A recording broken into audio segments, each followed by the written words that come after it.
Welcome to Morpheus' realm, where ancient tales whisper you to sleep. Tonight, we journey through Greek mythology, letting legendary stories soothe your mind. As you listen, imagine soft rain falling outside your window, creating a peaceful cocoon around you. Before we begin, I invite you to share in the comments where you're listening from. It's always fascinating to see how far these timeless myths reach across our modern world. If you enjoy drifting off to sleep with these mythological lullabies, please consider subscribing and hitting the notification bell. This way, you'll never miss a night of enchanting stories and restful slumber. Now settle in, close your eyes, and let the gentle murmur of ancient Greece carry you towards dreams. Our first tale awaits, ready to unfold in the realm between waking and sleep. In the dawn of creation, when the world was still young, and the realms of gods and mortals were not yet clearly defined, there lived a titan named Prometheus. His name meant forethought, and true to his nature, he possessed wisdom and foresight that surpassed even the gods themselves. Picture, if you will, a figure tall and noble, with eyes that seem to peer into the very fabric of time itself. Prometheus was born to the titan Iapetus and the Oceanid Clymene, in an age when the titans still ruled the cosmos. Unlike many of his kin, Prometheus possessed a deep fascination with the mortal realm and the fragile creatures that dwelled upon the earth. As you lie here, listening to the gentle patter of rain, imagine a world where gods walked among mortals, their footsteps leaving traces of divinity in their wake. In those early days, Zeus and the Olympians had only recently claimed victory in their war against the Titans. The world was in a state of flux, with new rules and hierarchies being established. Prometheus, with his gift of foresight, had sided with Zeus during this great conflict, known as the Titanomachy. His decision proved crucial in tipping the scales in favor of the Olympians. Yet, despite his allegiance to Zeus, Prometheus felt a deep connection to the mortal realm.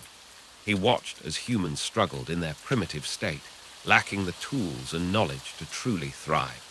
It was then that Prometheus made a fateful decision, one that would forever alter the course of human history and his own destiny. In the dark of night, when even the watchful eyes of the gods were heavy with sleep, Prometheus crept into the halls of Olympus. There, in the great forge of Hephaestus, burned an eternal flame, the very essence of divine knowledge and power. With careful hands and a heart full of compassion, Prometheus took a small portion of this sacred fire. As you rest, envision the soft glow of that celestial flame, its warmth spreading through your body, easing away any tension or worry. Prometheus carried this precious gift down to earth, cradling it as one might hold a newborn child. When he reached the world of mortals, he taught them how to nurture and use this divine gift. With fire, humans learned to cook their food, to craft tools, to ward off dangerous beasts, and to push back the oppressive darkness of night. It was more than just flame. It was the spark of civilization, the kindling of human potential. As you drift closer to sleep, feel that warmth of progress and enlightenment spreading through your mind, illuminating the vast possibilities that lie within you. But such a gift could not go unnoticed by the gods. Zeus, upon discovering Prometheus's theft, was filled with a rage that shook the very foundations of Mount Olympus. The king of the gods saw this act not as one of kindness, but as a betrayal, a disruption of the natural order he sought to maintain. Prometheus knew the consequences of his actions would be severe, yet he stood defiant. In your mind's eye, see him standing tall before the assembled gods, his eyes blazing with the same fire he had gifted to humanity. He believed so deeply in the potential of mortals that he was willing to face divine wrath for their sake. Zeus's punishment was as swift as it was cruel. He ordered Prometheus chained to a remote mountain peak, exposed to the harsh elements. But this was not the extent of his torment. Each day, an eagle, sent by Zeus himself, would descend upon Prometheus and feast upon his liver. And each night, as Prometheus was immortal, his liver would regenerate, only for the cycle to begin anew with the dawn. As you lie here, safe and comfortable, let the thought of Prometheus's sacrifice wash over you. Feel gratitude for the comforts and knowledge we now possess, born from that ancient gift of fire. Let any burdens you carry seem lighter in comparison to the weight Prometheus bore for the sake of humanity. For centuries, Prometheus endured this torment without wavering in his conviction. His suffering became a testament to the power of compassion and the unyielding nature of the human spirit he so admired. Time passed, empires rose and fell, and still Prometheus remained, a solitary figure against the vast expanse of the sky. It was not until the great hero Heracles, on his own legendary journey, came upon Prometheus that the Titan's ordeal finally came to an end. With the blessing of Zeus, who had over time come to admire Prometheus's unwavering spirit, Heracles broke the chains and slew the eagle, finally freeing the long-suffering Titan. As you drift closer to sleep, consider how Prometheus's gift of fire symbolizes more than just physical flame. It represents the light of knowledge, the warmth of progress, and the spark of creativity that resides within each of us. In our darkest moments, we all have the capacity to kindle that inner fire and illuminate the path forward. Prometheus's tale reminds us that sometimes the greatest acts of kindness require the greatest sacrifice. It teaches us about the power of foresight, the importance of compassion, and the indomitable nature of the human spirit. As you allow yourself to relax more deeply, know that within you lies the same potential that Prometheus saw in humanity, the ability to create, to learn, to grow, and to light the way for others. Let the story of Prometheus guide you into peaceful slumber. Imagine the soft glow of firelight, warming you, protecting you, inspiring you. As you breathe deeply, feel the tension leave your body, replaced by a sense of wonder at the ancient tales that still hold such power over our imaginations. Sleep now, and dream of the boundless potential that lies within you, sparked by a gift given long ago by a Titan who believed in the promise of humanity. In the realm of Mount Olympus, where the air shimmers with divine power and the clouds part to reveal celestial wonders, there dwells a goddess whose wisdom outshines even the brilliance of the sun. Athene, daughter of Zeus, stands as a beacon of knowledge and strategic prowess, her grey eyes reflecting the depths of her intellect. Born not in the traditional manner, but from the very thoughts of Zeus himself, Athene's arrival into the world was as extraordinary as her gifts. Picture, if you will, the mighty Zeus, king of the gods, packing the halls of Olympus, his brow furrowed with an unimaginable pain. The other gods watched in bewilderment as Zeus's discomfort grew, until finally he called upon Hephaestus, the divine craftsman. With a single swing of his axe, Hephaestus split Zeus's head open, and from this unconventional birth canal emerged Athene, fully grown and armored, her battle cry echoing through the heavens. The goddess sprang forth, resplendent in her gleaming armor, her piercing grey eyes surveying her new domain with a wisdom far beyond her moments of existence. As you listen to this tale, allow the wonder of Athene's birth to wash over you, imagining the awe that must have filled the hearts of all who witnessed it. Let the tension in your body release, much as Zeus found relief from his headache, and sink deeper into relaxation. Athene quickly established herself as a formidable presence among the Olympians.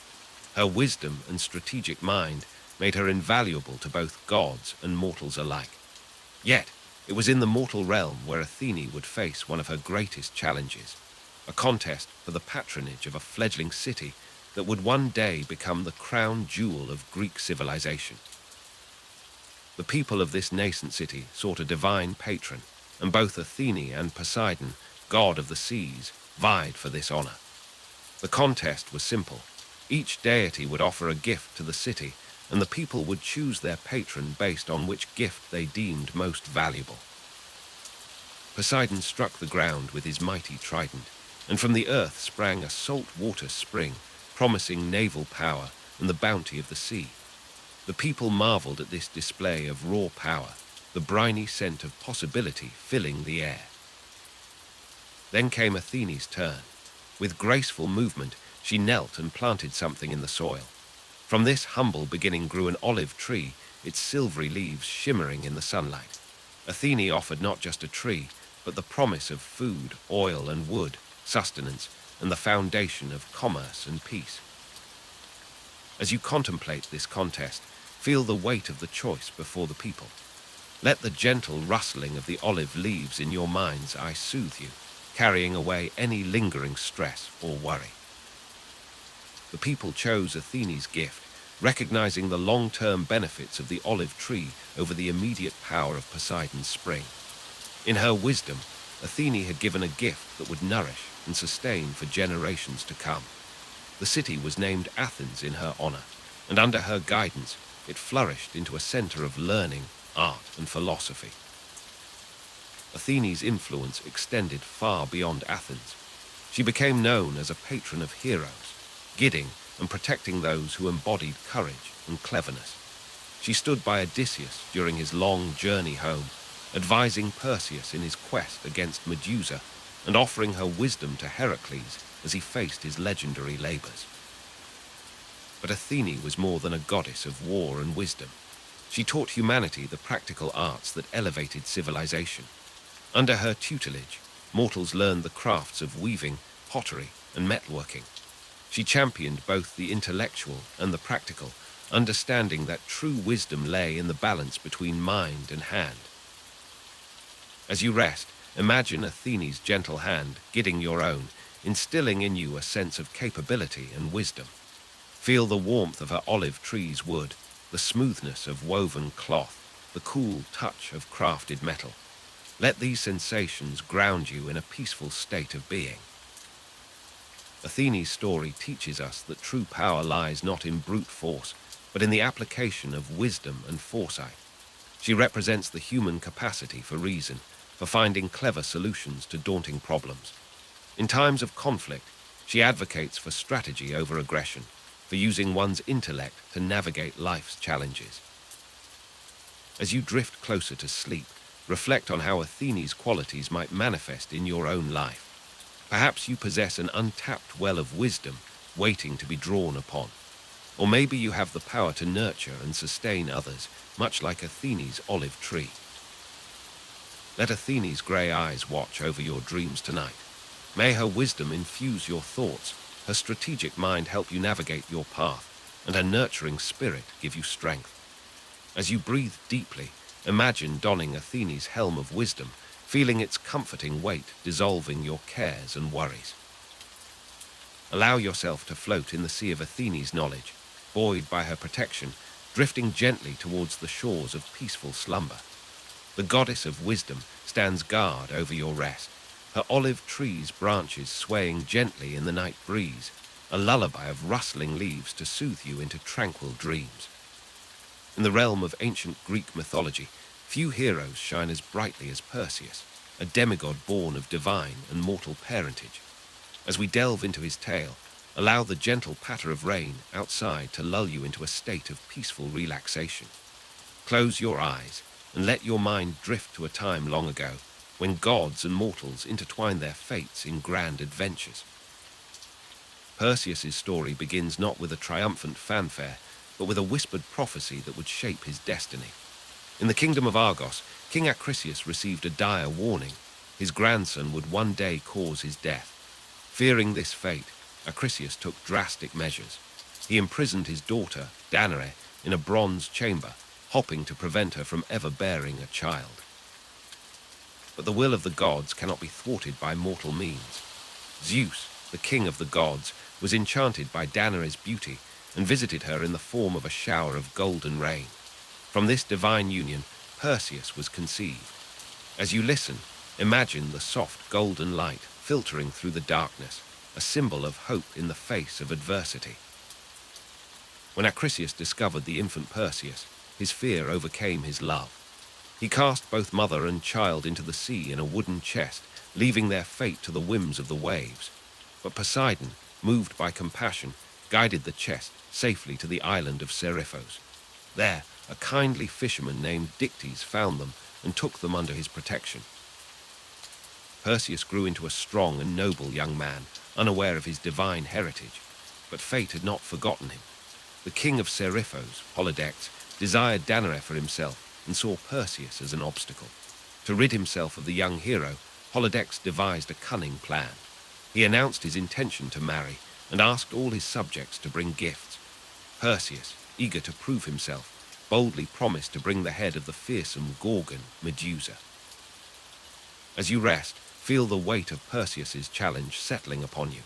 But just as sleep will soon embrace you, know that help often comes in unexpected forms. The gods, impressed by Perseus's courage, came to his aid. Athene gifted him with a polished shield, Hermes lent his winged sandals, and Hades provided a helm of invisibility. Imagine yourself floating on Hermes' sandals, light as a feather, all your worries left far below. With these divine gifts, Perseus embarked on his perilous quest. He journeyed to the lair of the Gorgons, where Medusa and her sisters dwelt. Medusa, once a beautiful maiden, had been cursed by Athene. Her hair was now a writhing mass of serpents, and her gaze could turn any living creature to stone. Perseus approached with caution, using the reflection in Athene's polished shield to guide his way. The cave was silent save for the soft hissing of Medusa's serpentine locks. With a swift and decisive stroke, Perseus severed Medusa's head, careful never to look directly at her face. As the tension of this moment releases, allow your own body to relax, sinking deeper into comfort. With his mission accomplished, Perseus began his journey home, but his adventures were far from over. As he flew over the coast of Ethiopia, he spied a beautiful maiden chained to a rock. This was Andromeda, princess of the realm, sacrificed to appease a sea monster sent by Poseidon. Perseus, moved by her plight, used Medusa's head to turn the monster to stone, saving Andromeda and winning her hand in marriage. Finally returning to Seriphos, Perseus found that Polydectes had mistreated his mother in his absence. In a moment of righteous anger, he revealed Medusa's head, turning the cruel king and his courtiers to stone. With justice served, Perseus returned the divine gifts and gave Medusa's head to Athene, who placed it on her shield, the Aegis. As our tale draws to a close, reflect on the journey of Perseus. His story teaches us that even in our darkest moments, when we feel adrift like a wooden chest on turbulent seas, fate may be guiding us towards greatness. Perseus faced challenges that seemed insurmountable, yet with courage, divine aid, and his own ingenuity, he triumphed. Let the gentle rain outside remind you of the golden shower that heralded Perseus's birth. As you drift towards sleep, know that within you lies the potential for heroism, the strength to face your own challenges, and the wisdom to seek help when needed. May your dreams be filled with the wonder of myth and the peace of a hero's well-earned rest. In the depths of ancient Crete, a tale of terror and tragedy unfolded, one that would echo through the ages. The story of the Minotaur, a creature born of divine punishment and human folly, awaits us in the shadows of a labyrinth. As you listen, let the gentle patter of rain outside soothe your senses, carrying you deeper into the realm of myth and legend. King Minos of Crete was a ruler blessed by the gods, or so it seemed. His kingdom was prosperous, his people content, and his power unrivaled in all the Aegean. But Minos, like many mortals, was not satisfied. He yearned for a sign, a token of the gods' favor that would cement his rule for all time. And so he called upon Poseidon, god of the seas, to send him a sign. Poseidon, ever capricious, answered Minos' prayer. From the depths of the wine-dark sea arose a magnificent bull, its coat as white as sea foam, its eyes gleaming with divine light. It was a creature of such beauty that all who beheld it gasped in awe. Minos was overjoyed, for surely this was the sign he had sought. Poseidon's voice echoed in his mind, commanding him to sacrifice this perfect bull in honor of the sea god. But as you drift closer to sleep, imagine the temptation that gripped Minos' heart. The bull was so magnificent, so unlike any other, that the king couldn't bear to part with it.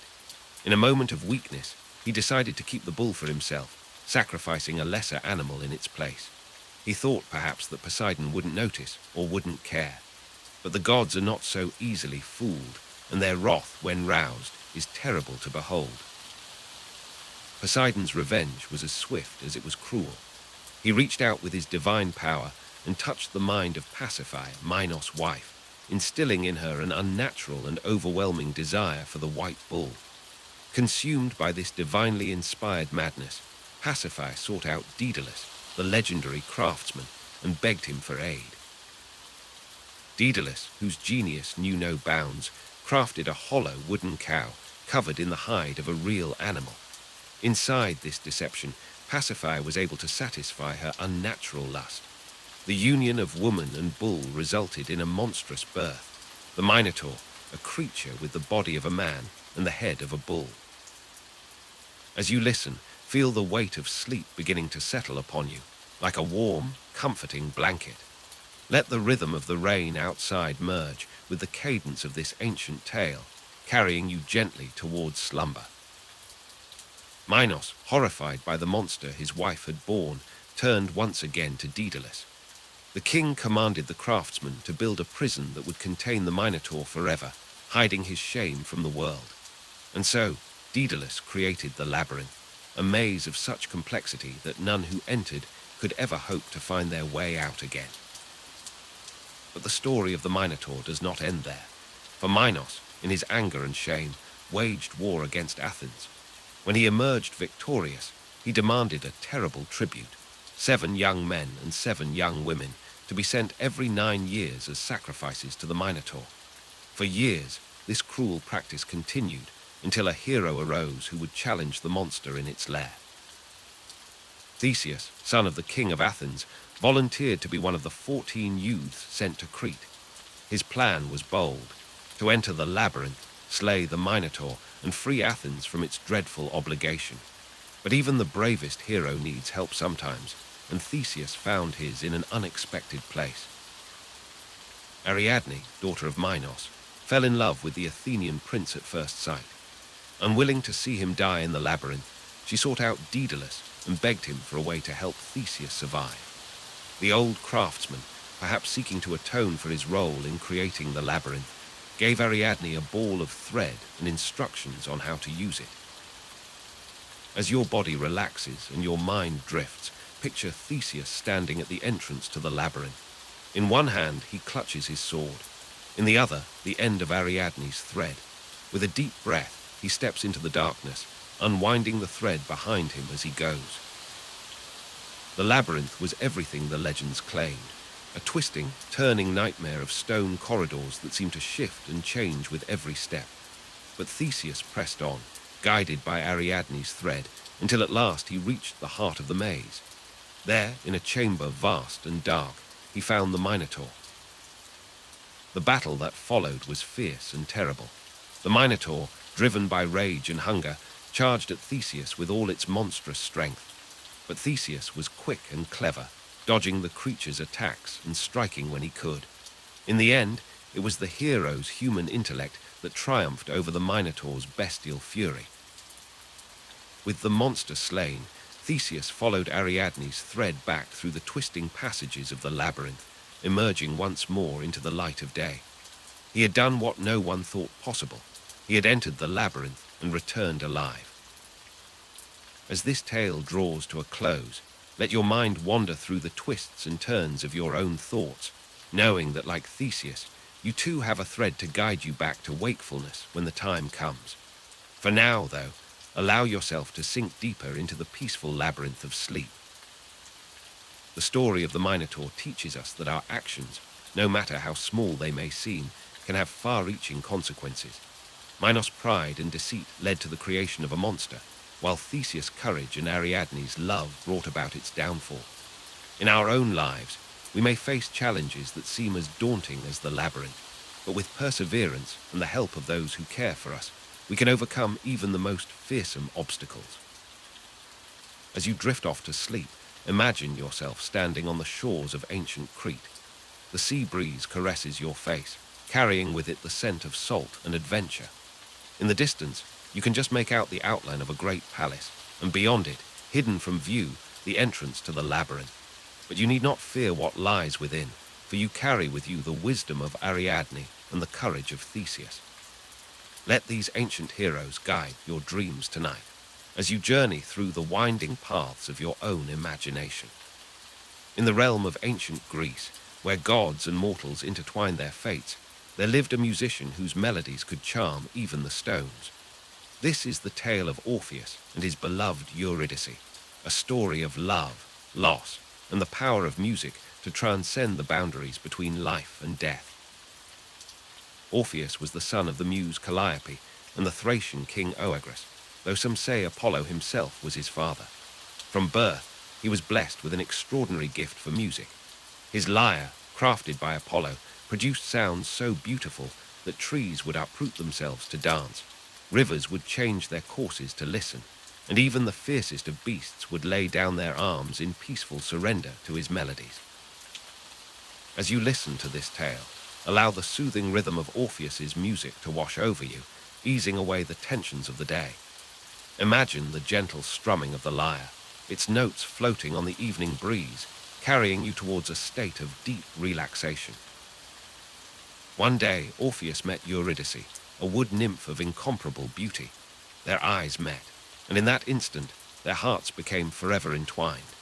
Their love was as pure and sweet as Orpheus's music, and soon they were married in a joyous celebration that lasted for days.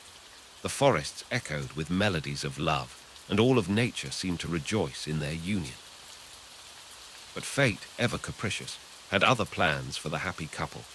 Shortly after their wedding, as Eurydice was walking in a meadow with her bridesmaids, she stepped on a venomous serpent.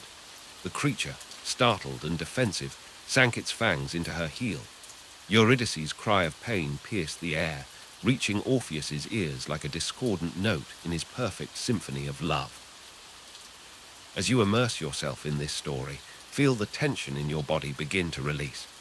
Let each breath you take be a little deeper, a little more relaxed. Just as Orpheus's music could soothe the wildest beast, let it now calm your mind and prepare you for restful sleep.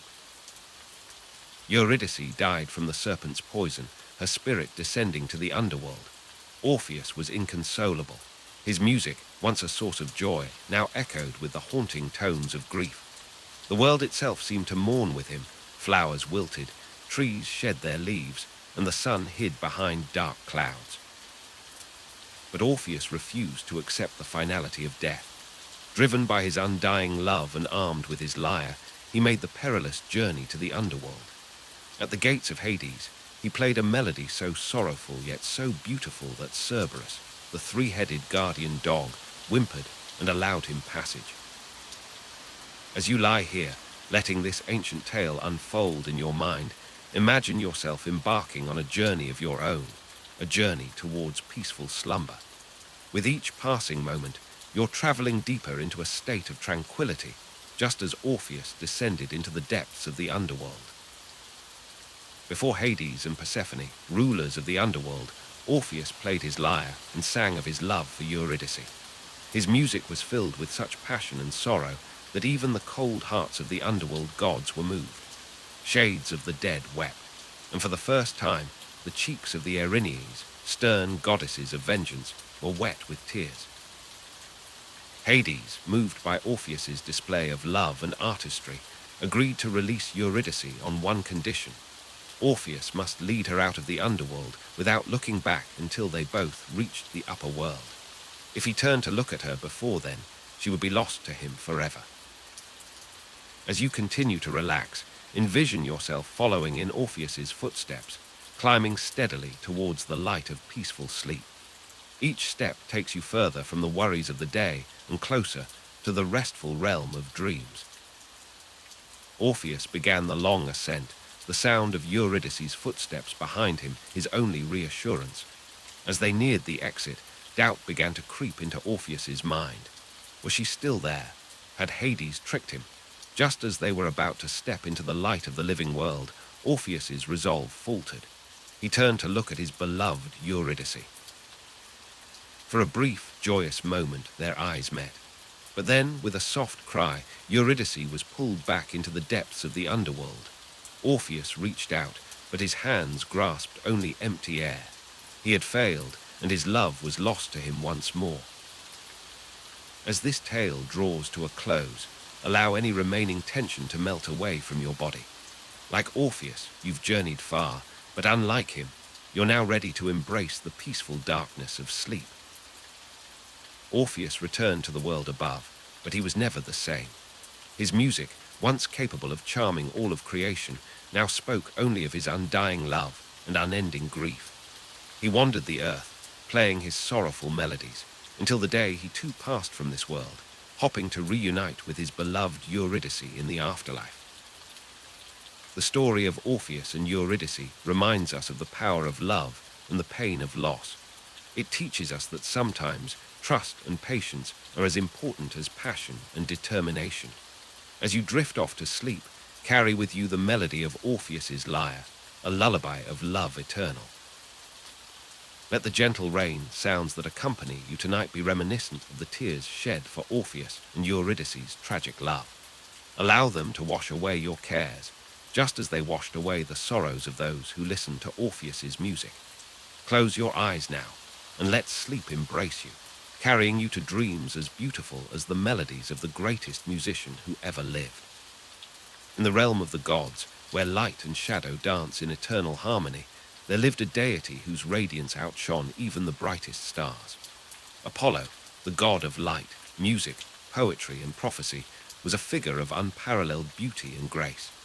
As we delve into his story, allow the gentle rhythm of the rain to wash away your cares, carrying you deeper into a state of peaceful relaxation. Apollo's journey began long before his birth, in the tumultuous days when the Titan Leto found herself with child by Zeus. Hera, Zeus's wife, consumed by jealousy, decreed that Leto should find no place on solid earth to give birth. Imagine, if you will, the desperation of a mother-to-be, wandering endlessly, seeking refuge. Let that feeling of searching melt away as you listen, knowing that you are safe and at peace. After much hardship, Leto finally found sanctuary on the floating island of Delos. There, beneath the warm glow of the sun, she gave birth to twins, Artemis, the goddess of the hunt, and Apollo, the god of light. As Apollo took his first breath, the island burst into bloom, anchoring itself to the sea floor. Picture this moment of beauty and new life, and feel a sense of renewal washing over you, just as the rain cleanses the earth outside. As Apollo grew, his divine talents blossomed like the flowers on Delos. His voice could charm the birds from the trees, and his lyre playing could move even the stones to tears. With each passing day, his power and influence grew. Close your eyes and imagine the soothing notes of Apollo's lyre, letting the melody carry away any lingering tension in your body. But even gods face challenges, and Apollo's greatest test came in the form of the monstrous python. This fearsome serpent had long terrorized the people of Delphi, spreading fear and chaos. Apollo, armed with his golden bow and arrows, set out to confront the beast. As you listen, feel the strength and courage of Apollo flowing through you, knowing that you too can face any challenge that comes your way. The battle was fierce, the python's scales gleaming in the sunlight as it writhed and struck at the young god. But Apollo's aim was true, and with each arrow that found its mark, the monster's strength waned. Finally, with a mighty shot that seemed to split the very air, Apollo vanquished the python. As the creature fell, feel any remaining tension leaving your body, sinking into the earth below you. In the aftermath of his victory, Apollo claimed Delphi as his sacred site, establishing the famous oracles that would guide mortals for centuries to come. Here, Apollo's gift of prophecy would flourish, offering glimpses of the future to those who sought wisdom. As you rest, imagine standing in the tranquil grounds of Delphi, breathing in the crisp mountain air, feeling a sense of profound peace and clarity. Apollo's influence extended far beyond Delphi. He became the patron of the arts, inspiring countless poets, musicians, and artists throughout the ages. His golden chariot carried the sun across the sky each day, bringing light and warmth to the world. Let Apollo's radiance wash over you now, filling you with a gentle, comforting warmth that seeps into your very bones. But Apollo was not just a god of light and beauty. He also had a darker side, capable of bringing swift punishment to those who offended him. Yet even in his moments of wrath, there was a sense of justice and balance. As you drift closer to sleep, remember that like Apollo, we all contain multitudes, light and shadow, joy and sorrow. Accept all parts of yourself as you relax deeper into restfulness. In the end, Apollo's story reminds us of the power of creativity, the importance of seeking wisdom, and the eternal dance between light and darkness. As you lie here, letting the sound of rain mingle with the echoes of Apollo's lyre, know that you carry within you the potential for both divine inspiration and human understanding. Allow Apollo's light to guide you gently into the realm of dreams. May your sleep be filled with the beauty of his music, the clarity of his prophecies, and the warmth of his golden rays. Rest now, knowing that, like the sun, you too will rise renewed, ready to face whatever challenges tomorrow may bring. In the annals of Greek mythology, few heroes shine as brightly as Theseus, the legendary founder king of Athens. As we delve into his tale, allow the soothing rhythm of the rain to carry you deeper into a state of tranquil relaxation. Close your eyes and picture yourself in ancient Greece, where the whispers of gods and heroes still echo through time.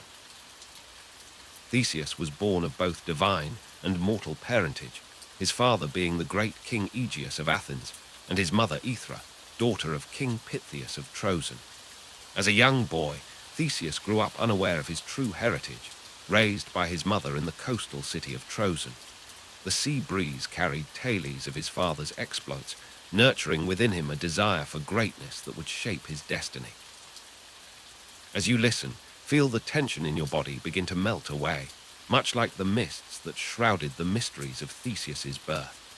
Let each word carry you further into a state of peaceful calm, where the worries of the world fade into insignificance.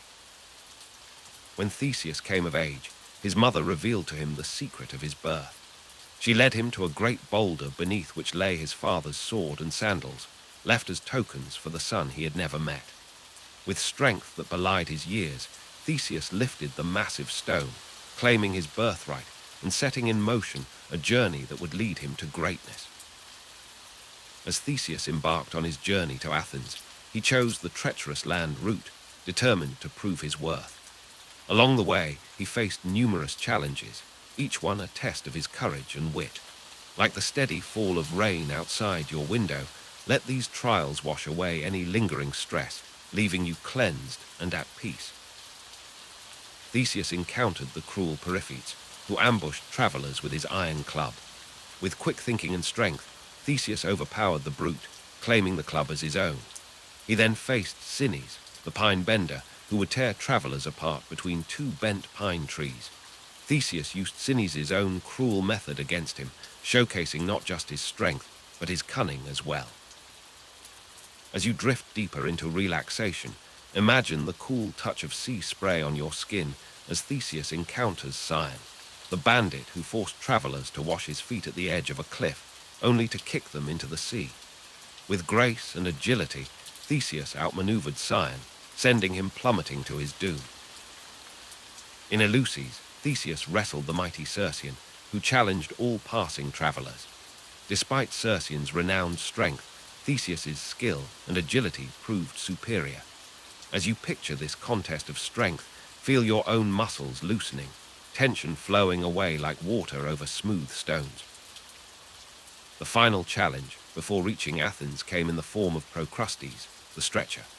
This twisted host would force his guests to fit an iron bed, either stretching or cutting them to size. Theseus, with his sharp mind, turned the tables on Procrustes, subjecting him to his own cruel device. As this part of the journey concludes, let any remaining tension in your body dissipate, leaving you as perfectly at ease as if resting on the most comfortable bed imaginable.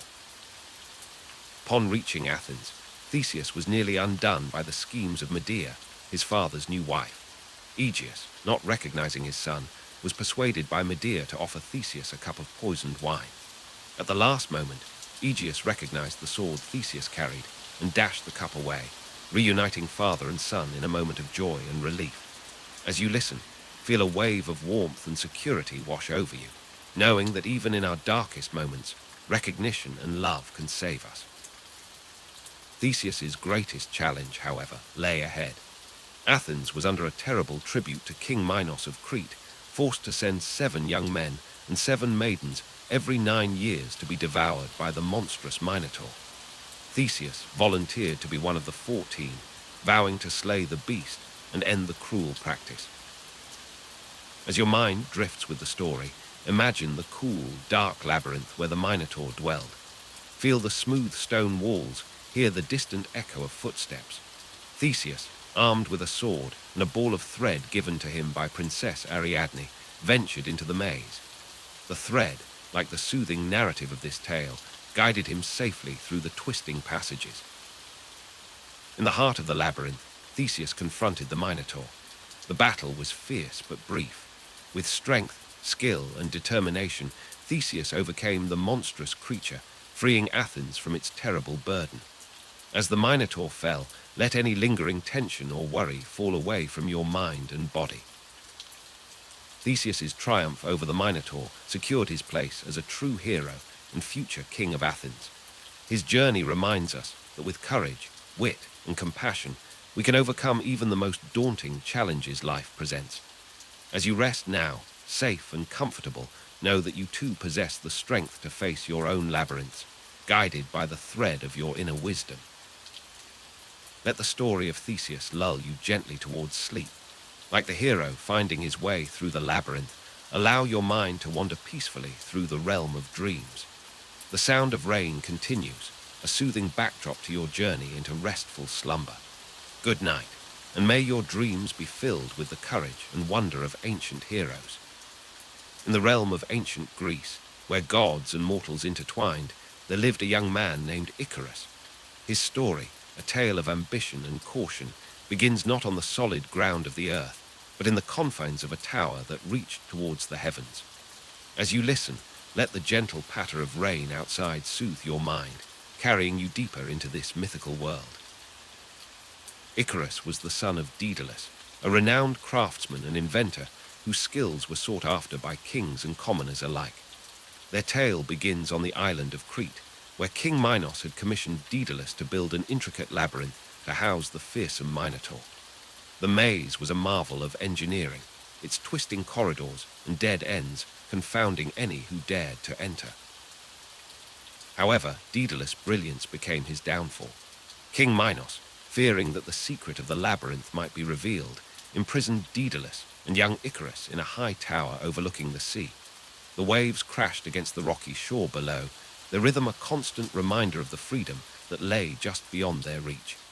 As you listen, allow the sound of the rain to blend with the imagined waves, lulling you into a state of peaceful contemplation. Daedalus, ever the inventor, refused to accept their fate. Day after day, he watched the seabirds soaring past their window, their wings cutting through the salty air with effortless grace. An idea began to form in his brilliant mind. If they could not escape by land or sea, perhaps the sky held the key to their freedom. With patience and ingenuity, Daedalus gathered fallen feathers from the tower's ledge. He meticulously bound them together with wax and thread, fashioning 2 pairs of wings, one for himself and one for his beloved son. As the days passed and their means of escape took shape, Icarus watched with wonder, his young heart filled with excitement at the prospect of flight. On the eve of their daring escape, Daedalus turned to his son with a stern warning. "Icarus," he said, his voice low and serious, "tomorrow we will taste freedom, but you must heed my words. Do not fly too low, lest the seas misdampen your wings and weigh you down. And do not fly too high, for the sun's heat will melt the wax that binds your feathers." Icarus nodded solemnly, but in his eyes danced the light of adventure and the thrill of the unknown. As dawn broke, painting the sky in hues of pink and gold, father and son stood at the tower's edge. They strapped on their wings, the feathers rustling softly in the morning breeze. Take a deep breath now, feeling the anticipation that must have coursed through their veins in that moment. Let the tension in your body ease as you imagine yourself there, poised on the brink of an incredible journey. With a nod to each other, Daedalus and Icarus leapt from the tower. For a heart-stopping moment, they plummeted towards the sea. But then, catching the wind beneath their artificial wings, they soared upward. Icarus let out a cry of pure joy as they glided over the sparkling waters, tasting freedom for the first time in years. At first, Icarus heeded his father's warning, staying close as they flew towards distant shores. But as the sun climbed higher in the sky, warming their backs, The young man's heart swelled with a dangerous pride. The thrill of flight coursed through him, and he yearned to touch the heavens themselves. Slowly, steadily, Icarus began to climb higher. Daedalus called out in alarm, but his words were lost to the wind. Up and up Icarus flew, his wings carrying him ever closer to the blazing sun. The sky seemed to welcome him, its vast blueness an irresistible lure. As you listen, feel the warmth of imaginary sunlight on your skin, but let it be gentle and soothing, not the fierce heat that sealed Icarus' fate. For a moment, Icarus reveled in his ascent, feeling godlike as he soared higher than any mortal had before.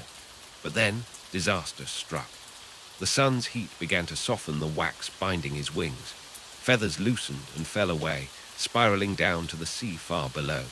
Panic gripped Icarus as he realized the terrible consequence of his hubris. In a matter of heartbeats, Icarus' magnificent flight turned into a desperate plummet. He flailed his arms, trying in vain to stay aloft, but it was too late.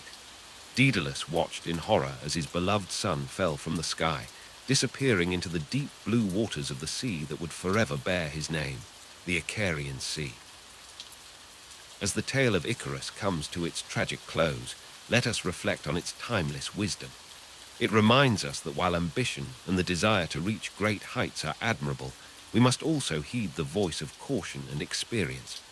Sometimes, the middle path, neither too low nor too high, is the one that carries us safely to our destination.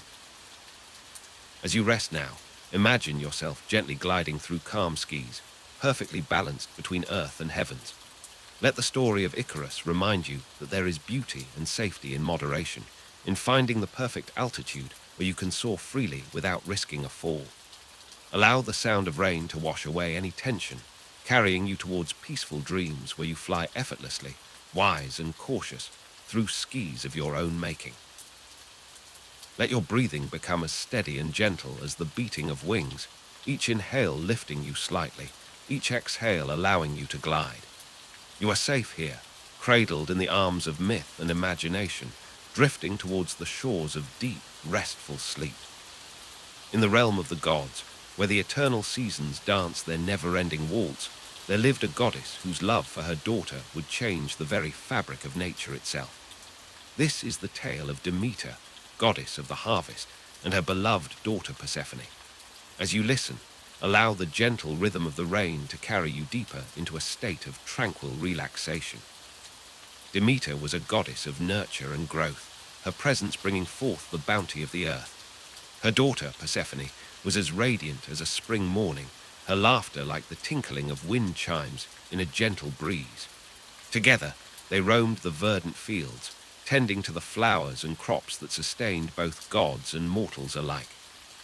But as with all things in nature, this idyllic existence was destined for change.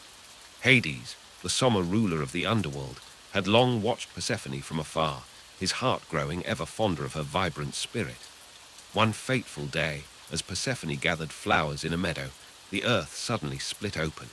From this chasm emerged Hades in his ebony chariot, drawn by midnight black steeds.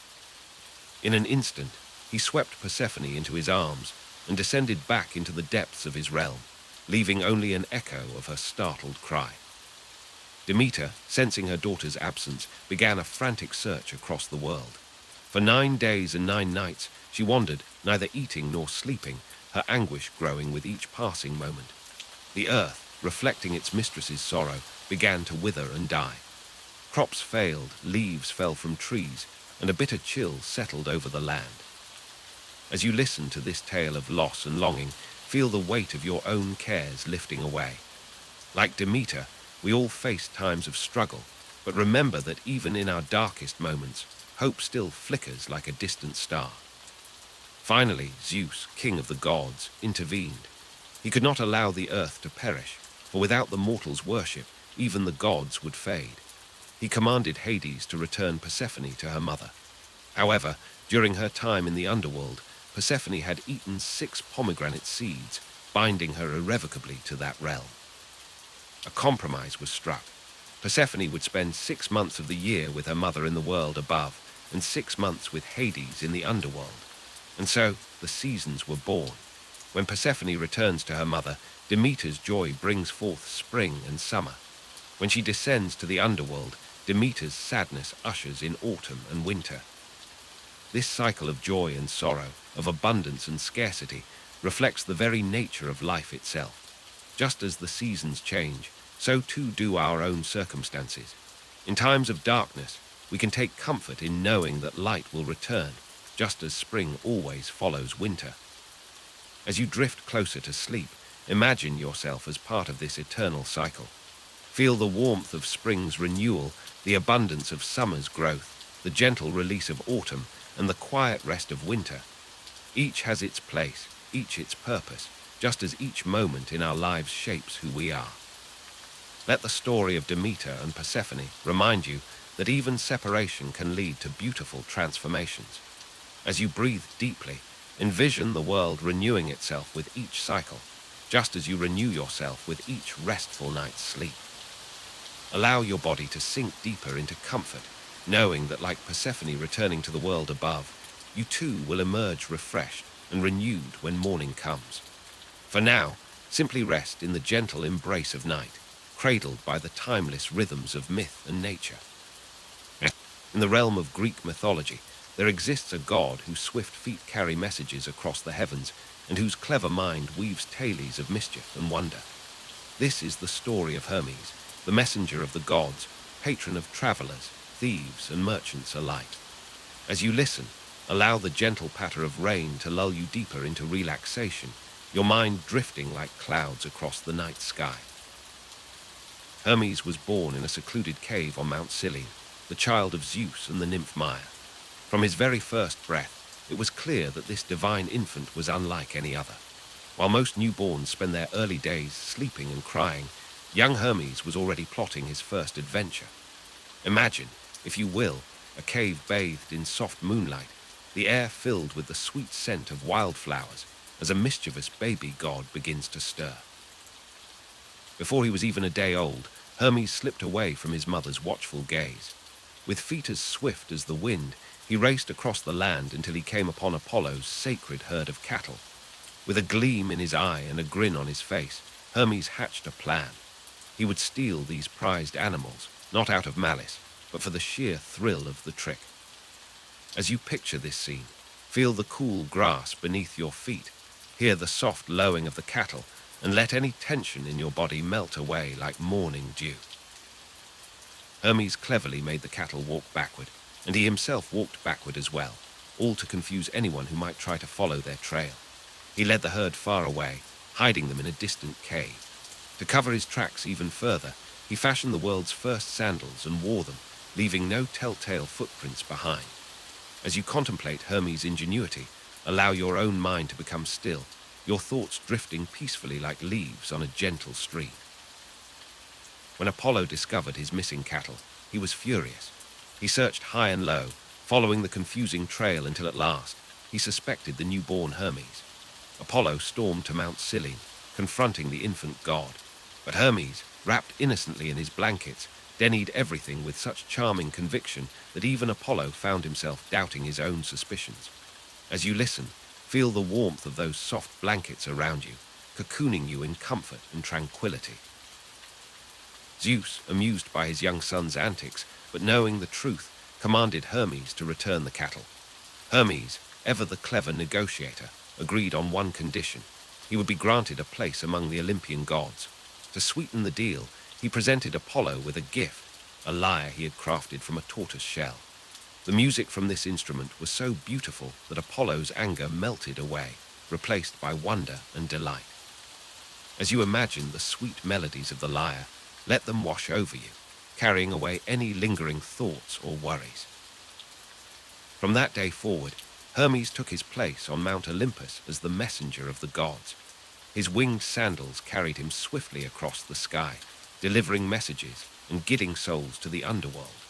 He became known as the god of boundaries and transitions, presiding over the liminal spaces between the mortal world and the divine. As your consciousness hovers in that peaceful space between wakefulness and sleep, know that Hermes watches over all travelers, including those journeying into the realm of dreams. Hermes' quick wit and silver tongue made him a favorite among both gods and mortals. He was the patron of travelers, ensuring safe journeys, and of merchants, blessing their trade. Even thieves looked to him for protection, admiring his cunning and stealth. Yet for all his mischief, Hermes was also a god of wisdom, inventor of the alphabet and numbers, bringing the gift of communication to humanity. As you drift closer to sleep, let Hermes' gifts of wisdom and communication settle into your subconscious, enriching your dreams. As our tale of Hermes draws to a close, reflect on the balance he represents between mischief and responsibility, cleverness and wisdom, the mortal world and the divine. In your own life, may you find the nimbleness of mind to navigate life's challenges, the eloquence to express your truths, and the swiftness to seize opportunities when they arise. Let Hermes' spirit of adventure and ingenuity inspire you, even as you surrender to the peaceful embrace of sleep. Now, as the rain continues its gentle rhythm outside, allow yourself to sink deeper into relaxation. Feel the weight of your body melting into your bed, your breath becoming slow and steady like the rise and fall of ocean waves. Hermes, the guardian of sleep and dreams, watches over you, ensuring your safe passage into the realm of slumber. May your dreams be filled with wonder, your sleep be deep and rejuvenating, and may you awaken refreshed, ready for whatever adventures tomorrow may bring. In the realm of ancient Greek mythology, few tales capture the spirit of adventure and heroism quite like the story of Jason and the Argonauts. As you settle in, allow your mind to drift back to a time of legendary quests and mythical creatures, where the line between mortal and divine blurred like mist on the horizon. Jason, a prince of Iolcus, was born into a world of intrigue and danger. His uncle Peleus had usurped the throne from Jason's father, Aeson. To protect the infant Jason, his mother sent him away to be raised by the wise centaur Chiron. As Jason grew into a strong and noble young man, he learned of his true heritage and set out to reclaim his rightful place as king. Upon Jason's return to Iolcus, Peleus, fearing the prophecy that foretold his downfall by a man wearing one sandal, devised a cunning plan. He promised to surrender the throne if Jason could bring him the Golden Fleece, a magical artifact of immense power guarded by a fearsome dragon in the distant land of Colchis. This quest, Peleus believed, would surely lead to Jason's demise. Undaunted by the challenge, Jason set about gathering a crew of the greatest heroes in Greece. These men, known as the Argonauts, included legendary figures such as Hercules, Orpheus, and the twin brothers Castor and Pollux. Together, they boarded the magnificent ship Argo, crafted by the skilled shipwright Argus with the guidance of the goddess Athene herself. As you listen, imagine the gentle rocking of the Argo as it sets sail across the wine-dark sea. Feel the cool sea breeze on your skin, carrying with it the scent of salt and adventure. Let the rhythmic sound of the waves lapping against the hull lull you into a state of deep relaxation. The journey of the Argonauts was fraught with peril. They faced treacherous clashing rocks that threatened to crush their ship, encountered fierce harpies that plagued a blind seer, and narrowly escaped the allure of the siren's song. With each challenge, Jason's leadership and the combined skills of his crew were put to the test. Upon reaching Colchis, Jason faced his greatest trial yet. The king of Colchis, Aeetes, set impossible tasks before Jason, including yoking fire-breathing bulls and sowing a field with dragon's teeth that sprouted into armed warriors. Here, fate intervened in the form of Medea, the king's daughter and a powerful sorceress who fell in love with Jason. With Medea's magical aid, Jason completed the tasks and finally confronted the sleepless dragon guarding the Golden Fleece. As you picture this scene, let the tension in your body melt away, knowing that even the most formidable obstacles can be overcome with courage and a little divine assistance. Having secured the Golden Fleece, Jason and the Argonauts began their long journey home, facing new challenges and adventures along the way. Their tale is one of perseverance, teamwork, and the unpredictable nature of fate. It reminds us that greatness often lies not in the achievement of our goals, but in the journey we undertake to reach them. As you drift closer to sleep, reflect on your own quests in life. Like Jason, you too possess the strength to face your challenges, the wisdom to seek help when needed, and the courage to pursue your dreams. Let the story of the Argonauts inspire you to embrace the adventures that await in your own life, knowing that with determination and the support of others, you can overcome any obstacle. Now, as the Argo sails off into the misty realms of myth and memory, allow yourself to be carried away on the gentle currents of sleep. May your dreams be filled with golden treasures and heroic deeds, and may you awaken refreshed, ready to face your own epic journey through life. In the quiet depths of night, as the gentle rain patters against your window, let us weave a tale as intricate as the finest tapestry. Tonight, we shall explore the story of Arachne, a mortal whose skill with thread and needle would challenge the gods themselves. Arachne was born in the kingdom of Lydia, a land known for its purple dyes and skilled weavers. From a young age, she showed an extraordinary talent for the loom, creating fabrics of such beauty that people would travel from far and wide just to catch a glimpse of her work. Her fingers danced across the threads with a grace that seemed almost supernatural, and the tapestries she created were said to come alive with vibrant colors and lifelike images. As Arachne's fame grew, so did her pride. She began to boast that her skill surpassed even that of Athene, the goddess of wisdom and crafts. "My work is finer than anything the gods could create," she would declare to anyone who would listen. "Let Athene herself come down and challenge me if she dares." Word of Arachne's boasts reached Mount Olympus, and Athene, both angered and intrigued by the mortal's audacity, decided to put the girl to the test.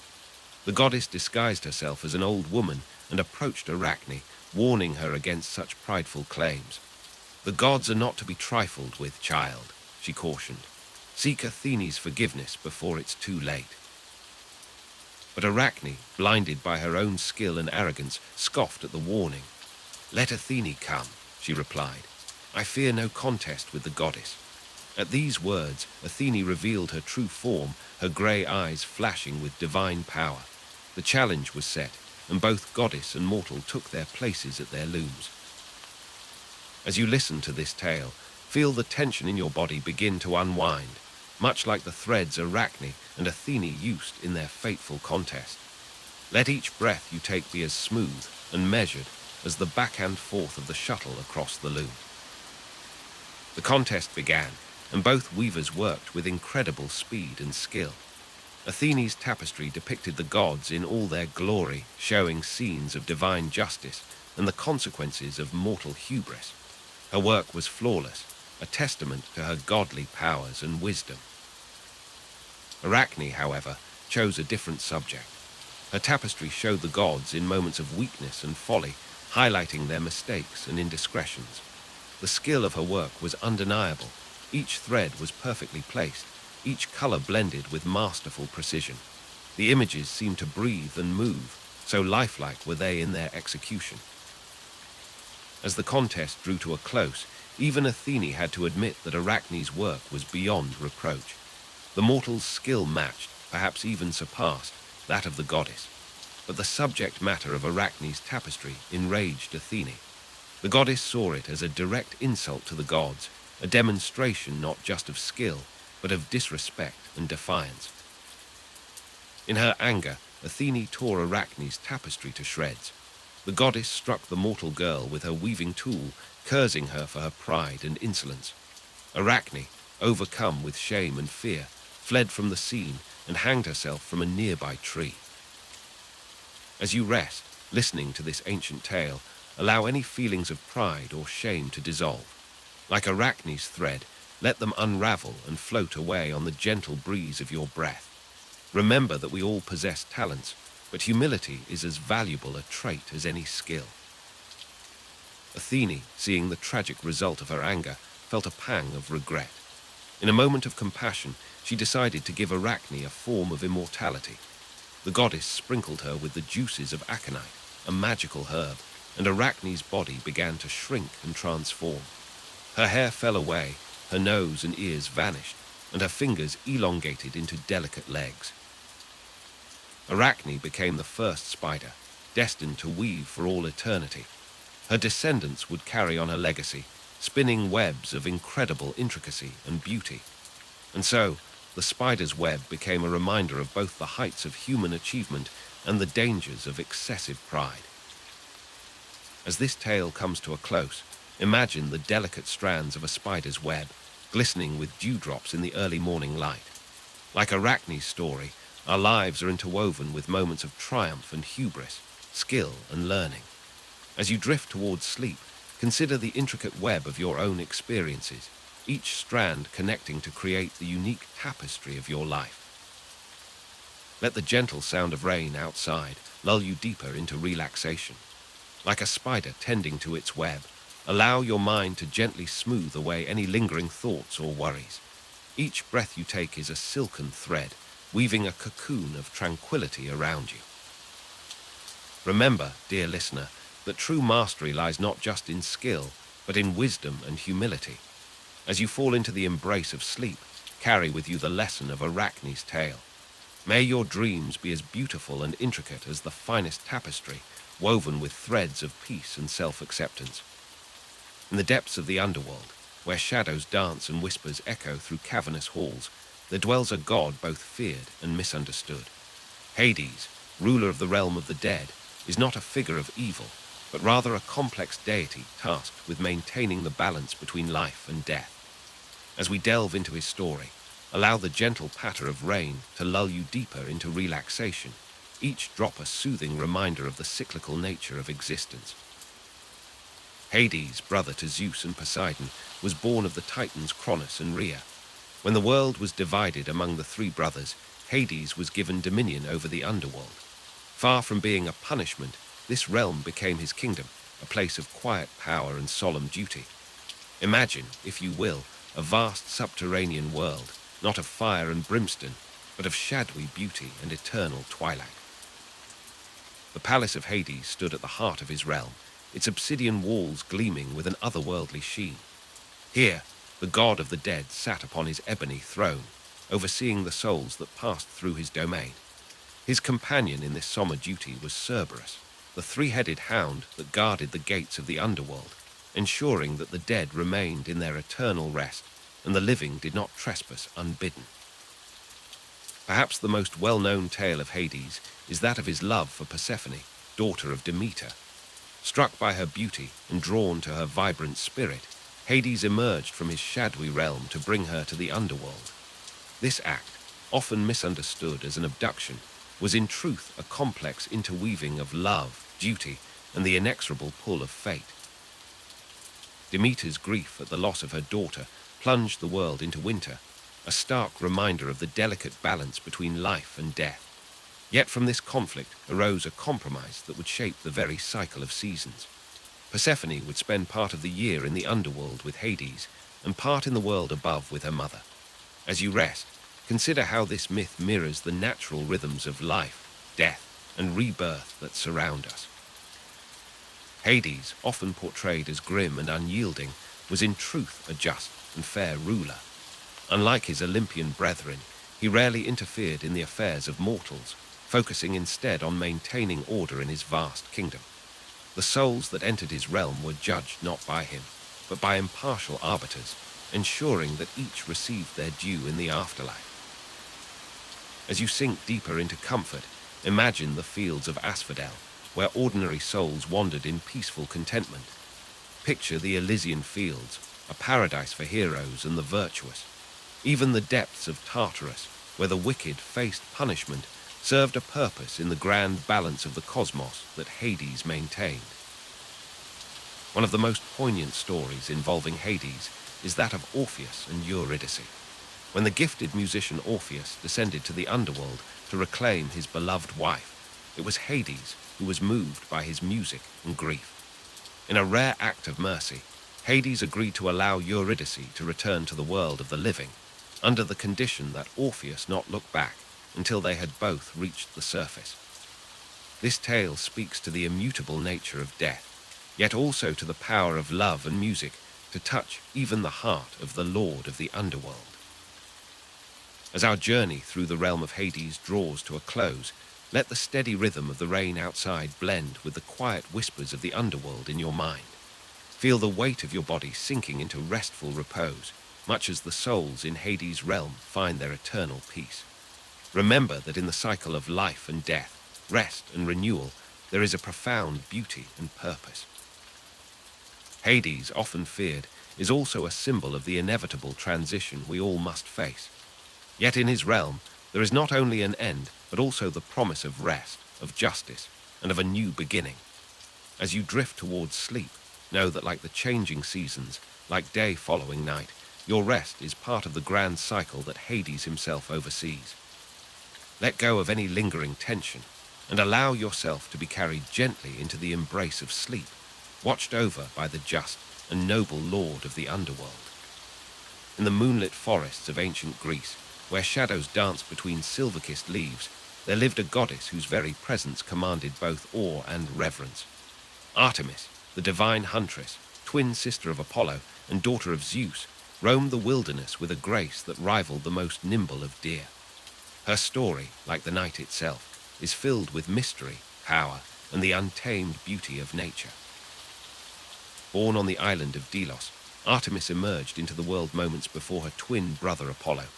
Even as a child, she displayed an affinity for the wild places of the earth, preferring the company of nymphs and animals to that of the other Olympians. When she was but a young goddess, Artemis approached her father Zeus with a list of wishes. She asked for eternal maidenhood, a bow and arrow like her brothers, a hunting tunic, and the title of Phisporia, light bringer. Zeus, amused and proud of his daughter's independence, granted her wishes without hesitation. From that moment on, Artemis became the protector of young women, wild animals, and the untamed forests that covered the ancient world. Her silver bow, gifted by the Cyclopes, became a symbol of her swift justice and unerring aim. As you listen to this tale, imagine the cool night air on your skin, the soft rustle of leaves in a gentle breeze. Let the serenity of Artemis's forest domain wash over you, calming your thoughts and easing your mind into a state of peaceful relaxation. Artemis was not only a huntress, but also a fierce protector of those under her care. One of her most famous acts was the defense of her mother, Leto, against the giant Tityos. When the giant attempted to assault Leto, Artemis and Apollo came to her rescue, striking down Tityos with their arrows. This act of filial devotion showcased not only Artemis's skill with a bow, but also her unwavering loyalty to those she loved. The goddess was known for her swift and sometimes harsh justice. When Actaeon, a mortal hunter, stumbled upon Artemis bathing in a secluded glade, she transformed him into a stag. His own hunting dogs, unable to recognize their master, turned on him and tore him apart. This tale serves as a reminder of the importance of respecting boundaries and the sanctity of nature's hidden places. Despite her fierce reputation, Artemis had a tender side, particularly when it came to the animals under her protection. She was often depicted with a deer or a bear by her side, symbols of the wilderness she cherished. It was said that she could speak to the animals, understanding their needs and desires as clearly as if they were her own thoughts. As you drift deeper into relaxation, envision yourself walking through Artemis's sacred forest. The soft earth beneath your feet cushions each step, and the canopy above filters moonlight into a gentle, silver glow. The air is filled with the subtle fragrances of pine and wildflowers, a natural perfume that soothes your senses and calms your mind. Artemis's influence extended beyond the forest. As a goddess of childbirth, she was often called upon by women in labor, easing their pain and ensuring safe deliveries. This aspect of her divine power connected her to the cycle of life, from the newborn fawns in her forests to the infants in mortal homes. One of the most poignant stories of Artemis involves her companion, Orion. A great hunter himself, Orion was one of the few men Artemis respected and possibly even loved. However, their relationship ended in tragedy when Apollo, concerned about his sister's affection for a mortal, tricked Artemis into shooting Orion as he swam in the sea. Realizing her mistake too late, Artemis placed Orion among the stars, where he shines to this day as one of the most recognizable constellations in the night sky. As this tale of Artemis comes to a close, let her strength and independence inspire you. Like the goddess herself, you possess the power to navigate life's challenges with grace and determination. Allow the peace of her forests to settle over you, wrapping you in a cocoon of tranquility. Breathe deeply, feeling the calm of the night embracing you. As you drift towards sleep, know that Artemis watches over you, her silver arrows keeping watch in the night, ensuring your dreams are safe and serene. May your slumber be as peaceful as a moonlit glade in Artemis's sacred forest. In the realm of Greek mythology, few heroes stand as tall as Odysseus, the cunning king of Ithaca. His tale is one of perseverance, wit, and the enduring human spirit. As you settle deeper into your comfortable position, allow the story of this legendary figure to carry you towards peaceful slumber. Odysseus was born on the island of Ithaca, a rocky land in the Ionian Sea. From an early age, he displayed remarkable intelligence and resourcefulness, traits that would serve him well throughout his life. As a young man, Odysseus became king of Ithaca, ruling with wisdom and fairness. He married the beautiful and clever Penelope, and they were blessed with a son, Telemachus. But fate had other plans for Odysseus. When Helen of Sparta was abducted by Paris of Troy, Odysseus was called upon to join the Greek forces in the Trojan War. Though reluctant to leave his family, he knew his duty and set sail for Troy. It was Odysseus who devised the ingenious plan of the Trojan horse, which ultimately led to the fall of Troy after 10 long years of siege. With the war won, Odysseus began his journey home, unaware that his greatest challenges still lay ahead. The gods, particularly Poseidon, were angered by the Greeks' actions in Troy and decided to make their return difficult.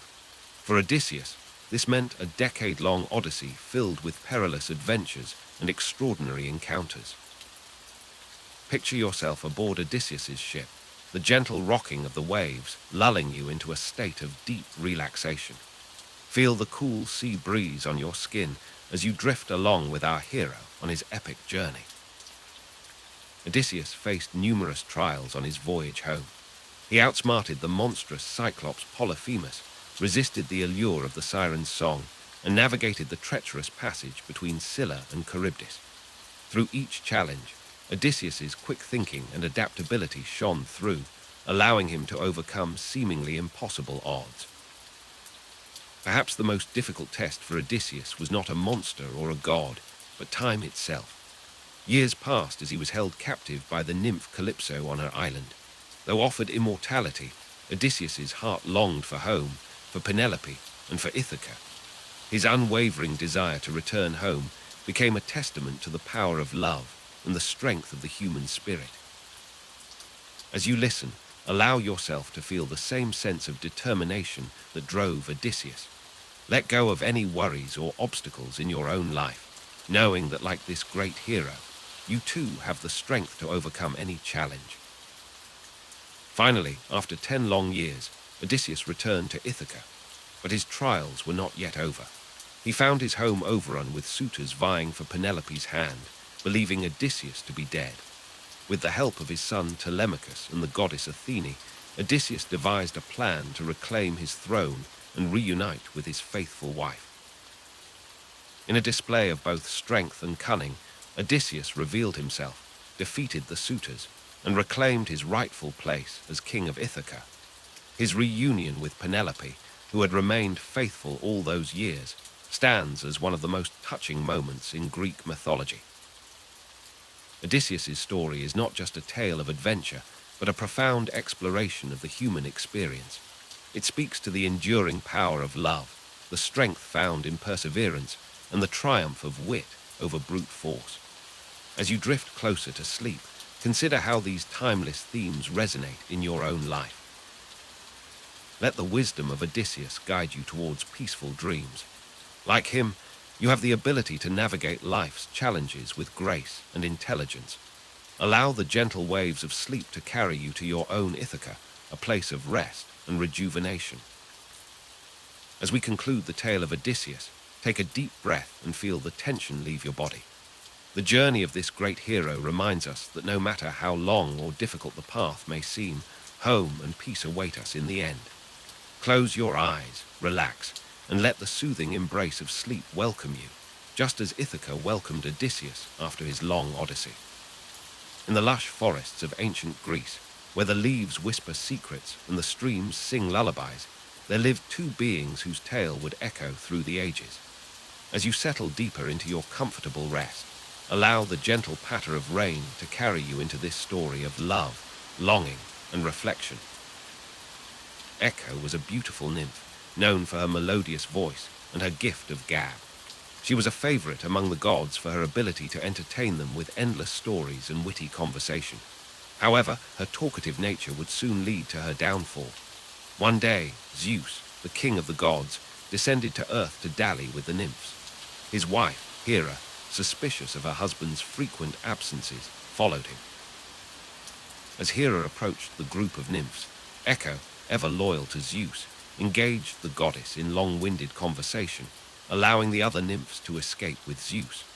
When Hera discovered Echo's deception, her anger knew no bounds. As punishment, she cursed Echo, declaring that the nymph would henceforth only be able to repeat the last words spoken to her. Imagine, if you will, the sorrow that filled Echo's heart. Her greatest gift, her voice, now reduced to mere repetition. As you breathe deeply, feeling the weight of your body sinking into your bed, consider how Echo must have felt, wandering the forests, unable to express her own thoughts and feelings. It was in this state of loneliness and despair that Echo encountered Narcissus, a young man of such extraordinary beauty that all who saw him fell instantly in love. Narcissus was the son of the river god Cephasus and the nymph Lirio. At his birth, the seer Tiresias prophesied that Narcissus would live to a ripe old age, if he never knows himself.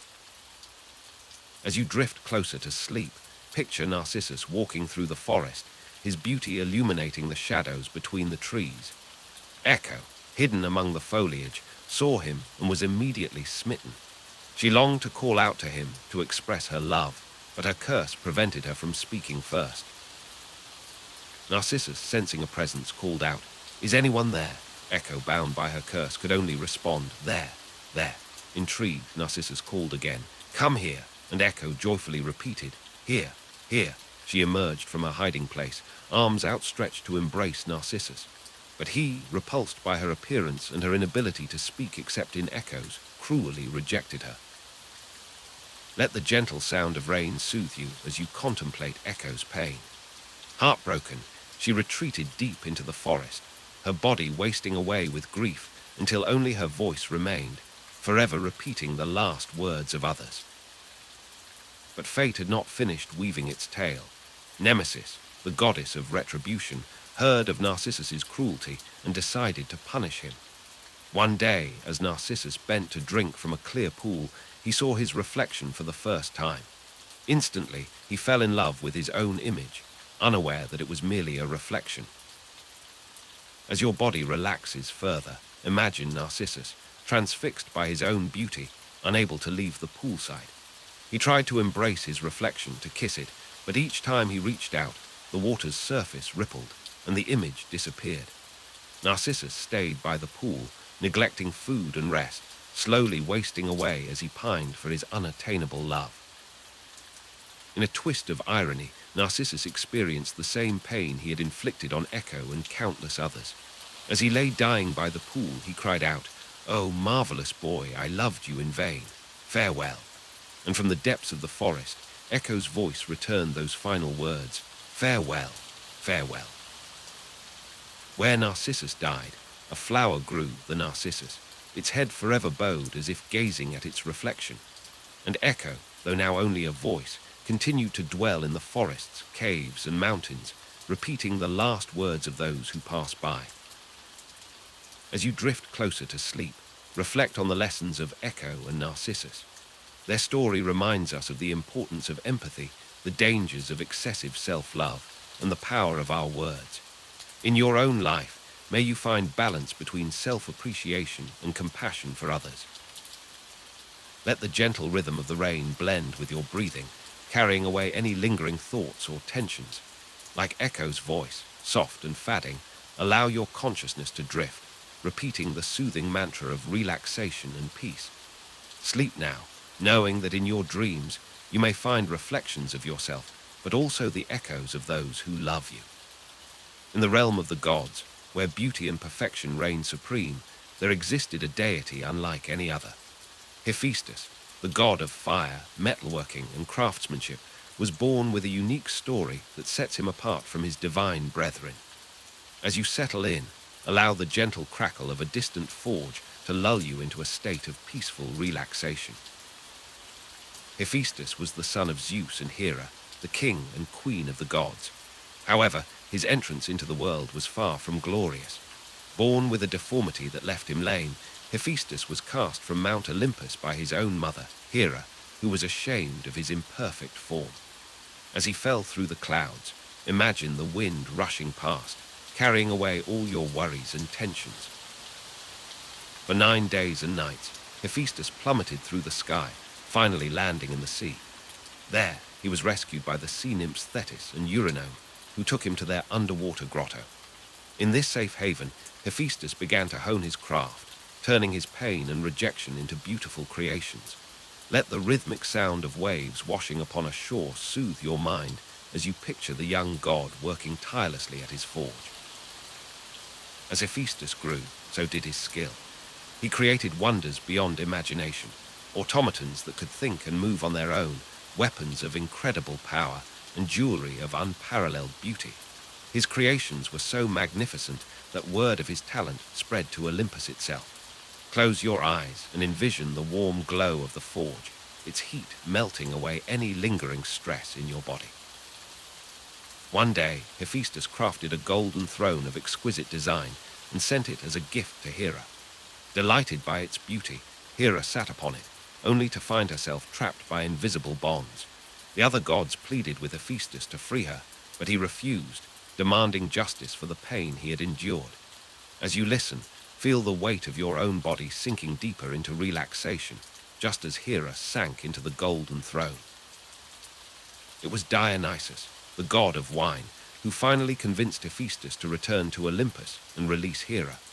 With his return, Hephaestus took his place among the Olympian gods, establishing his forge beneath Mount Etna. There, he continued to create marvels for gods and mortals alike.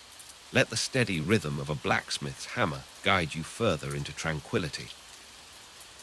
Despite his physical imperfections, Hephaestus married Aphrodite, the goddess of love and beauty. Their union, though tumultuous, symbolized the joining of inner beauty and outer grace. In your own life, may you find the balance between the strength of your character and the kindness in your heart, just as Hephaestus found his place in the divine realm. Hephaestus's story teaches us that true worth lies not in physical perfection, but in the passion and skill we bring to our endeavors. His perseverance in the face of rejection and his ability to turn adversity into art make him a symbol of resilience and creativity. As you drift closer to sleep, let Hephaestus's determination inspire you to face your own challenges with courage and ingenuity. Imagine now the warmth of Hephaestus's forge enveloping you like a comforting blanket. Feel the tension in your muscles melting away, just as metal melts in the divine craftsman's fire. With each breath, sink deeper into relaxation, knowing that like the creations of Hephaestus, you too have the power to shape your world and overcome any obstacle. As we leave the story of Hephaestus, carry with you the knowledge that imperfections do not define us. Instead, they can be the very things that make us unique and valuable. Let the gentle sounds of the forge fade into the background, replaced by the soothing patter of rain, as you allow yourself to drift peacefully into the realm of dreams, where your own creativity knows no bounds. In the realm of Olympus, where gods and goddesses reigned supreme, there existed a deity whose very name struck fear into the hearts of mortals and immortals alike. Ares, the god of war, was a force of nature, embodying the raw power and brutal intensity of battle. As we delve into his tale, allow the soothing rain to wash away your worries, each droplet a whisper of tranquility in the night. Born to Zeus and Hera, Ares was destined for greatness, yet his path was not one of wisdom or creation, but of destruction and conflict. From his earliest days, he showed a penchant for aggression, his cries more akin to battle cries than a child's wail. As he grew, so did his appetite for war, his very presence igniting sparks of conflict wherever he went. Unlike his half-sister Athene, who represented the strategic and honorable aspects of warfare, Ares reveled in the chaos and bloodshed of battle. He was often depicted as a powerful, muscular figure, clad in gleaming bronze armor, his eyes blazing with the fire of combat. In one hand, he wielded a mighty spear, and in the other, a shield that seemed to absorb the light around it. Ares' reputation among the gods was a complex one. While respected for his strength and feared for his wrath, he was often viewed with disdain by his fellow Olympians. Zeus, his own father, once proclaimed, "You are the most hateful to me of all the gods who hold Olympus. Forever quarreling is dear to your heart, wars and battles." Despite this, or perhaps because of it, Ares found himself drawn to Aphrodite, the goddess of love and beauty. Their affair was passionate and tumultuous, much like the god of war himself. This union of love and war produced several children, including Phobos, fear, and Deimos, terror, who often accompanied their father into battle. One of the most famous tales involving Ares showcases both his power and his vulnerability. During the Trojan War, Ares sided with the Trojans, much to the dismay of his mother, Hera, who favored the Greeks. In a fierce battle, Ares was confronted by the Greek hero Diomedes, who was aided by Athene. Imagine, if you will, the clash of celestial power and mortal courage. The battlefield falls silent as Ares, resplendent in his divine armor, faces the mortal Diomedes. The air crackles with tension, the very earth seeming to hold its breath. As you listen, feel the weight of anticipation melting away, replaced by a deep, calming stillness. With Athene's guidance, Diomedes hurled his spear at Ares, striking the god and wounding him. The bellow of pain that escaped Ares' lips was said to be as loud as 10,000 men. Humiliated and injured, Ares fled the battlefield, returning to Olympus to nurse his wounds and his wounded pride. This defeat at the hands of a mortal, albeit one aided by Athene, serves as a reminder that even the mightiest can fall. It's a lesson in humility, one that resonates through the ages. As you rest, consider how this ancient tale might apply to your own life. Perhaps there are battles you've faced, challenges that seemed insurmountable, yet you've persevered. Ares' role in Greek mythology is not merely that of a warmonger. He represents the dual nature of conflict, its destructive power and its potential for change. War, terrible as it is, can sometimes lead to progress, to the fall of tyranny, to the birth of new nations. In this, Ares embodies the complex nature of strife and its place in the world. As our tale of Ares draws to a close, let the sound of gentle rain soothe your mind. Imagine each drop as a moment of peace, washing away the day's tensions. Like the calm after a storm, allow a sense of tranquility to settle over you. The battles of the day are done, and now is the time for rest. Remember, even Ares, the mighty god of war, found moments of peace. In your own life, seek balance between action and rest, between challenge and calm. Let the rhythm of the rain guide you towards a peaceful slumber, where dreams of heroic deeds and divine wisdom await. In the realm of Greek mythology, few heroes embody the complexity of human nature quite like Bellerophon. As we delve into his tale, allow the gentle patter of rain to soothe your mind, carrying you deeper into a state of tranquil relaxation. Bellerophon was born a prince of Corinth, blessed with both beauty and strength. His name, meaning slayer of Belarus, hinted at the destiny that awaited him. As a young man, Bellerophon's life took an unexpected turn when he accidentally killed his own brother. This tragic event set in motion a series of adventures that would test his courage, wisdom, and ultimately his humility. Seeking purification for his unintended crime, Bellerophon journeyed to the court of King Protus in Tiryns. There, he faced his first great challenge. The king's wife, Antea, became infatuated with the handsome youth. When Bellerophon rejected her advances, she accused him of attempting to seduce her. King Protus, not wishing to violate the sacred laws of hospitality by killing a guest, sent Bellerophon to his father-in-law, King Iobates of Lycia, with a sealed message asking for Bellerophon's death.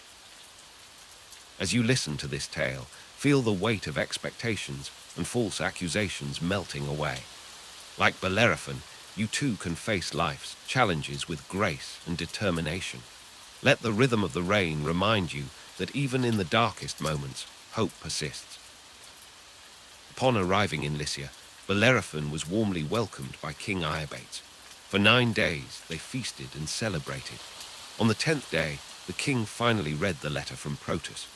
Unwilling to kill Bellerophon outright, Iobates decided to send him on a seemingly impossible quest, to slay the Chimera, a monstrous fire-breathing creature with the head of a lion, the body of a goat, and the tail of a serpent. Imagine, if you will, the daunting task that lay before Bellerophon. As you picture this scene, allow your own worries to diminish, becoming as distant and inconsequential as the challenges of myth. Breathe deeply, feeling a sense of calm wash over you. Bellerophon's greatest ally in this quest was the winged horse Pegasus. With the help of the goddess Athene, he managed to tame this magnificent creature. Mounted on Pegasus, Bellerophon soared high above the Chimera, raining down arrows upon the beast. In a stroke of brilliance, he attached a lump of lead to the tip of his spear. When the Chimera's fiery breath melted the lead, it flowed down the monster's throat, killing it from within. This victory, however, was just the beginning. King Iobates, still intent on Bellerophon's demise, sent him on further dangerous missions. He battled the fierce Solymi tribe and defeated the warrior women known as the Amazons.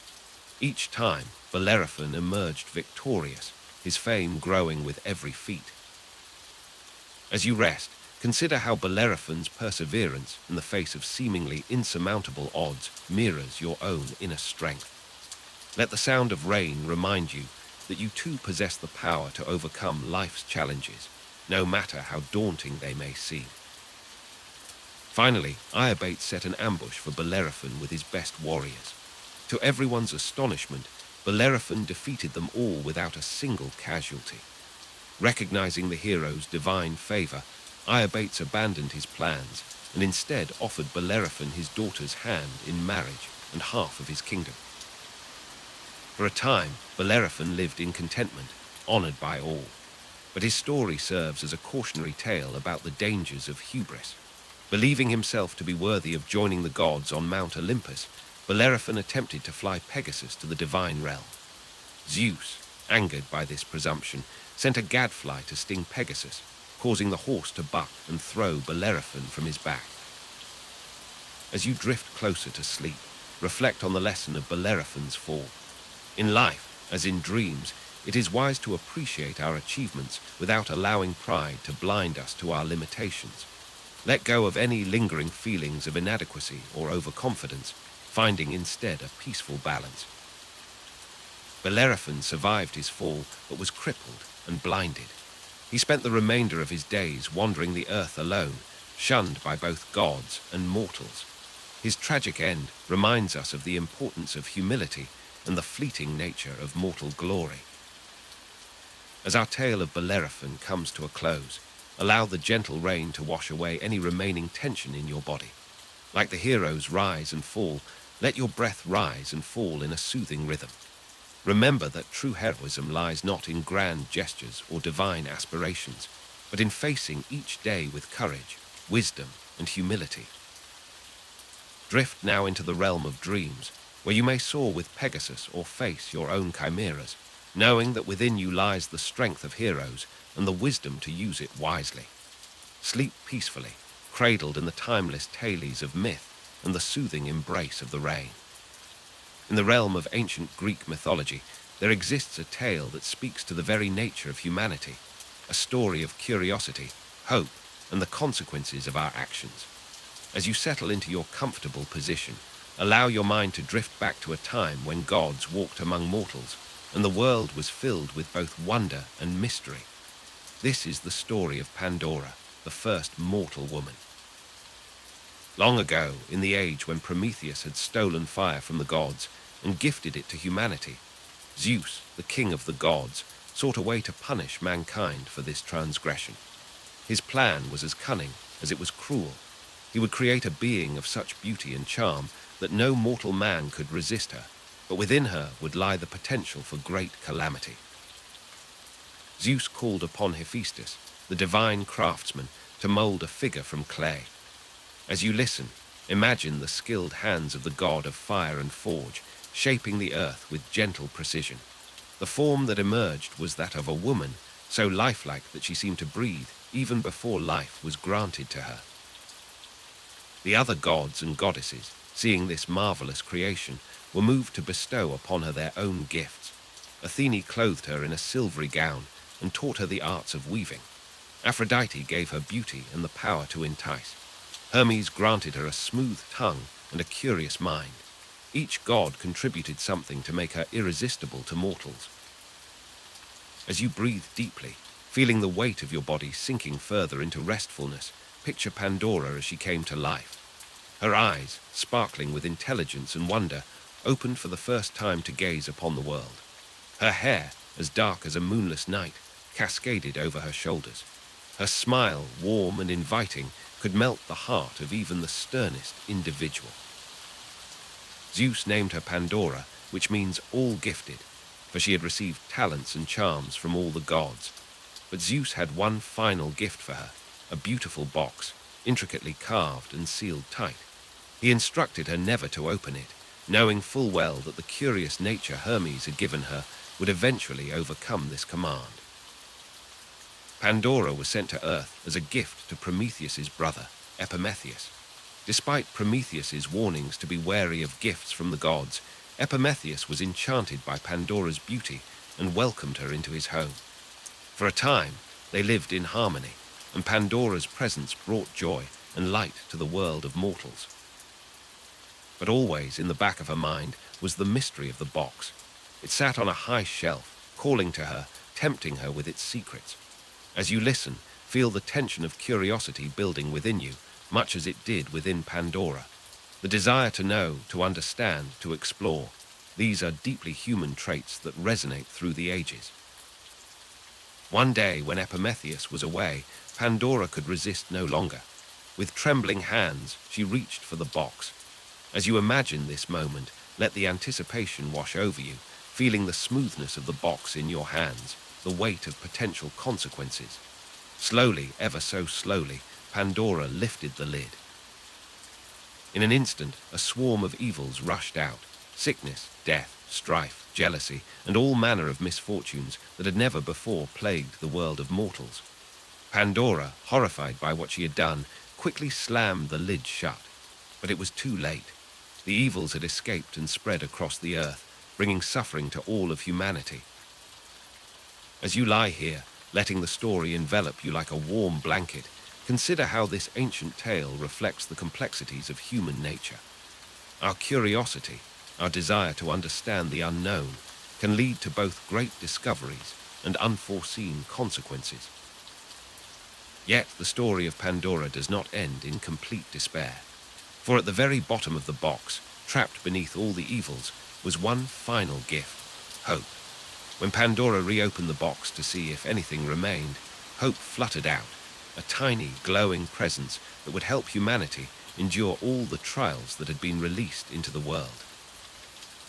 As your body relaxes further, sinking deeper into comfort, reflect on the dual nature of Pandora's legacy.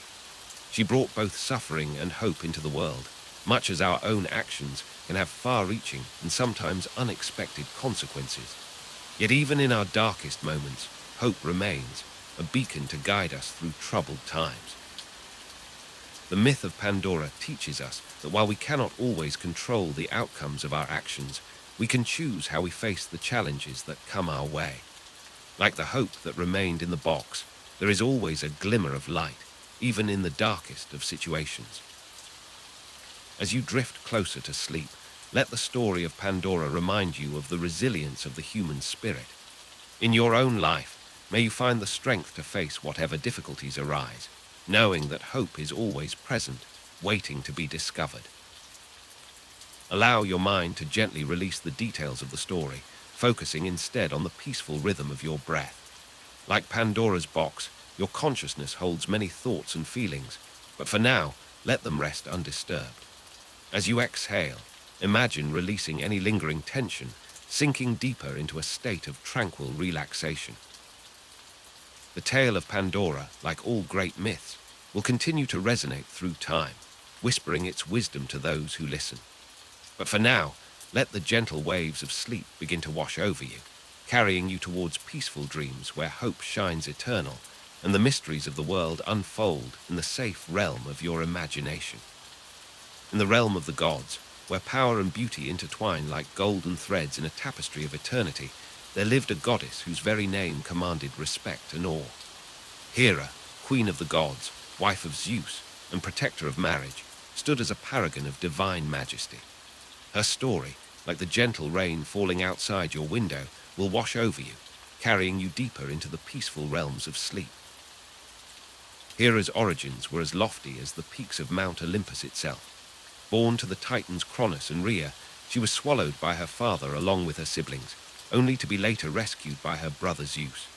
This early trauma forged in Hera a strength that would define her throughout eternity. As you listen, allow the tension in your body to melt away, much like the chains that once bound the young goddess.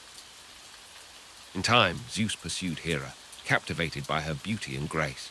Their courtship was as tumultuous as a storm at sea, with Hera initially resisting the advances of the thunder god. Zeus, ever cunning, transformed himself into a bedraggled cuckoo bird to gain her sympathy. Hera, moved by compassion, held the bird to her breast to warm it. At that moment, Zeus revealed himself, and in the surprise of the moment, Hera agreed to be his wife. Their wedding was a grand affair, celebrated by all of creation. The earth itself bloomed with golden apples in the garden of the Hesperides as a wedding gift. As you imagine this scene of divine splendor, feel your own body settling deeper into comfort, as if cradled by the very clouds that cushion the gods. Yet married life for Hera was far from the blissful union she had envisioned. Zeus, known for his wandering eye, often strayed, causing Hera great pain and jealousy. But Hera was not one to be trifled with. She was a goddess of great power and even greater pride. When wronged, her wrath was as fearsome as any storm Zeus could conjure. One tale speaks of how Hera punished Zeus for his infidelities. She rallied other gods to her cause, and together they bound Zeus with unbreakable chains. It was only through the intervention of the giant Briareus that Zeus was freed. This story reminds us that even the mightiest can be humbled, and that true strength often lies in forgiveness and reconciliation. Despite the challenges in her marriage, Hera remained a fierce protector of the institution itself. She watched over mortal marriages, blessing those who honored their vows and punishing those who betrayed them. In this, we see Hera's complex nature, capable of both great compassion and terrible fury. Hera's symbols were as regal as she was. The peacock, with its proud stance and dazzling plumage, became her sacred bird. The pomegranate, filled with seeds, represented fertility and the abundance of married life. As you drift closer to sleep, imagine these vivid images, the iridescent feathers of the peacock, the rich red seeds of the pomegranate, and let them paint your dreams in colors of divine beauty. One of Hera's most famous acts was her persecution of Heracles, Zeus's son, by a mortal woman. Driven by jealousy, Hera sent serpents to kill the infant Heracles, but the demigod strangled them in his crib. Later, she influenced him to commit terrible acts, leading to the famous 12 labors as penance. Yet, in a twist of fate, Heracles eventually reconciled with Hera, showing that even divine grudges can be overcome.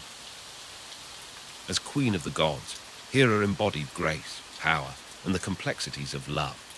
Her story teaches us about the strength found in maintaining one's dignity in the face of adversity, the importance of standing up for oneself, and the power of forgiveness. As you lie here, feeling the weight of the day melting away, consider how Hera's qualities might resonate in your own life.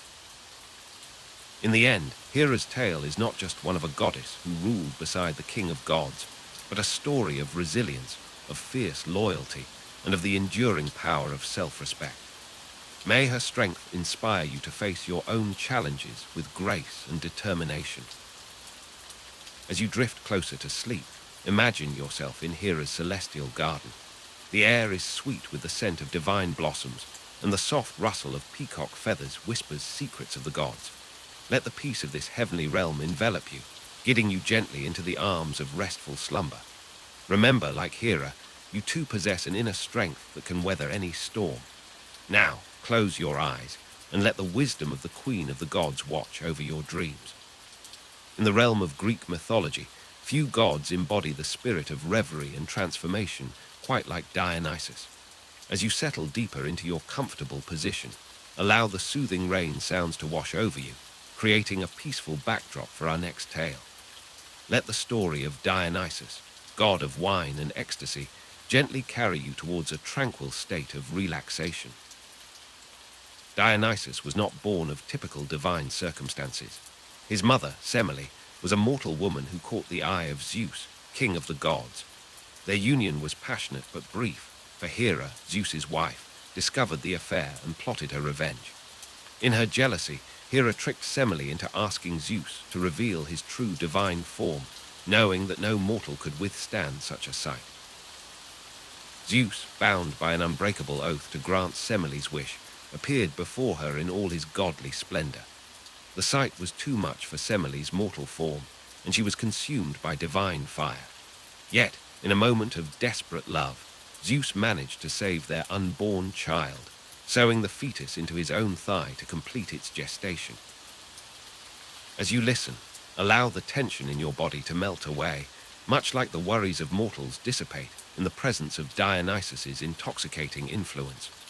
Breathe deeply, feeling the rise and fall of your chest, as smooth and rhythmic as the waves of wine that flowed in the god's wake. Dionysus was born from Zeus's thigh, a god of dual nature, both mortal and divine. This unique heritage would shape his destiny and his role among the Olympians. As a child, he was hidden away from Hera's wrath, raised by nymphs in the lush forests of Mount Nysa. There, surrounded by nature's bounty, young Dionysus discovered the art of winemaking, a gift he would later share with humanity. As Dionysus grew into his godhood, he embarked on a journey across the known world, spreading the cultivation of grapevines and the joyous rituals of wine. His travels were not without peril, for many mortals and even some gods failed to recognize his divinity. Yet, with each challenge, Dionysus's power grew, as did his following of devoted worshippers. Picture yourself now, drifting gently on a sea of calm, much like Dionysus's followers lost in ecstatic dance. The rain continues its soothing patter, a natural rhythm to guide your breathing as we delve deeper into the god's story. One of Dionysus's most famous adventures involved pirates who failed to recognize the god and attempted to kidnap him. As their ship sailed across the wine-dark sea, Dionysus revealed his true nature. Vines sprouted from the deck, wrapping around the mast and oars. The air filled with the sweet scent of wine, and the sound of invisible flutes echoed across the waves. In their terror, the pirates leapt overboard, only to be transformed into dolphins, a reminder of the god's power to change not just the mind, but the very essence of being. Dionysus's return to Mount Olympus marked a shift in the pantheon. He brought with him not just the gift of wine, but a new way of experiencing the divine through ecstasy and abandon. His presence challenged the established order, introducing a wild, untamed element to the carefully balanced realm of the gods. As you continue to relax, imagine the warmth of Dionysus's gift spreading through your body, releasing any lingering tension. Like the gods' followers finding freedom in ritual dance, allow your mind to let go of conscious thought, drifting closer to the peaceful realm of sleep. The myths of Dionysus remind us that there is wisdom in occasional release, in allowing ourselves moments of joy and abandonment. His story teaches us that transformation is possible, that even in our darkest moments, we have the power to reinvent ourselves and find new beginnings. As our tale of Dionysus comes to a close, carry with you the god's spirit of renewal. Let the gentle rain sounds continue to lull you, washing away the cares of the day. Allow yourself to sink deeper into relaxation, knowing that like Dionysus, you too can emerge renewed from whatever challenges you face. May your dreams be as sweet as the finest wine, and may you wake refreshed, transformed by the restful sleep that now beckons you. Good night, and may Dionysus's gift of peaceful abandon guide you to serene slumber. In the realm of Greek mythology, few heroes shine as brightly as Achilles, the swift-footed warrior whose name has become synonymous with both greatness and vulnerability. As you settle deeper into your comfortable position, allow the gentle patter of rain to wash away the cares of your day, and let us journey back to the age of heroes. Achilles was born to the sea nymph Thetis and the mortal king Peleus. From the moment of his birth, destiny marked him for greatness. His mother, knowing the perils that awaited her son, sought to protect him by dipping him in the river Styx, whose waters were said to confer invulnerability. Yet, as she held him by his heel, that small spot remained untouched by the magical waters, becoming his sole weakness. As you breathe deeply, imagining the cool, misty air near the legendary river, picture the young Achilles growing into a man of unparalleled skill and beauty. His education was entrusted to the wise centaur Chiron, who taught him the arts of war, music, and healing. With each passing year, Achilles' reputation grew, his name whispered with awe across the lands of Greece. When the Trojan War began, prophecy foretold that without Achilles, the Greeks would fail in their siege of Troy. Yet it also warned that should he go to war, he would find glory but meet an early death. His mother, desperate to save her son, disguised him as a girl and hid him on the island of Skyros. Close your eyes and picture the young warrior, conflicted between his destiny and his desire for a long, peaceful life. But fate would not be denied. The clever Odysseus uncovered Achilles' identity, and the young hero, driven by his own sense of honor and the lure of eternal fame, chose to join the war. As you listen, feel the weight of this decision, the balance between duty and self-preservation that we all face in our own lives. At Troy, Achilles proved himself the greatest of the Greek warriors. His speed, strength, and skill were unmatched on the battlefield. The Trojan prince Hector, Troy's mightiest defender, fell to Achilles' spear, as did countless others. Yet even as he achieved the glory he sought, tragedy stalked him. His beloved friend Patroclus, wearing Achilles' armor, was slain by Hector, driving Achilles into a frenzy of grief and rage. As the rain continues its soothing rhythm, reflect on how even the mightiest among us are vulnerable to loss and sorrow. Achilles' grief reminds us of the deep bonds we form and the pain we risk when we open our hearts to others. Yet it is these very connections that give our lives meaning and depth. The story of Achilles reaches its fateful conclusion when Paris, guided by the god Apollo, fired an arrow that struck Achilles in his one vulnerable spot, his heel. The greatest of Greek heroes fell, mortal after all, his legendary life cut short as the prophecy had foretold. As you drift closer to sleep, consider how this tale speaks to the duality of human nature, our strength and our weakness, our desire for glory and our need for love.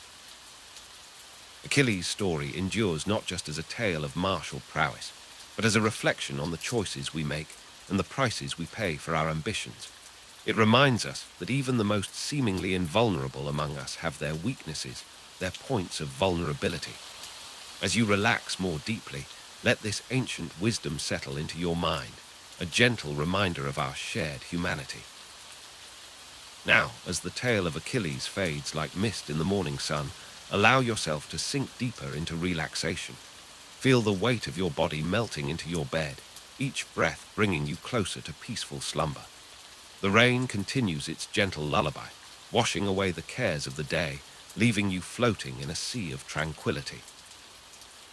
Remember, like Achilles, you too possess great strength, even if you may not always see it.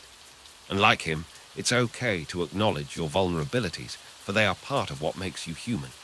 As you drift off to sleep, carry with you the courage of Achilles, the depth of his feelings, and the timeless nature of his legend. May your dreams be filled with the wonder of ancient myths and the peace of a restful night. In the realm of ancient Greece, where gods and mortals intertwined, there lived a princess named Psyche, whose beauty was so extraordinary that it rivaled even that of Aphrodite, the goddess of love and beauty herself. As we delve into this tale of love and transformation, allow the gentle patter of rain to lull you into a state of deep relaxation. Psyche's beauty was so renowned that people began to worship her instead of Aphrodite. This angered the goddess, who sought revenge. She summoned her son, Eros, the god of love, and instructed him to make Psyche fall in love with the most hideous creature on earth. But as fate would have it, when Eros saw Psyche, he was instantly captivated by her beauty and fell deeply in love with her himself. Meanwhile, Psyche's parents, concerned that no mortal man would marry her due to her divine-like beauty, consulted an oracle. The oracle prophesied that Psyche would marry a monster that even the gods feared. With heavy hearts, they left Psyche on a mountaintop to meet her destiny. As you listen, feel the weight of your body sinking deeper into your bed, letting go of any tension or worry. But instead of a monster, Zephyr, the west wind, carried Psyche to a magnificent palace. There, she was tended to by invisible servants and visited each night by a mysterious lover who insisted on keeping his identity hidden. This lover was none other than Eros himself, who had disobeyed his mother's wishes and taken Psyche as his wife. For a time, Psyche lived in blissful happiness, but curiosity began to gnaw at her. Her sisters, jealous of her fortune, planted seeds of doubt in her mind, suggesting that her unseen husband might truly be a monster. One night, unable to resist, Psyche lit a lamp to gaze upon her lover's face while he slept. As the soft light of the lamp reveals Eros' divine beauty, allow your mind to drift, imagining the warmth and comfort of your own bed. But as Psyche leaned in for a closer look, a drop of hot oil fell from the lamp onto Eros' shoulder, awakening him. Betrayed and hurt, Eros fled, and the palace vanished along with him. Psyche found herself alone in a barren field, heartbroken and desperate to reunite with her love.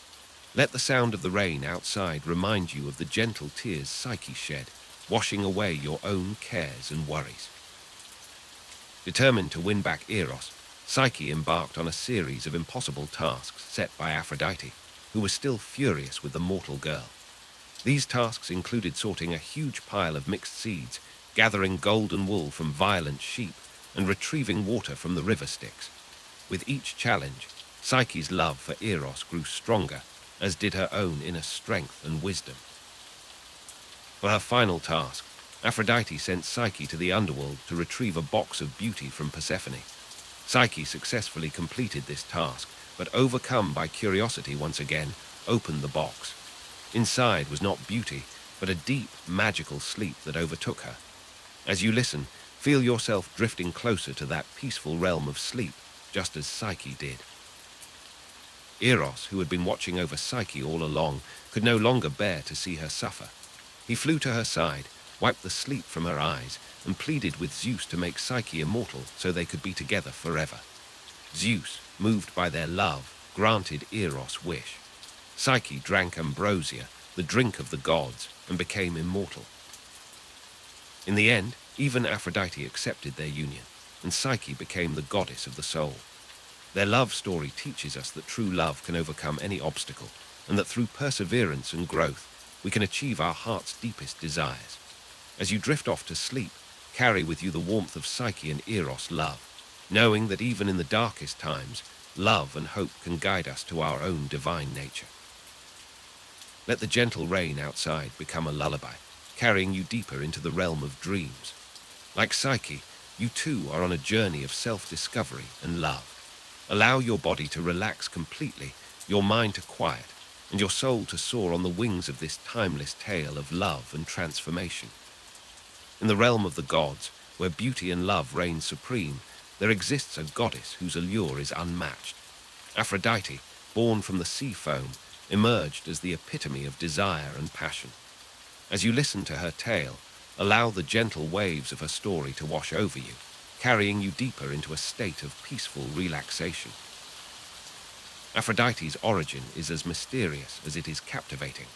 Some say she arose from the sea, formed from the foam created by Uranus's severed genitals cast into the ocean. Others claim she is the daughter of Zeus and Dione. Whichever tale you choose to believe, her impact on both gods and mortals is undeniable. As she stepped onto the shore of Cyprus, flowers bloomed beneath her feet, and the very air seemed to shimmer with her presence. The gods were immediately captivated by her beauty, and even Zeus himself was struck by her charm. To prevent conflict among the Olympians, Zeus hastily arranged her marriage to Hephaestus, the god of fire and craftsmanship.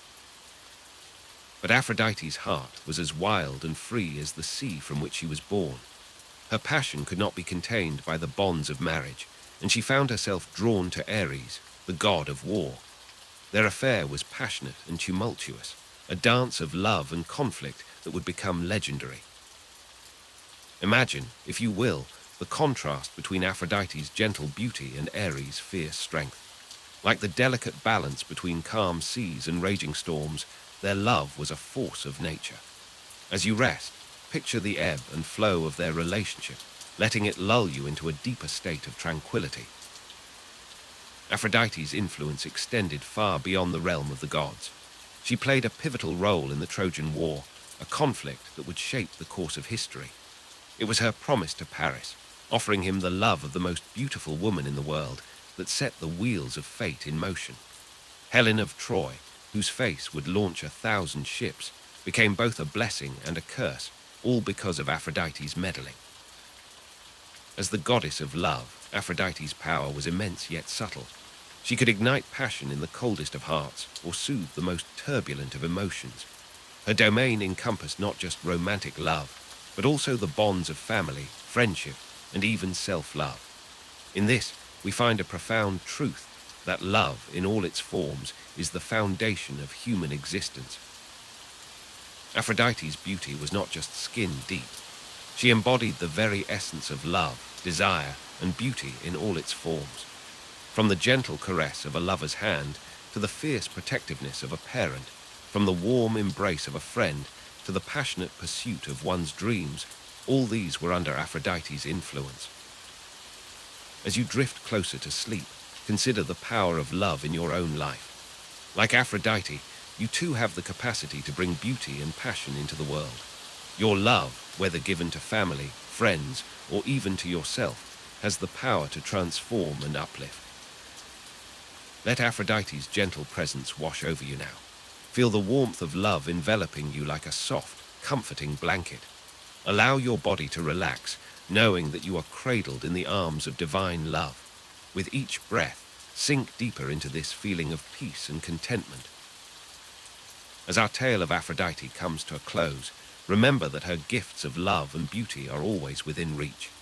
In your dreams tonight, may you find yourself walking on shores of golden sand, feeling the gentle caress of sea foam at your feet, just as Aphrodite did when she first came into being. Let the rhythm of the waves guide you into a peaceful, love-filled slumber.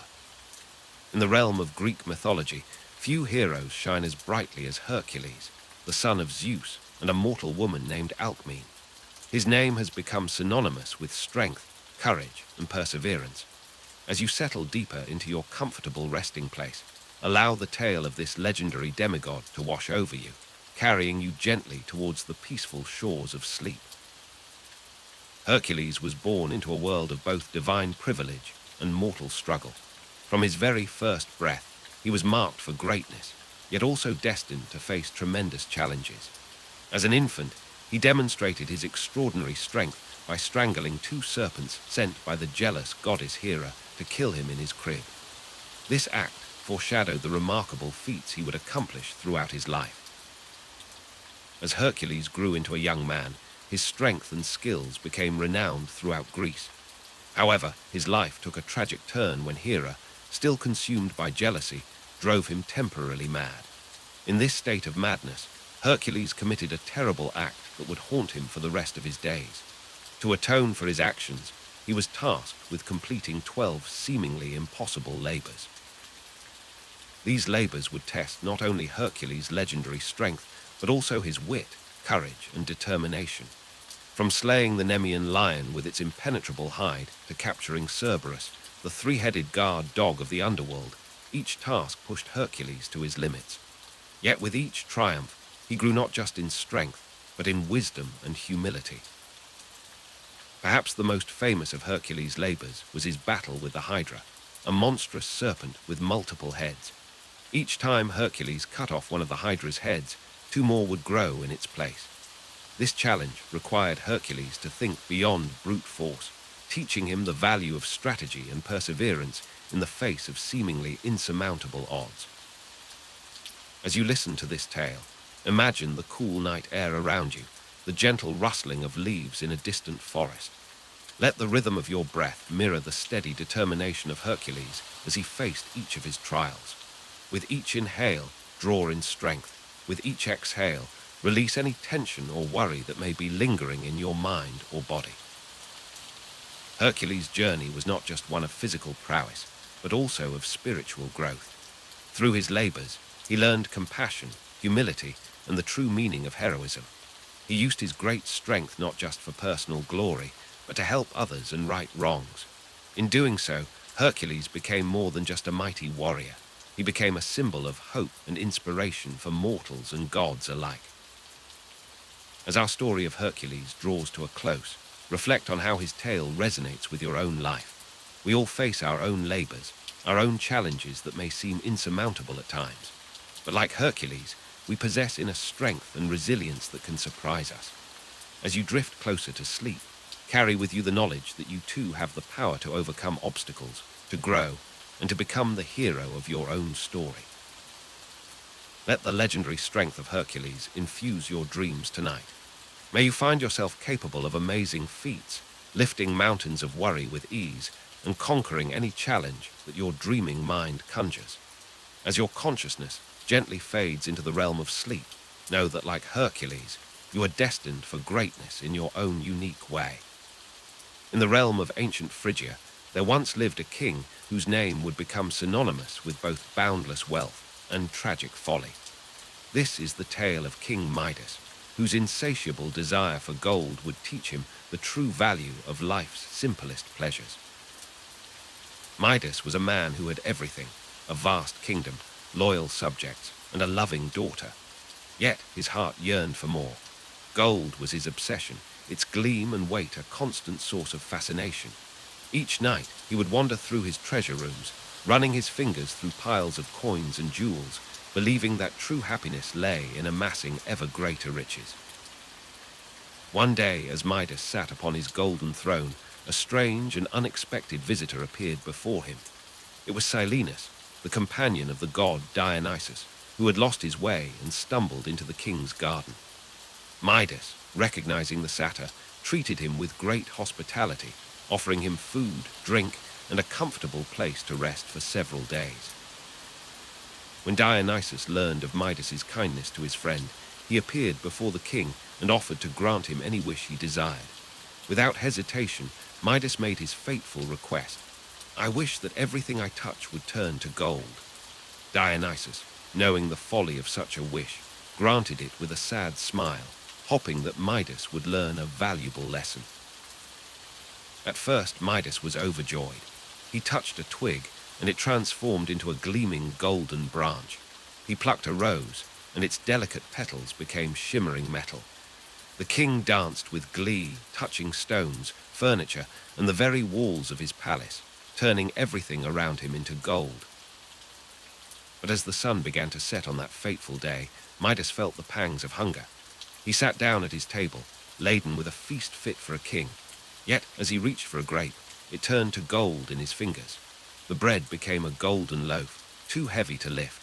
Even the wine in his cup became solid gold as it touched his lips. Midas, surrounded by more wealth than he had ever dreamed possible, found himself unable to eat or drink. As you listen to this tale, dear dreamer, feel the weight of Midas's realization settling upon you.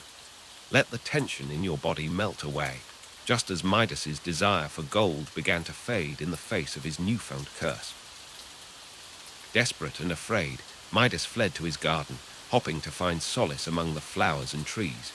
But everything he touched, the grass, the leaves, even the dewdrops, turned to cold, lifeless gold. In his despair, he heard the laughter of his beloved daughter approaching.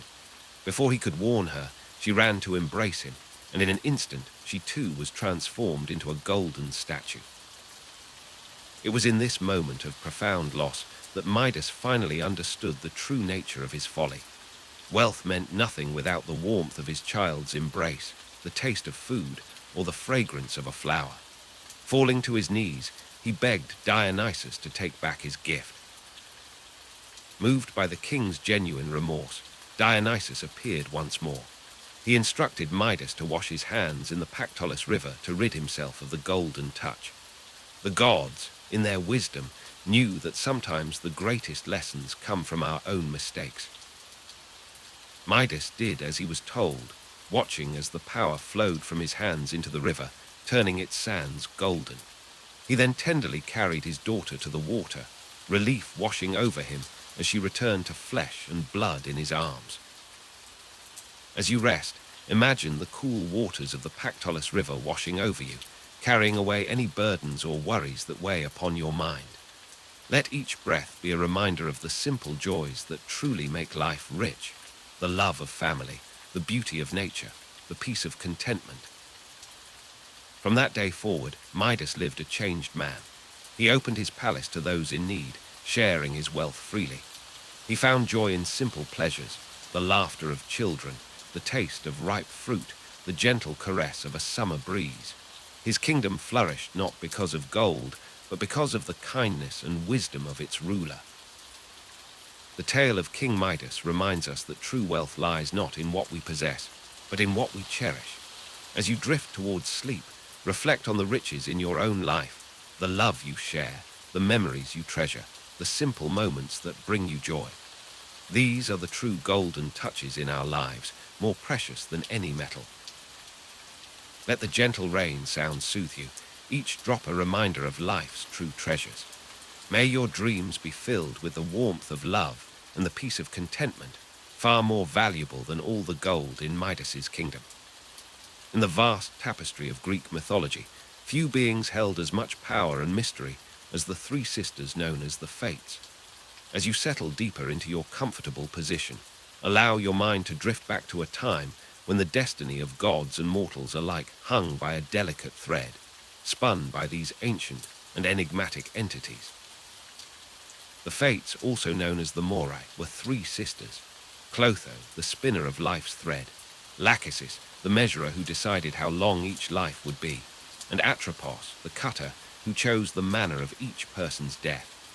These sisters, older than time itself, resided in a realm beyond the reach of gods and mortals, where the very fabric of existence was woven. Imagine, if you will, a dimly lit cavern, its walls shimmering with an otherworldly light. The air is thick with the scent of ancient parchment and the soft whisper of spinning wheels. Here, in this timeless space, the three sisters worked tirelessly, their fingers moving with inhuman precision as they shaped the destinies of all living beings. Clotho, the youngest of the sisters, sits before a great spinning wheel. Her nimble fingers draw forth threads of various colors and textures from a vast, shimmering pool of possibility. Each thread represents a life, and as Clotho spins, new beings come into existence across the cosmos. Her work is endless, for as long as there is life, there must be new threads to spin. As you listen, feel the gentle rhythm of Clotho's spinning wheel, its steady motion lulling you deeper into a state of tranquil relaxation. Let each turn of the wheel wash away any lingering tension in your body, allowing you to sink further into peaceful repose. Next to Clotho sits Lachesis, her eyes closed in deep concentration as her hands move over the spun threads. With unerring judgment, she measures each life thread, determining its length. Some threads she stretches long, granting a life of many years, while others she keeps short, their time in the world brief but no less significant. As Lachesis works, the threads begin to glow with potential, each one holding the promise of a unique journey through life. Allow yourself to envision the thread of your own life, glowing warmly in Lachesis's hands. Feel a sense of peace knowing that your journey, whatever its length, is filled with purpose and meaning. Let this thought ease any worries about the future, allowing you to rest fully in the present moment. Finally, we come to Atropos, the eldest and most feared of the Fates. In her hands, she holds a pair of ancient shears, their blades gleaming in the dim light. With solemn purpose, Atropos moves among the measured threads, deciding when and how each life will come to its end. Her touch is final, her decisions unalterable. Yet there is no malice in her actions, only the inevitable progression of existence.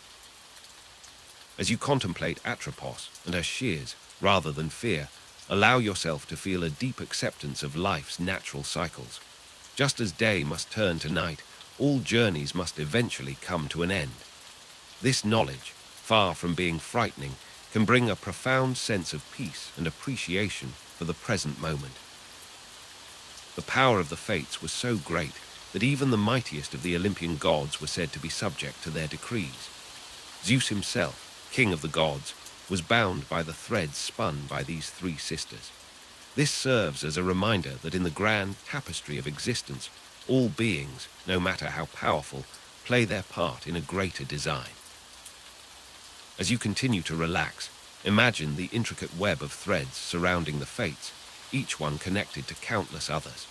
This web represents the interconnectedness of all life, showing how each individual story is part of a greater whole. Let this image fill you with a sense of belonging and purpose, knowing that your own thread is an integral part of this cosmic tapestry. The myth of the Fates teaches us about the delicate balance between destiny and free will. While the Fates may spin, measure, and cut the thread of our lives, it is up to us to weave that thread into a meaningful pattern. This reminds us that while we may not control all aspects of our destiny, we have the power to shape our journey and make the most of the time we are given. As you drift closer to sleep, carry with you the wisdom of the Fates. Like Clotho, find joy in creating and beginning new endeavors. Like Lachesis, learn to measure and appreciate the time you have. And like Atropos, cultivate the strength to accept endings with grace and dignity.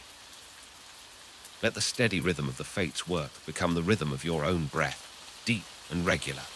With each inhale, feel yourself drawing in the timeless peace of their realm. With each exhale, release any remaining tension or worry. Allow the gentle sound of spinning wheels and softly clipping shears to blend with the ambient sounds around you, creating a soothing lullaby that carries you deeper into restful slumber. As we conclude our time with the Fates, remember that your own story is still unfolding, full of potential and possibility. Rest easy, knowing that you are part of something greater, a thread in the vast and beautiful tapestry of existence. Let this knowledge comfort you as you drift off into dreams, where perhaps you'll catch a glimpse of your own shimmering thread, woven with care by the hands of the Fates. In the misty realms of ancient Greece, where myth and reality intertwined like vines on an old oak, there lived a being unlike any other. Chiron, the wisest and justest of all centaurs, stood apart from his kin, both in body and spirit. As we delve into his tale, allow the gentle patter of rain outside to lull you deeper into relaxation, each drop a whisper of ancient wisdom. Chiron's story begins not with the wild reverie often associated with centaurs, but with a union most unusual. Born to the Titan Cronus and the nymph Philyra, Chiron's very existence was a testament to the unpredictable nature of divine love. Unlike his brethren, who were known for their brutish nature and uncontrollable passions, Chiron emerged as a beacon of intellect and compassion. From his earliest days, it was clear that Chiron was destined for greatness. His body, while still that of a centaur with the lower half of a horse, was marked by a noble bearing that set him apart. His human torso was strong and upright, his face etched with the lines of wisdom that would only deepen with time. But it was his eyes that truly captivated, deep pools of knowledge that seemed to hold the secrets of the cosmos. As you listen, feel the tension in your body begin to melt away, much like the mists that would part when Chiron walked through the forests of Mount Pelion. Let each breath draw you deeper into a state of tranquil peace, mirroring the calm that Chiron brought to all who sought his counsel. Chiron's greatest gift to the world was his insatiable thirst for knowledge and his boundless generosity in sharing it. He became renowned as a teacher without peer, his cave on Mount Pelion a sanctuary of learning that drew heroes and gods alike. Under his tutelage, figures like Achilles, Jason, and even Apollo himself grew in wisdom and skill. Imagine, if you will, the scene within Chiron's cave. The walls adorned with herbs and scrolls, the air thick with the scent of healing poultices and old parchment. Here, Chiron would impart his vast knowledge of medicine, music, prophecy, and the art of war. His gentle voice, much like the one guiding you now, would weave tales of the stars, explaining the movements of celestial bodies and their influence on mortal lives. But Chiron's life was not without its trials. The greatest challenge he faced came not from any external foe, but from a tragic accident involving his dear friend Heracles. During a visit, Heracles accidentally wounded Chiron with an arrow poisoned by the blood of the Hydra. For any mortal, this would have meant certain death. But Chiron, being immortal, was condemned to eternal, unbearable pain. As you rest, let the thought of Chiron's endurance inspire you. Just as he bore his pain with dignity, so too can you find strength in facing life's challenges. Allow any discomfort or worry to dissolve, carried away by the soothing rhythm of the rain. In his suffering, Chiron's wisdom and compassion shone even brighter.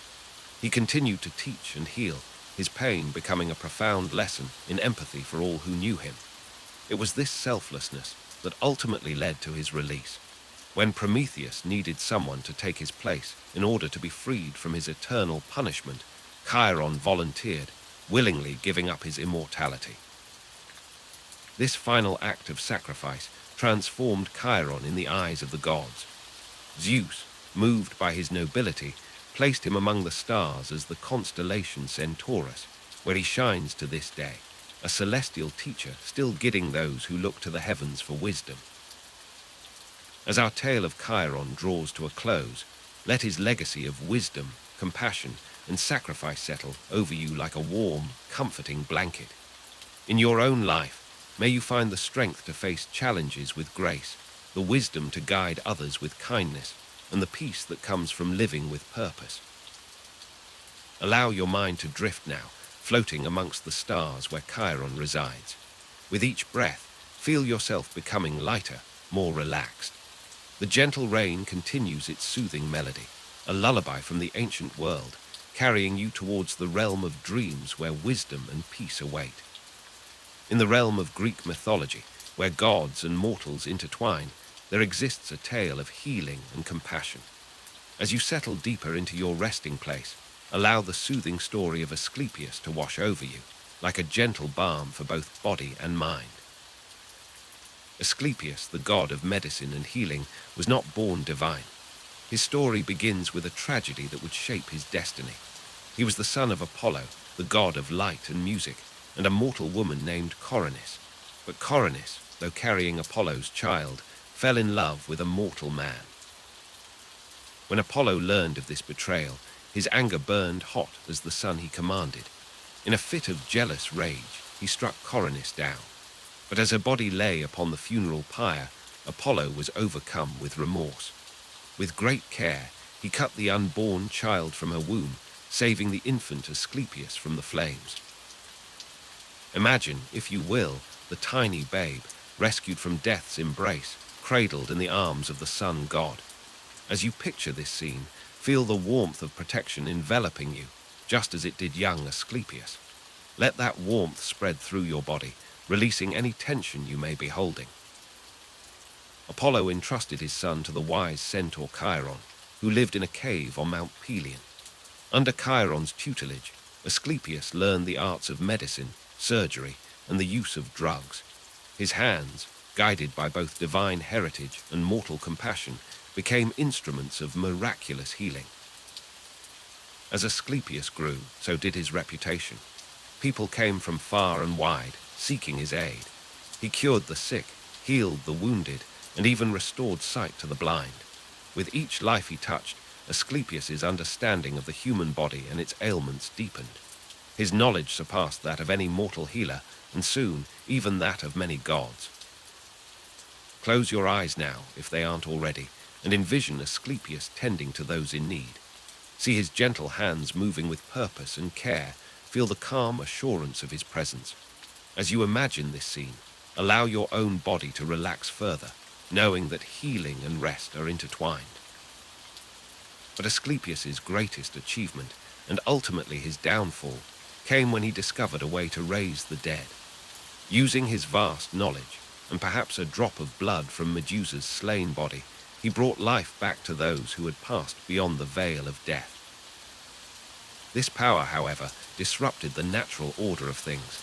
Hades, lord of the underworld, grew concerned as fewer souls entered his domain.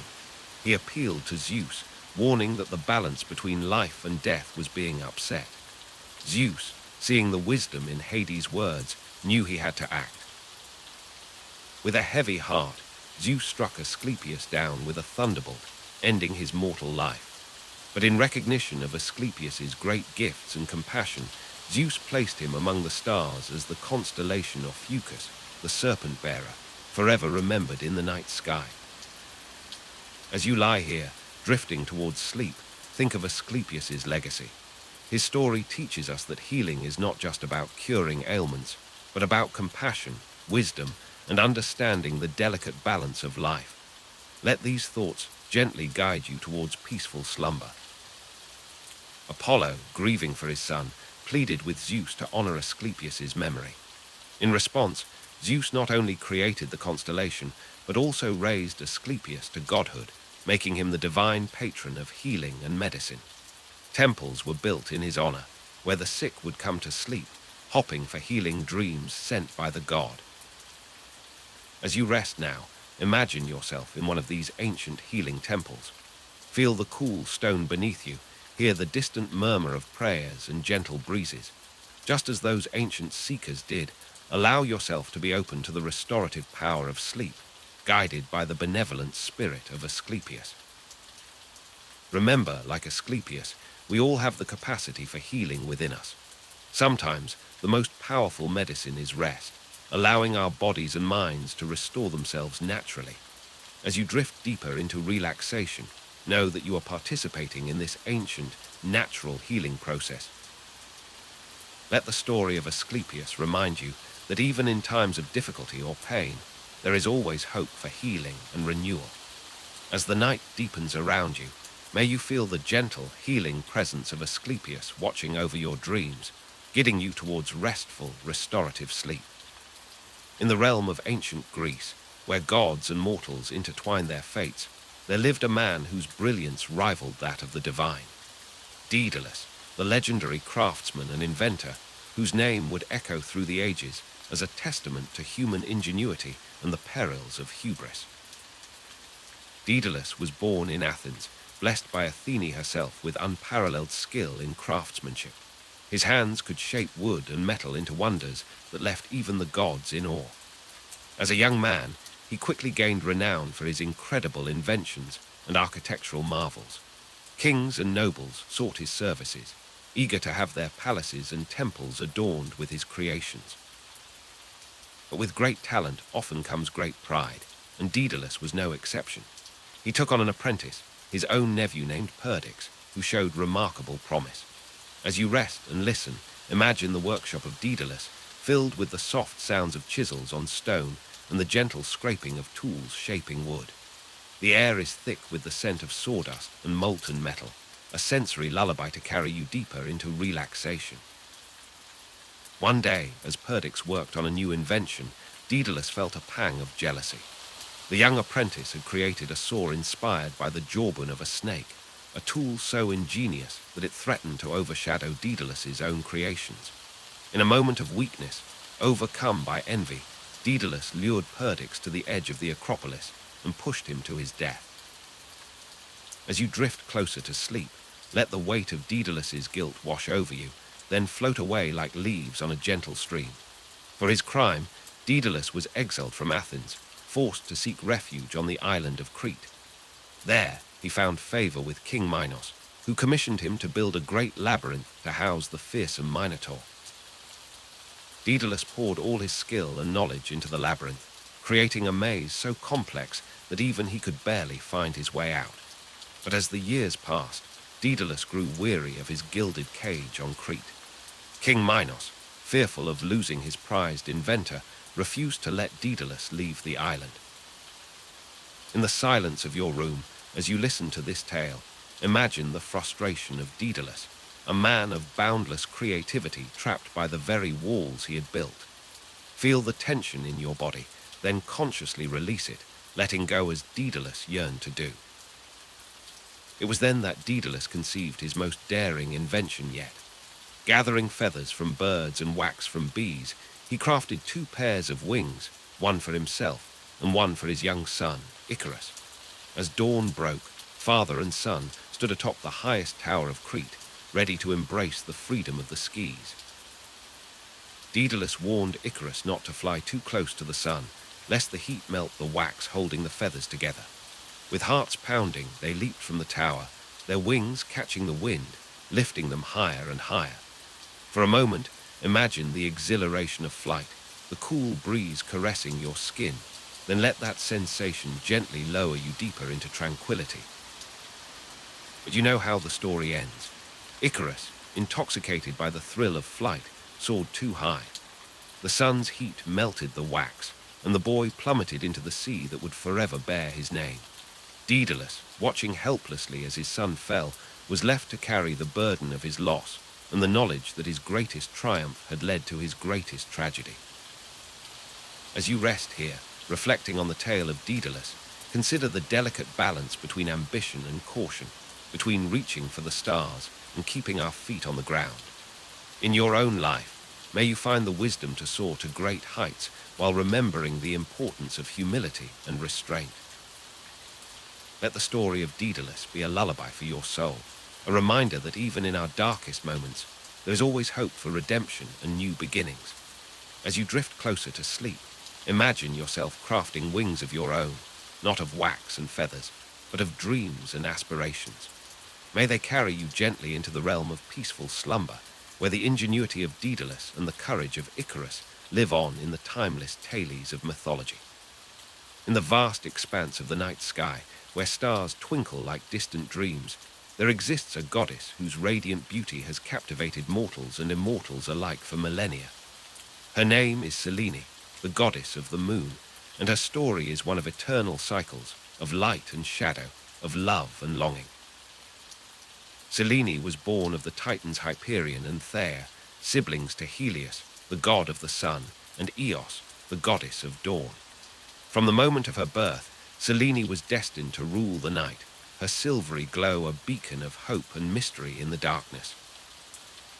Each night, as the sun's fiery chariot descends below the horizon, Selene begins her journey across the sky. She rides in a silver chariot drawn by 2 magnificent white horses, or sometimes by a pair of oxen, their breath creating the mists that veil the night in a soft, dreamy haze. As you lie here, listening to the gentle patter of rain, imagine Selene's chariot gliding silently overhead, her pale light seeping through your window, caressing your skin with its cool, soothing touch. Let the rhythm of her eternal journey lull you into a state of deep relaxation. Selene's most famous tale is one of love, a love so profound it defied the very laws of nature. The object of her affection was a mortal shepherd named Endymion, whose beauty was said to rival that of the gods themselves. As Selene rode her chariot across the night sky, she caught sight of Endymion sleeping on Mount Latmos, and in that moment her heart was forever lost. Night after night, Selene would descend from the heavens to visit her beloved Endymion, but their love faced an insurmountable obstacle. As a goddess, Selene was immortal, while Endymion was destined to age and die like all mortals. The thought of losing him was more than Selene could bear. In her desperation, Selene appealed to Zeus, the king of the gods. She begged him to grant Endymion eternal youth and immortality. Zeus, moved by Selene's devotion, offered a compromise. He would place Endymion in an eternal sleep, forever young and beautiful, and Selene could visit him each night in his dreams. And so, on Mount Latmos, Endymion sleeps in a secret cave, untouched by time. Each night, as Selene's chariot crosses the sky, she pauses in her journey to descend to her sleeping love, to whisper in his ear and share in his dreams.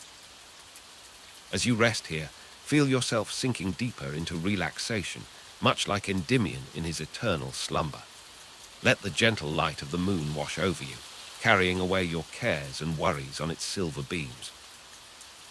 Selene's influence extends far beyond her own love story. As the goddess of the moon, she governs the tides, the cycles of nature, and the rhythms of the human body.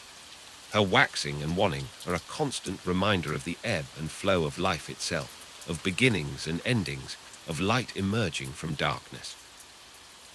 In many cultures, Selene is associated with feminine energy, intuition, and the subconscious mind. She is the patron of travelers who journey by night, of those who seek inspiration in the quiet hours when the world sleeps, and of dreamers who find solace in her gentle glow. As the rain continues to fall outside, creating a soothing melody to accompany Selene's silent journey, allow yourself to connect with her energy. Feel the pull of the moon on the tides of your own being, gently guiding you towards a state of perfect peace and tranquility. Selene's story reminds us that even in the darkest of nights, there is always a light to guide us. Her unwavering love for Endymion teaches us about the power of devotion and the beauty of dreams. In your own life, may you find the strength to pursue your deepest desires with the same steadfast determination that Selene shows night after night. As you drift closer to sleep, imagine yourself bathed in Selene's soft, silvery light. Let it envelop you like a comforting blanket, soothing away any lingering tensions or worries. In this moment, you are as timeless as Endymion, as serene as the moon goddess herself. Remember, just as Selene returns faithfully each night to light up the darkness, so too will your strength and peace return to you with each new day. Allow yourself to cycle through rest and renewal, knowing that like the phases of the moon, all things in life have their time and season. As we conclude Selene's tale, let her gentle radiance guide you into the realm of dreams. May your sleep be as peaceful as Endymion's, and may you wake refreshed, carrying a spark of moonlit magic within your heart. In the vast tapestry of Greek mythology, few figures shine as brightly as Helios, the god of the sun. As we delve into his radiant tale, allow the warmth of his story to envelop you, soothing your mind and body as you drift towards peaceful slumber. Helios was born to the Titans Hyperion and Theia, emerging into the world with a golden glow that outshone even the brightest stars. From the moment of his birth, it was clear that Helios was destined for greatness, his very presence illuminating the darkest corners of the cosmos. Each day, Helios would embark on a grand journey across the sky, driving his magnificent golden chariot from east to west. His steeds were not ordinary horses, but fiery creatures that breathed flame and moved with the speed of light itself. As Helios guided them across the heavens, he brought warmth and light to the world below, nurturing life and dispelling shadows. Helios was known for his keen sight, able to see all that transpired beneath his radiant gaze. Nothing escaped his notice as he traversed the sky, making him both a source of comfort to those who sought justice and a figure of dread to those who wished to hide their misdeeds. One of the most famous tales involving Helios centers around his son, Phaethon. The young demigod, eager to prove himself worthy of his divine heritage, begged his father to allow him to drive the sun chariot for a single day. Helios, bound by an unbreakable oath to grant his son any wish, reluctantly agreed. As you listen to this story, imagine the warmth of the sun on your skin, its gentle caress lulling you deeper into relaxation. Let the tension in your body melt away, just as the morning dew evaporates under Helios' tender rays. Phaethon, however, was not prepared for the immense responsibility of guiding the sun across the sky. He lost control of the mighty steeds, causing the chariot to veer wildly off course. The earth below suffered greatly, with some regions scorched by the sun's proximity, while others froze in its absence. Zeus, the king of the gods, was forced to intervene to prevent further catastrophe. With a heavy heart, he struck Phaethon from the sky with a thunderbolt, sending the youth plummeting into the river Eridanus. Helios, overcome with grief at the loss of his son, refused to drive the chariot for days, plunging the world into darkness. It was only through the pleas of the other gods and the plight of the mortals below that Helios finally resumed his duties. This tale serves as a poignant reminder of the delicate balance of the natural world and the heavy burden of responsibility that comes with great power. As you continue to relax, envision the steady, reliable journey of Helios across the sky. Like the predictable rise and set of the sun, allow your breathing to find a calm, rhythmic pattern. With each inhale, feel yourself filled with warm, golden light. With each exhale, release any lingering worries or tensions. Helios was not only the bringer of light, but also a symbol of truth and clarity. In many myths, he played a crucial role in revealing hidden truths or exposing deceptions. When Hades abducted Persephone, it was Helios who witnessed the act and informed her distraught mother, Demeter, setting in motion the events that would lead to the creation of the seasons. The islands of Rhodes held a special place in Helios' heart. Legend has it that when the gods were dividing the world among themselves, Helios was absent, tending to his daily duties. Upon his return, he found that no land had been set aside for him. Zeus, in his wisdom, offered to redo the division, but Helios had spotted a beautiful island rising from the sea. He claimed this land, Rhodes, as his own, blessing it with his perpetual radiance. As our tale of Helios draws to a close, allow yourself to bask in the comforting glow of sleep that approaches. Like the gentle warmth of the afternoon sun, feel a deep sense of peace settling over you. Your mind, like the earth nurtured by Helios light, can now rest and rejuvenate. Remember, just as Helios faithfully returns each morning to bring light to the world, so too will you awaken refreshed and renewed. But for now, let yourself drift off into the realm of dreams, carried on the golden rays of Helios' chariot across the night sky. In the misty realms of ancient Greek mythology, there existed a tribe of warrior women whose strength and courage rivaled that of the mightiest heroes. These were the Amazons, a society of fierce female warriors who lived apart from men, dedicated to the arts of war and hunting. As you settle deeper into your comfortable resting place, allow your mind to drift back to a time of legends and heroes, where the Amazons roamed the wild lands beyond the edges of civilization. The origins of the Amazons are shrouded in mystery, much like the fog that often cloaked their hidden cities. Some say they were the daughters of Ares, the god of war, born with an innate skill for combat and a fierce independence. Others claim they descended from the Scythians, nomadic horse riders of the steppes. Whatever their true beginnings, the Amazons carved out a unique place in the tapestry of Greek mythology, a society where women ruled and fought with unmatched prowess. Imagine a vast, open plain, dotted with swift horses and echoing with the sound of arrows flying through the air. Here, young Amazon girls learn to ride almost before they can walk, their small hands already familiar with the weight of a bow. As they grow, they become formidable warriors, their skills honed through years of rigorous training. The Amazons were said to remove their right breast to better draw a bow, a testament to their dedication to the art of war. Let the image of these strong, determined women fill your mind as you breathe deeply, feeling your own inner strength grow with each breath. The Amazons were led by a queen, the most skilled and wisest among them. Perhaps the most famous of these queens was Hippolyta, whose magical girdle became the object of one of Heracles' legendary labors. Picture Hippolyta, her long hair flowing in the wind, her eyes sharp and alert as she leads her warriors into battle. Her strength and leadership inspire not just her fellow Amazons, but you as well, as you lie here, allowing the tension to melt away from your body. The Amazon society challenged the norms of the ancient Greek world. They were self-sufficient, fierce, and free from the constraints that bound other women of their time. They only allowed men into their territory once a year for the purpose of continuing their lineage.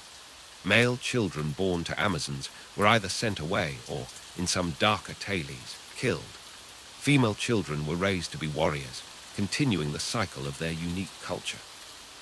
As you ponder this, feel your own mind expanding, breaking free from the limitations you may have placed upon yourself. Many heroes of Greek mythology encountered the Amazons in their travels and quests. Heracles sought Hippolyta's girdle, while Theseus abducted the Amazon princess Antiope, leading to a great battle in Athens. Even the great hero Achilles faced an Amazon warrior during the Trojan War. This was Penthesilea, a queen of the Amazons who came to Troy's aid. In a tragic turn of events, Achilles fell in love with Penthesilea at the very moment he dealt her a fatal blow in battle.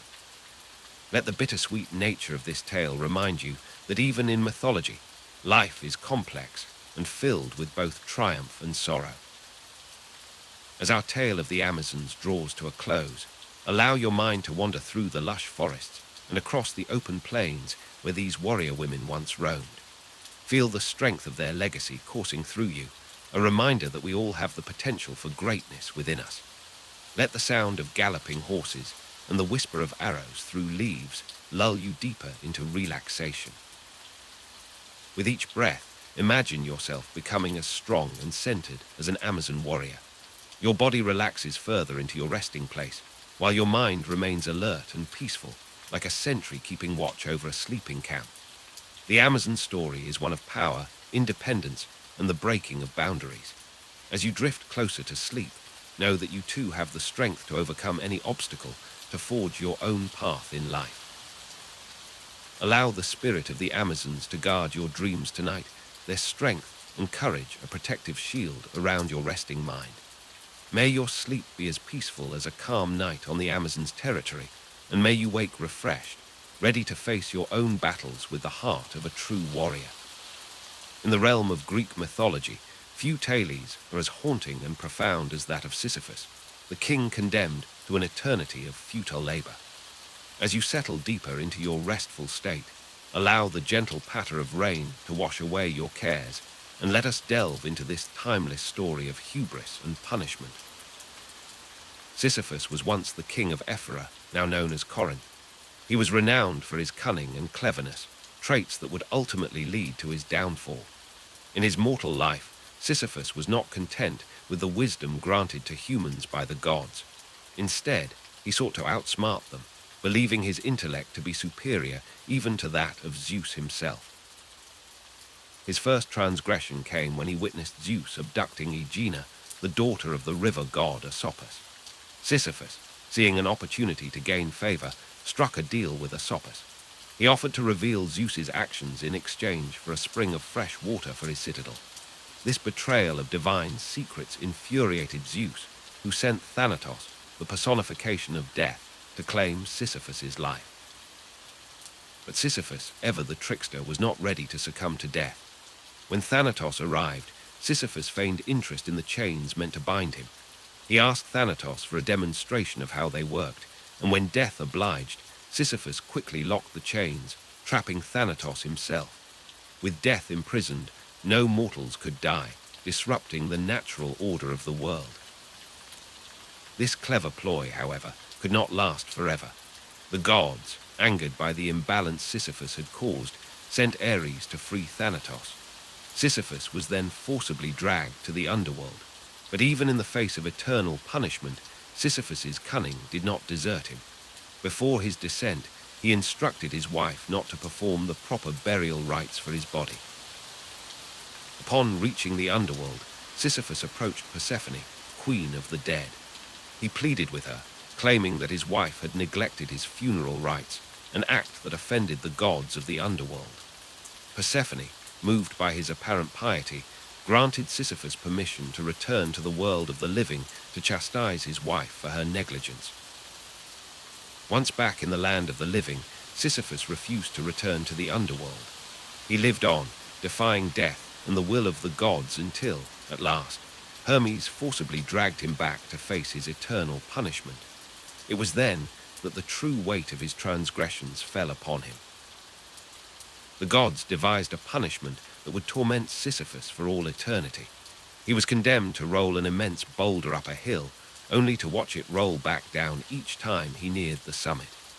This Sisyphus was doomed to repeat forever, a ceaseless and futile task that would never know completion or respite. As you lie here, feeling the weight of your own daily struggles melt away, consider the deeper meaning behind Sisyphus's plight.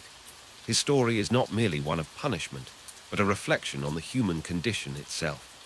In our own lives, we often face tasks that seem Sisyphean, endless, repetitive, and seemingly without purpose.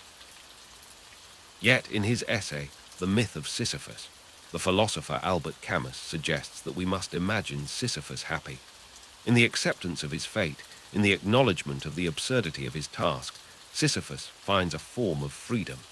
He becomes the master of his days, finding meaning in the very act of perseverance.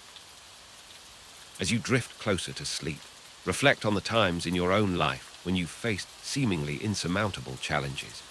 Like Sisyphus with his boulder, you too have the strength to persist, to find purpose in the journey rather than the destination. Let the steady rhythm of the rain remind you of life's constant ebb and flow, of the cycles we all must endure and embrace. Allow the tension in your body to release, much as Sisyphus must have done each time he reached the bottom of his hill. With each breath, feel yourself becoming lighter, unburdened by the weight of daily concerns. Your own boulder, whatever it may be, can wait until morning. For now, let yourself be carried away by the currents of sleep, where no task is too great and no hill too steep to climb. As our tale of Sisyphus comes to a close, remember that even in the face of eternal struggle, there is always room for hope, for meaning, and for peace. Let the sound of gentle rain wash away your cares, and allow yourself to sink deeper into restful slumber, where the wisdom of the ancients mingles with the dreams of tomorrow.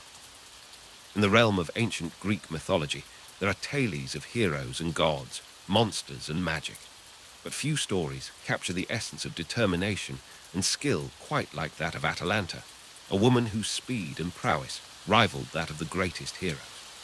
As you settle deeper into your comfortable position, allow the gentle patter of rain to wash away your cares, and let us journey together into the world of this remarkable heroine.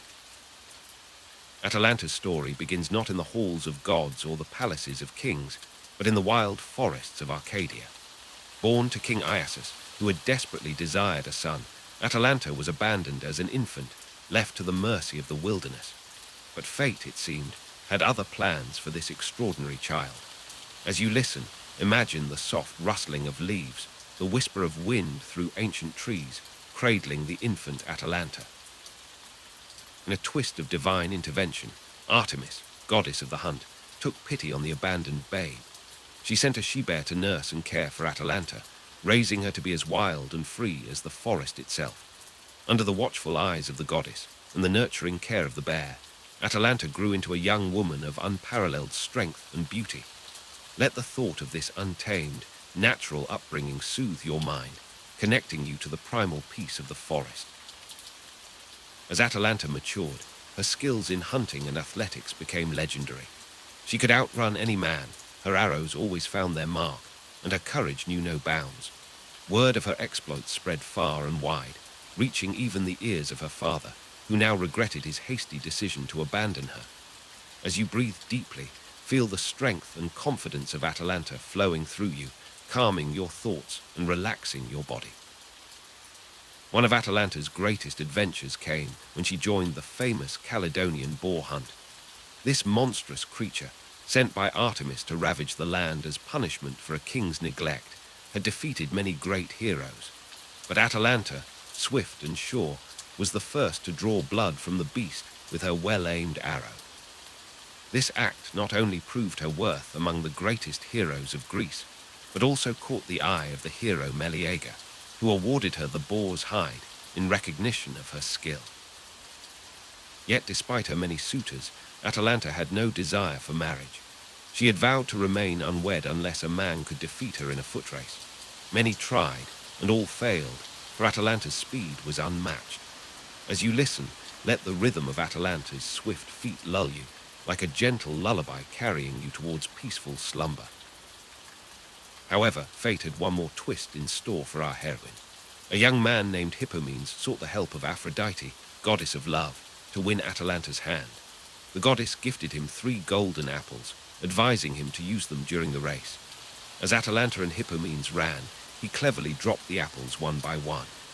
Atalanta, unable to resist their beauty, stop to pick them up, allowing Hippomenes to win the race and claim her as his bride.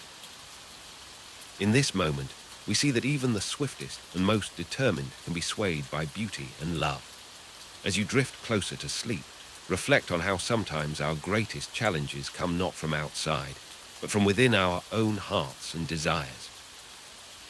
Atalanta's story teaches us about the balance between independence and connection, between personal achievement and the bonds we form with others. In your own life, may you find the strength to pursue your goals with Atalanta's determination, while also remaining open to the unexpected joys and connections that life may offer. As you lay here, feeling the weight of your body sinking deeper into restful comfort, imagine Atalanta's spirit watching over you. Let her speed carry away your worries, her skill target your tensions and dissolve them, her wild upbringing connect you to the soothing rhythms of nature all around you.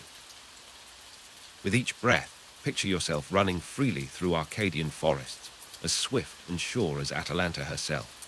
Feel the cool night air on your skin, hear the soft crunch of leaves beneath your feet, and let the starlight above guide you towards peaceful dreams. Allow yourself to be as free and untamed in your sleep as Atalanta was in her waking life. And so, with the tale of Atalanta fresh in your mind, allow yourself to drift gently into the realm of Morpheus. May your dreams be filled with the thrill of the hunt, the joy of victory, and the peace of forests primeval. Sleep now, knowing that like Atalanta, you too possess the strength to face any challenge that may come your way. In the realm of ancient Greece, where gods and mortals intertwined, there existed a group of divine beings whose very presence inspired creativity and artistic expression. These were the Muses, daughters of Zeus and Mnemosyne, the goddess of memory. As we delve into their story, allow the gentle patter of rain to soothe your mind and carry you into a world of inspiration and beauty. The Muses, 9 in number, each presided over different art or science. Calliope, with her melodious voice, inspired epic poetry. Clio, the keeper of history, recorded the great deeds of heroes and gods. Erato, with her lyre in hand, kindled the flames of love poetry. Euterpe's flute brought forth the sweet sounds of lyric poetry. Melpomene, with her tragic mask, guided the creation of drama. Polyhymnia, serene and thoughtful, oversaw sacred poetry and hymns. Terpsichore, light on her feet, inspired dance and choral song. Thalia, with her comic mask, brought laughter through comedy. And Urania, gazing at the stars, inspired astronomy and the celestial arts. These divine sisters were born of Zeus's union with Mnemosyne over 9 consecutive nights. From their very inception, they were imbued with the power to inspire and enlighten. They made their home on Mount Helicon, where the earth seemed to pulse with creative energy. The Muses' presence was said to make fountains spring forth, their waters carrying the gift of inspiration to all who drank from them. The Muses were not merely passive observers of human creativity. They actively intervened in the lives of mortals, bestowing their gifts upon those they deemed worthy. It was said that when a poet or artist created a masterpiece, it was because a muse had whispered in their ear, guiding their hand or their voice. The greatest works of art, literature, and science in ancient Greece were attributed to the Muses' divine inspiration. Yet the Muses could also be stern teachers. They valued their gifts highly and did not tolerate hubris in mortals who claimed to surpass them. One such tale speaks of the skilled musician Thamyris, who boasted that he could outperform the Muses themselves. Angered by his arrogance, they challenged him to a contest. When Thamyris inevitably lost, the Muses punished him by taking away his musical ability and blinding him. As you rest, imagine the gentle touch of a Muse's hand upon your brow, soothing away the cares of the day. Feel the soft whisper of inspiration in your ear, not to create, but to dream. Let the rhythm of the rain outside blend with the melodious voices of the Muses, creating a lullaby just for you. The Muses remind us that creativity and knowledge are gifts to be cherished and nurtured. They teach us that inspiration can come from unexpected places and that true artistry requires both skill and humility. As you drift closer to sleep, consider the areas of your life where you might invite the Muses' inspiration. Perhaps there's a creative project you've been meaning to start, or a skill you've wanted to learn. Remember, the Muse's gifts are not reserved for great artists and thinkers alone. They reside within each of us, waiting to be awakened. As you slip into slumber, know that the Muses watch over your dreams, weaving tapestries of inspiration that will stay with you even as you wake. Let the soothing presence of the Muses guide you into a peaceful sleep, where your mind can wander freely through realms of creativity and wonder. May your dreams be filled with the beauty and inspiration that the Muses represent, carrying you gently through the night until morning's light.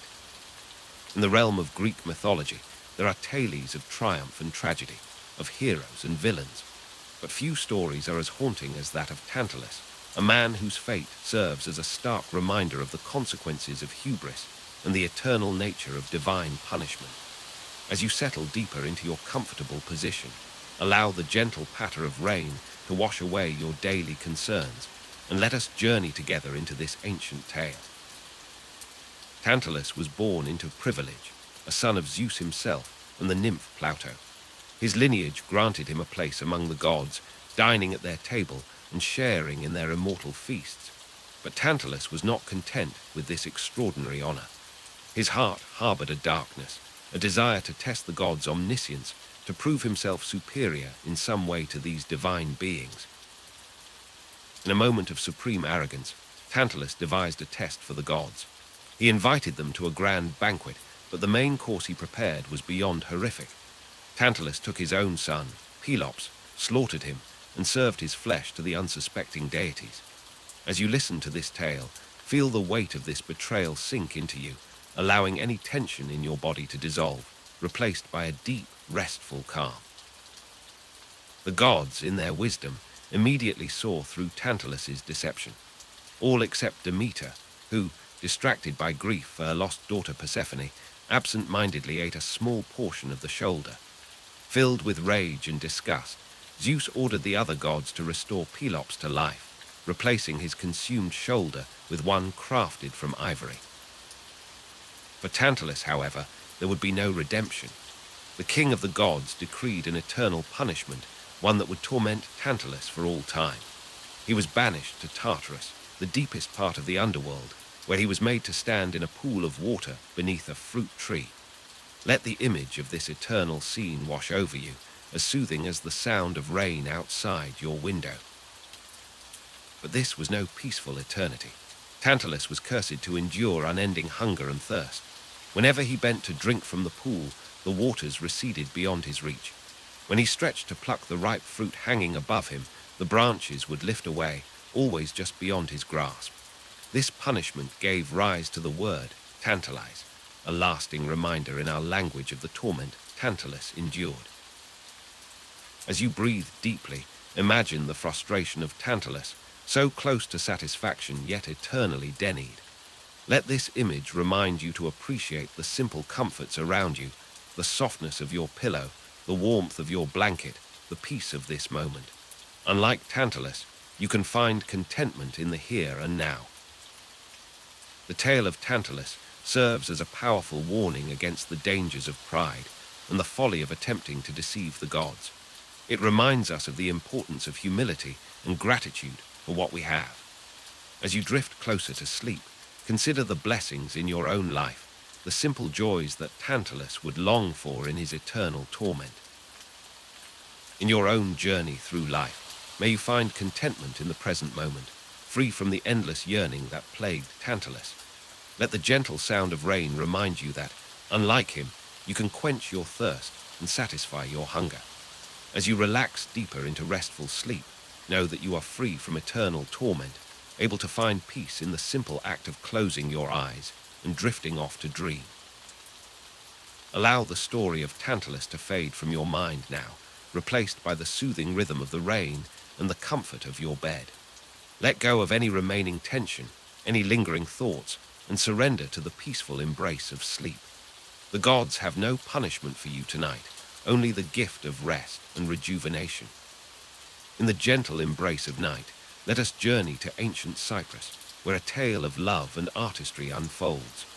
As you listen, Allow the soft patter of rain to wash away your cares, carrying you deeper into a realm of peaceful slumber. Pygmalion was a sculptor of unparalleled skill, his hands capable of breathing life into cold stone.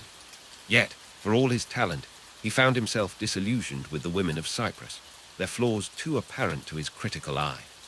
In his solitude, he poured his heart and soul into creating a statue of the perfect woman, one whose beauty would surpass all others. Day after day, Pygmalion chiseled and polished, his fingers lovingly shaping the marble. As the statue took form, he found himself falling deeply in love with his creation. He named her Galatea, meaning she who is milk-white, a fitting name for the ivory beauty before him. Pygmalion's love for Galatea grew with each passing moment. He would bring her gifts, drape her in fine silks, and whisper sweet nothings to her still form. In the quiet of his workshop, he imagined her soft breath, the flutter of her eyelashes, the warmth of her touch. Yet, for all his yearning, Galatea remained cold and lifeless. As you rest, dear listener, imagine the devotion of Pygmalion, his unwavering love for something he created. Let this thought soothe you, reminding you of the power of passion and creativity that resides within us all.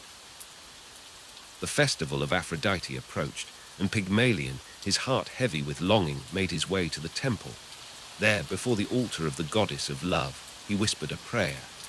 "O Aphrodite," he pleaded, "if you truly have power over love, grant me a wife, one like my ivory girl." Aphrodite, moved by the sculptor's sincere devotion, decided to answer his prayer. As Pygmalion returned home, a sense of anticipation filled the air. Entering his workshop, he approached Galatea and with trembling hands touched her cheek. To his amazement, the ivory warmed beneath his fingers. Breathe deeply now and let the wonder of this moment wash over you. Feel the gentle transformation of stone to flesh, of dreams to reality. Allow this magic to fill your senses as you drift further into tranquility. Pygmalion watched in awe as color bloomed on Galatea's cheeks, her chest rising with her first breath. Slowly, her eyes fluttered open, meeting his gaze with a look of pure love. Aphrodite had granted his wish, bringing his beautiful creation to life. Their love blossomed, a testament to the power of devotion and the magic of the gods. Pygmalion and Galatea were soon wed, their union blessed by Aphrodite herself. Their happiness was complete when Galatea bore a daughter whom they named Paphos. As this tale of love and artistry comes to a close, reflect on the transformative power of passion and creativity. Like Pygmalion, we all have the ability to bring beauty into the world, to shape our dreams into reality. Let this thought comfort you as you sink deeper into restful sleep. Allow the gentle rain to lull you, its rhythm a soft lullaby. As you drift off, imagine the warm touch of love, the soft breath of life, and the endless possibilities that await in your dreams. Sleep now, dear listener, and may your own creations come to life in the realm of your imagination. In the vast expanse of the Greek pantheon, where gods and goddesses reign supreme, there exists a deity whose presence is as fleeting and beautiful as the phenomenon she embodies. Iris, the goddess of the rainbow, messenger of the gods, and a bridge between the mortal world and the divine realm. As you settle deeper into your comfortable position, allow the gentle patter of rain to wash away your cares, and let us embark on a journey through the colorful tale of Iris. Born to the sea god Thaumas and the Oceanid Electra, Iris was destined for a life of swift movement and ethereal beauty. Unlike her sisters, the Harpies, who were known for their monstrous appearance, Iris was graced with wings of shimmering gold. These wings carried her across the sky with unparalleled speed, leaving trails of rainbow in her wake.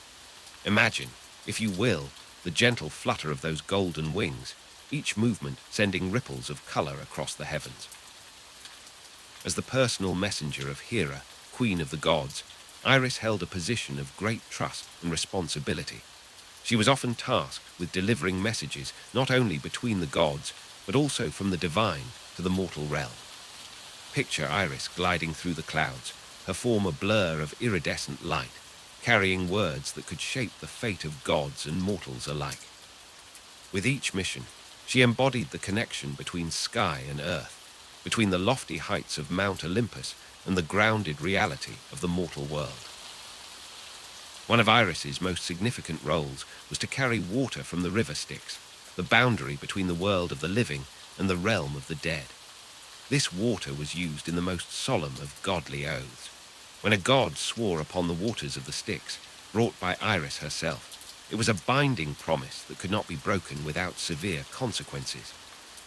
As you listen, feel the weight of such responsibility, and let it remind you that even in sleep, you carry the strength to honor your own promises. Iris was not just a messenger, but also a symbol of hope and new beginnings. The rainbow she created was seen as a promise of peace after storms, both literal and metaphorical. In times of great conflict or natural disasters, the appearance of a rainbow was attributed to Iris, signaling that the worst had passed and better days were ahead. Let this thought settle in your mind, a comforting reminder that after every storm in your life, there is the potential for beauty and renewal. The goddess was often depicted with a pitcher, ready to replenish the clouds with water from the sea, or with a staff, symbolizing her role as a divine herald. In some tales, she was said to use the rainbow as a bridge, traveling upon it to deliver her messages. Envision this magical path of colors arching across the sky, a road that only Iris could tread. As you picture this scene, feel your own tensions begin to fade, replaced by a sense of wonder at the marvels of the mythical world. Iris's connection to communication made her a patron of eloquence and poetry. It was said that those who could speak with grace and beauty were blessed by Iris.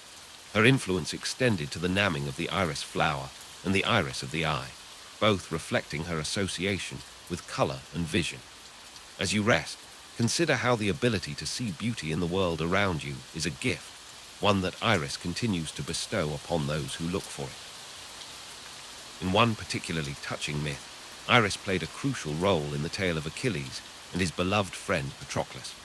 After Patroclus fell in battle, it was Iris who was sent to inform the winds to fan the flames of his funeral pyre.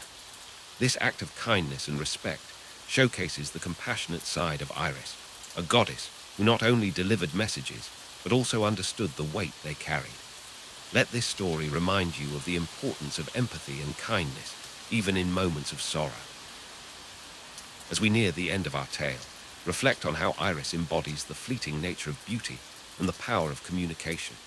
Like a rainbow that appears after a storm, bringing joy and wonder to those who witness it, Iris reminds us to appreciate the moments of brilliance in our lives, no matter how brief they may be. Allow her story to inspire you to seek out the colorful moments in your own journey, to be a bearer of good news when you can, and to find hope even in challenging times. Now, as you drift closer to sleep, imagine Iris's rainbow stretching across your mind's eye.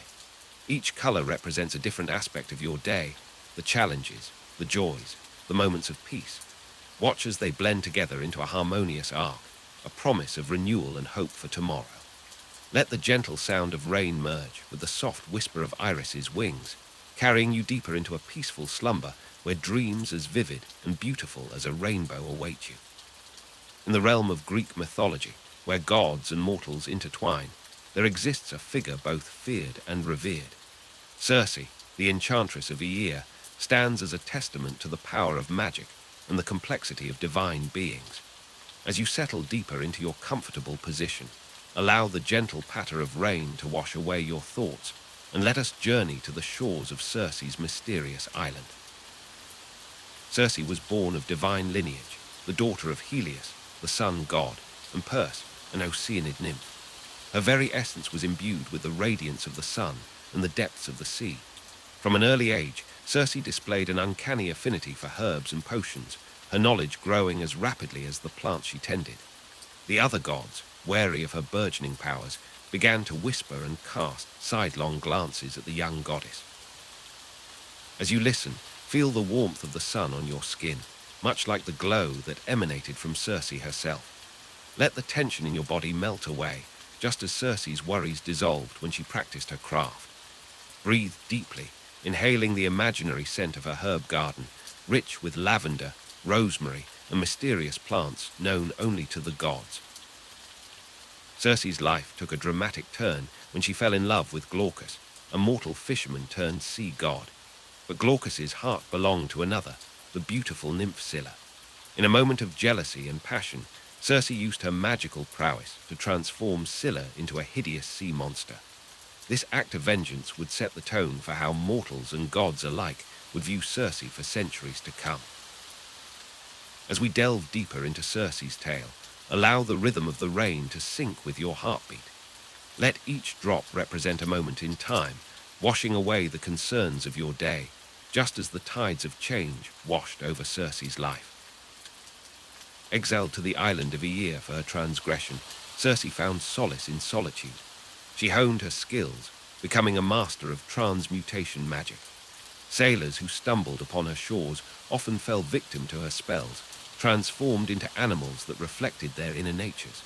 Yet, Circe was not cruel by nature, but rather a complex being shaped by isolation and the harsh judgments of others. Imagine yourself on Circe's island now. Feel the soft grass beneath you, hear the distant call of exotic birds, and let the gentle sea breeze caress your face. As you relax deeper, know that, like Circe, you too have the power to transform your world, to find strength in solitude and beauty in the unknown. Circe's most famous encounter was with Odysseus, the clever hero of Homer's Odyssey. When Odysseus and his crew landed on Aeaea, Circe transformed his men into pigs. But Odysseus, armed with a magical herb given to him by Hermes, resisted her spell.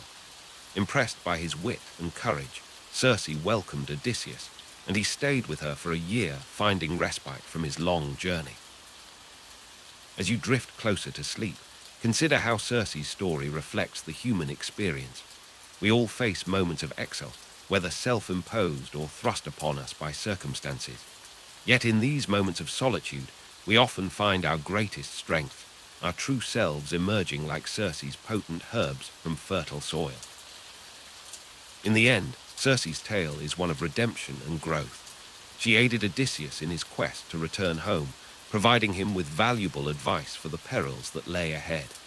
Her actions showed that even those deemed outcasts by society can possess wisdom and kindness. As our story of Circe comes to a close, allow yourself to sink deeper into relaxation. Let the gentle rain continue to soothe you, washing away any lingering thoughts or tensions. Like Circe found peace on her island, find your own inner sanctuary in this moment of tranquility. Remember, within you lies the power to transform, to grow, and to find beauty in the solitude of your dreams. As you drift off to sleep, may Circe's story inspire you to embrace your own unique magic, and may your journey through the night be as wondrous as the tales of old. In the realm of Greek mythology, there are tales of gods and titans, heroes and monsters, but few stories are as enduring and symbolic as that of Atlas, the titan condemned to bear the weight of the heavens for eternity. As you settle in, allow the gentle patter of rain to wash away your cares, and let us journey to a time when the world was young and the sky was a burden too heavy for mortals to comprehend. Atlas was one of the second-generation titans, born to the titan Iapetus and the Oceanid Clymene. In the days before Zeus ruled Olympus, Atlas was known for his incredible strength and endurance. His name itself means bearer or endurer, a fitting moniker for the destiny that awaited him. Picture, if you will, a being of immense stature, muscles rippling like the mountains themselves, eyes as deep and mysterious as the night sky he would come to support. When the great war between the Titans and the Olympian gods erupted, Atlas stood proudly with his kin. The conflict, known as the Titanomachy, shook the very foundations of the earth. For 10 long years, the battle raged, with Atlas at the forefront, his strength a formidable asset to the Titan army. But even the mightiest can fall, and when Zeus and his siblings emerged victorious, Atlas faced a punishment more severe than most. Zeus, in his triumph, sentenced Atlas to stand at the western edge of the world. There, he was condemned to hold up the celestial spheres for all eternity. Imagine the weight of the sky pressing down upon your shoulders, the strain of countless stars and planets bearing down upon you. This was Atlas's fate, a burden so great that it would crush any mortal instantly. As you breathe deeply, feeling the comfort of your resting place, consider the endurance of Atlas. Let the tension in your own shoulders melt away, knowing that your burdens are light in comparison. The steady sound of rain outside is a gentle reminder that even the heaviest clouds eventually release their weight. Atlas's tale doesn't end with his punishment. In time, he became known as the keeper of the pillars that held heaven and earth apart. His figure became synonymous with endurance and strength in the face of overwhelming odds. Many sought him out for his wisdom, for who else could claim to have such an intimate understanding of the cosmos? One such seeker was the great hero Perseus. After slaying Medusa, Perseus encountered Atlas on his journey home. The Titan, wary of visitors and prophecies that foretold his downfall, refused to offer Perseus hospitality. In response, the clever hero used Medusa's head to turn Atlas to stone. It said that Atlas's form became the Atlas Mountains, his body becoming one with the earth he had so long protected from the sky. As you drift closer to sleep, imagine the silhouette of a great mountain range against the night sky. Those peaks, standing resolute against time and weather, embody the spirit of Atlas. They remind us that strength comes in many forms. Sometimes it's the ability to shoulder great burdens, and other times it's the wisdom to become immovable in the face of challenges. Atlas's story speaks to the human experience of carrying responsibilities that sometimes feel too heavy to bear. Yet, like Atlas, we find ways to endure, to adapt, and sometimes to transform our burdens into something that supports others. As you rest, release any weight you might be carrying. Allow yourself to be supported, just as Atlas supports the heavens. The rain continues its soothing rhythm, a cosmic lullaby that connects us to the vast expanse Atlas holds aloft. With each drop, imagine a star twinkling in the night sky, a reminder of the beauty that exists even in the midst of great struggle. Let your mind wander through the constellations, free from worry, embraced by the endless canopy of night. As our tale of Atlas comes to a close, remember that even the greatest weights can be borne with patience and perseverance. May your dreams be as vast as the sky Atlas holds, and may you wake refreshed, ready to face your own challenges with the strength of a Titan. Sleep now, knowing that the world is held securely, and you are free to rest in perfect peace. In the tranquil depths of night, let us journey to ancient Troy, where the whispers of prophecy echo through time. Our tale centers on Cassandra, a princess blessed with foresight, yet cursed to never be believed. As you listen, allow the gentle patter of rain to wash away your cares, carrying you deeper into the realm of myth and dreams. Cassandra was born a daughter of King Priam and Queen Hecuba of Troy, her beauty rivaling that of the immortal goddesses. With golden hair that shimmered like sunlight on water and eyes that held the depth of the sea, she was a vision of mortal perfection. Yet it was not her beauty that would define her fate, but a gift bestowed upon her by the god Apollo. As a young woman, Cassandra caught the eye of Apollo, who was struck by her grace and intelligence. Enamored, the sun god offered her the gift of prophecy, hoping to win her affection. Cassandra, flattered by the divine attention, accepted the gift, but did not return Apollo's love. In his anger and hurt, Apollo added a cruel twist to his blessing. While Cassandra would indeed see the future with perfect clarity, no one would ever believe her predictions.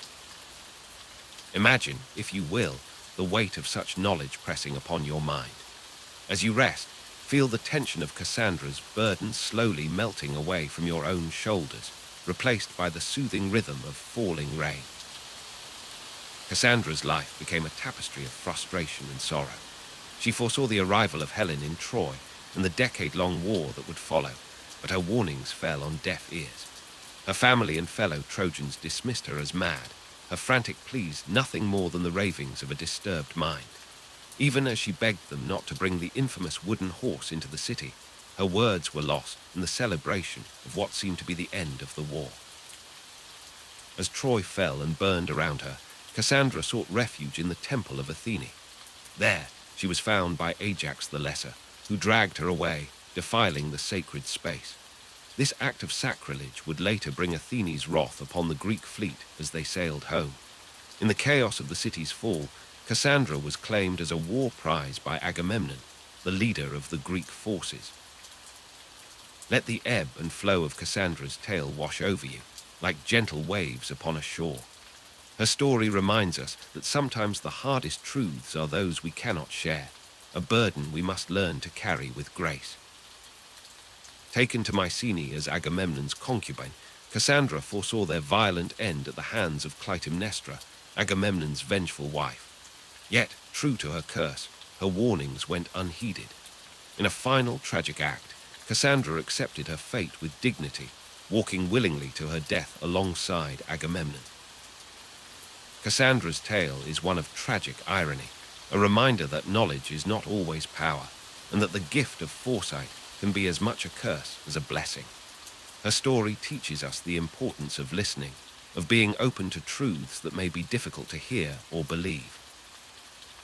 As you drift closer to sleep, consider the wisdom in Cassandra's struggle. In your own life, may you find the courage to speak your truth and the compassion to listen to others, even when their words challenge your beliefs. Let the soft sounds of rain carry away any lingering doubts or fears, leaving you in a peaceful state of acceptance and understanding. Now, as Cassandra's story fades into the mists of time, allow yourself to sink deeper into relaxation. The burdens of knowledge and disbelief melt away, replaced by the gentle embrace of sleep. May your dreams be filled with the clarity of Cassandra's visions, but without the weight of her curse. Rest easy, knowing that in the realm of sleep, all truths are accepted and all prophecies find their place. In the vast expanse of the cosmos, where light and darkness dance in eternal harmony, there exists a primordial deity so ancient and powerful that even the mightiest gods speak her name in hushed whispers. This is the tale of Nyx, the goddess of night, whose very essence embodies the mysteries of the darkest hours. Nyx was not born, for she has always been. She emerged from the primordial chaos at the dawn of creation, a being of shadow and starlight. Her presence is as inevitable as the setting of the sun, as comforting as the blanket of darkness that envelops the world each evening. As you listen, allow yourself to sink deeper into the soothing embrace of night, just as the world does when Nyx spreads her starry mantle across the sky. The earliest days of the cosmos, when the Titans still ruled and the Olympians were yet unborn, Nyx stood as a power unto herself. She was the mother of many children, each representing an aspect of the night. From her union with Erebus, the god of darkness, she bore Ether, the bright upper air, and Hemera, the day. But it was her other children who truly embodied the essence of night: Hypnos, the god of sleep; Thanatos, the god of death; the Morai, or fates; and Nemesis, divine retribution. Imagine, if you will, the realm of Nyx, a palace of obsidian and stardust, where shadows whisper secrets and dreams take flight. Here, in the heart of night, Nyx reigns supreme, her power so great that even Zeus, the king of gods, approached her realm with caution and respect. Let the image of this celestial palace fill your mind. Its cool, dark corridors are balm for your weary thoughts. One tale speaks of how Zeus, in his might, once sought to cast Hypnos into the sea for interfering in his affairs. Hypnos fled to his mother, Nyx, for protection. Zeus, seeing the goddess of night, stayed his hand, fearing to offend her. Such was the power and respect commanded by Nyx that even the ruler of Olympus dared not challenge her directly. As you rest, feel that same sense of protection enveloping you, knowing that in the realm of night, you too are safe from the cares of the waking world. Nyx's role in the cosmos is one of balance and necessity. Without her darkness, the light of day would lose its meaning. Without her mystery, knowledge would lose its allure. She represents not just the absence of light, but the presence of possibility, the canvas upon which dreams are painted and stars shine their brightest. Let this thought settle over you like a comforting blanket, reminding you that darkness is not to be feared, but embraced as a natural part of existence. In some tales, Nyx is depicted driving a chariot across the sky, spreading the darkness of night in her wake. Stars glitter in her dark hair, and her eyes hold the depth of the cosmos itself. As she passes overhead, sleep follows in her train, touching the eyelids of mortals and immortals alike with gentle fingers. Imagine this celestial journey happening above you now, Nyx's chariot silently gliding across the heavens, bringing with it the peace and tranquility of night. The children of Nyx each play their role in the nightly drama of existence. Hypnos, with his gentle touch, brings the gift of sleep to weary souls. Thanatos ensures the peaceful passage of those whose time has come. The Morai weave the threads of fate, their work shrouded in the secrecy of night. And Nemesis watches, ensuring that justice is served, even in the darkest hours. As you drift closer to sleep, know that these ancient forces continue their eternal work, maintaining the balance of the cosmos.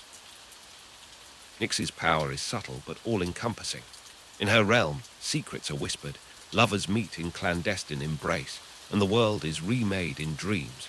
She is the keeper of mysteries, the guardian of that which is hidden from the light of day. Her presence reminds us that there is wisdom in darkness, growth in rest, and rebirth in the cycle of day and night. Allow yourself to sink into this wisdom, to find comfort in the embrace of night's mysteries.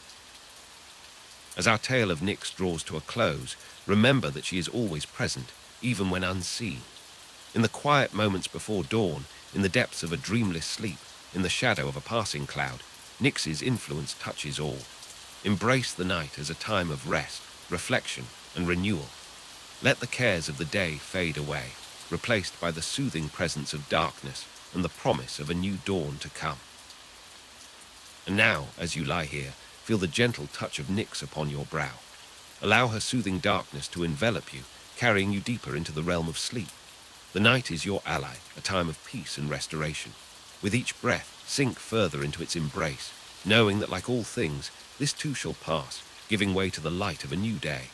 But for now, rest in the comforting arms of night, guarded by the ancient and powerful Nyx, goddess of the starry sky. In the vast expanse of the cosmos, before the birth of gods and mortals, there existed a primordial force so ancient and powerful that it defied comprehension. This force was Gaia, the Earth Mother, the very essence of our world. As you settle deeper into your restful state, allow the timeless tale of Gaia to envelop you, like the warm embrace of the earth itself. Gaia emerged from chaos, the formless void that preceded all existence. She was not born, for there was nothing before her to give birth. Instead, she simply came into being, a manifestation of the potential for life and form in the universe. Imagine, if you will, the first stirrings of consciousness in the endless dark, the first whisper of existence in the silent void. As Gaia took shape, she became the foundation of all that we know. Her body formed the mountains and valleys, her breath became the winds, and her tears filled the oceans.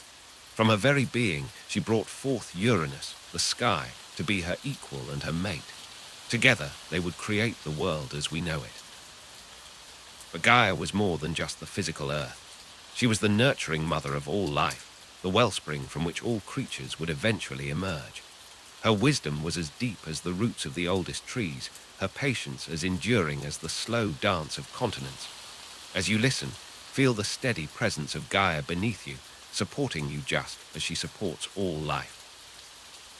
Gaia's first children with Uranus were the Titans, mighty beings of immense power.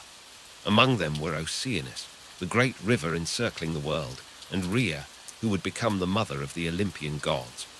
But Uranus feared the power of his children and forced them back into Gaia's womb, causing her great pain and sorrow. In her anguish, Gaia devised a plan. She created a great adamantine sickle and asked her children to rise against their father. Only her youngest son, Cronus, was brave enough to take up the sickle. When next Uranus came to lay with Gaia, Cronus struck, castrating his father and freeing his siblings from their earthen prison. As you breathe deeply, imagine the relief Gaia felt as her children were finally free. Let any tension you may be holding melt away, just as Gaia's pain subsided. Allow yourself to sink deeper into relaxation, supported by the earth beneath you. With Uranus retreating to the far reaches of the cosmos, Gaia's children were free to populate the world. The Titans ruled for a time, but Gaia knew that change was inevitable. When Cronus, like his father before him, began to fear his own children, Gaia once again intervened. She helped Zeus, her grandson, to overthrow Cronus and establish the reign of the Olympian gods. Throughout the ages, Gaia remained a constant presence, a source of strength and renewal. She was consulted by gods and mortals alike for her deep wisdom and prophetic powers. At Delphi, her oracle was renowned throughout the ancient world, speaking truths that shaped the course of history. Gaia's love was not reserved only for the mighty and the divine. She cared for all her children, from the mightiest oak to the tiniest blade of grass. In her embrace, all life found a home, all creatures found sustenance. As you rest, feel that same nurturing energy surrounding you, supporting you in your journey through the night. The story of Gaia reminds us of our deep connection to the earth and to all living things.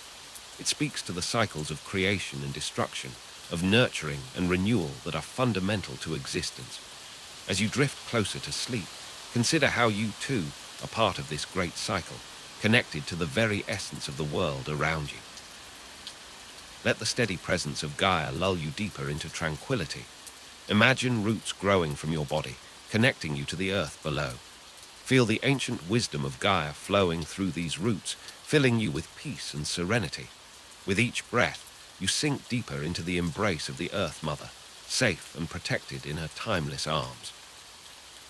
As our tale of Gaia comes to a close, allow yourself to be cradled by the earth, just as all life is cradled by Gaia.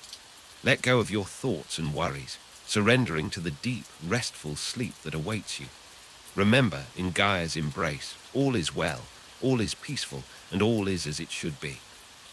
In the vast expanse of the primordial cosmos, before the reign of Zeus and the Olympians, there existed a being of immense power and significance, Uranus, the personification of the sky itself. As you lie here, allowing the gentle patter of rain to soothe your senses, let us journey back to the very dawn of creation, where the story of Uranus unfolds like a celestial tapestry above us. Uranus was born of Gaia, the primordial goddess of the earth, emerging from her essence as the boundless canopy that would embrace our world. Imagine, if you will, the first moment when the sky separated from the earth, a cosmic awakening that set the stage for all of creation. Uranus stretched himself over Gaia, covering her completely with his starry mantle, their union giving birth to the first generation of gods known as the Titans.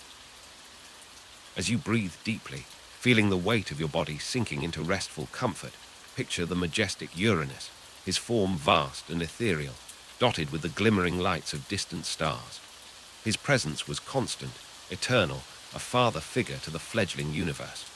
Yet like the sky itself, Uranus was distant and unknowable, his nature as changeable as the weather that would one day sweep across his domain. The relationship between Uranus and Gaia was complex, much like the ever-shifting balance between earth and sky. From their union sprang forth not only the Titans, but also the Cyclopes and the Hecatoncheires, hundred-handed giants of immense strength. But Uranus, in his lofty position, grew to despise these children, particularly those he deemed monstrous and unworthy of the celestial realm.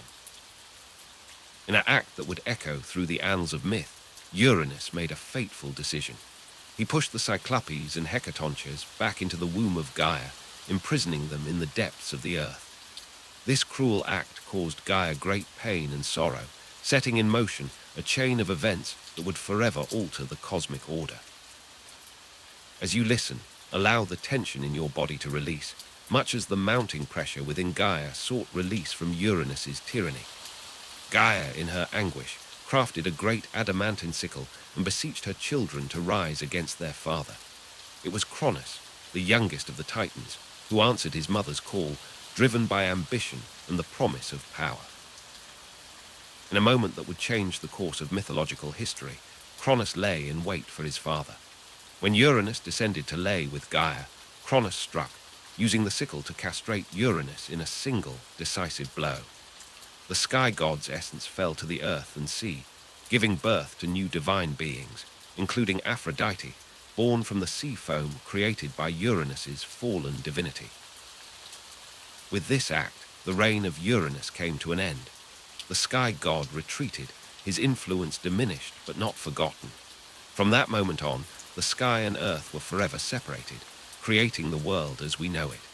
Uranus's legacy lived on through his children and the cosmic order he had helped establish, even as new gods rose to take his place. As you drift closer to sleep, consider the story of Uranus as a reminder of the cyclical nature of power and change. Like the ever-present sky above us, some things remain constant, while others shift and evolve. In your own life, you may find comfort in the knowledge that even the most seemingly permanent aspects of our world can change, making way for new growth and possibilities. Let the gentle rain sounds washing over you remind you of the timeless presence of Uranus, the eternal sky that watches over us all. As you sink deeper into relaxation, imagine yourself floating among the stars that once adorned Uranus's celestial form, each twinkling light a silent guardian of your peaceful slumber. Now, as our tale of Uranus comes to a close, allow your mind to drift freely in the vast expanse of mythology and dreams. Like the primordial sky god, you too can find peace in the quiet moments of reflection, embracing the changes that come while remaining grounded in your own inner strength.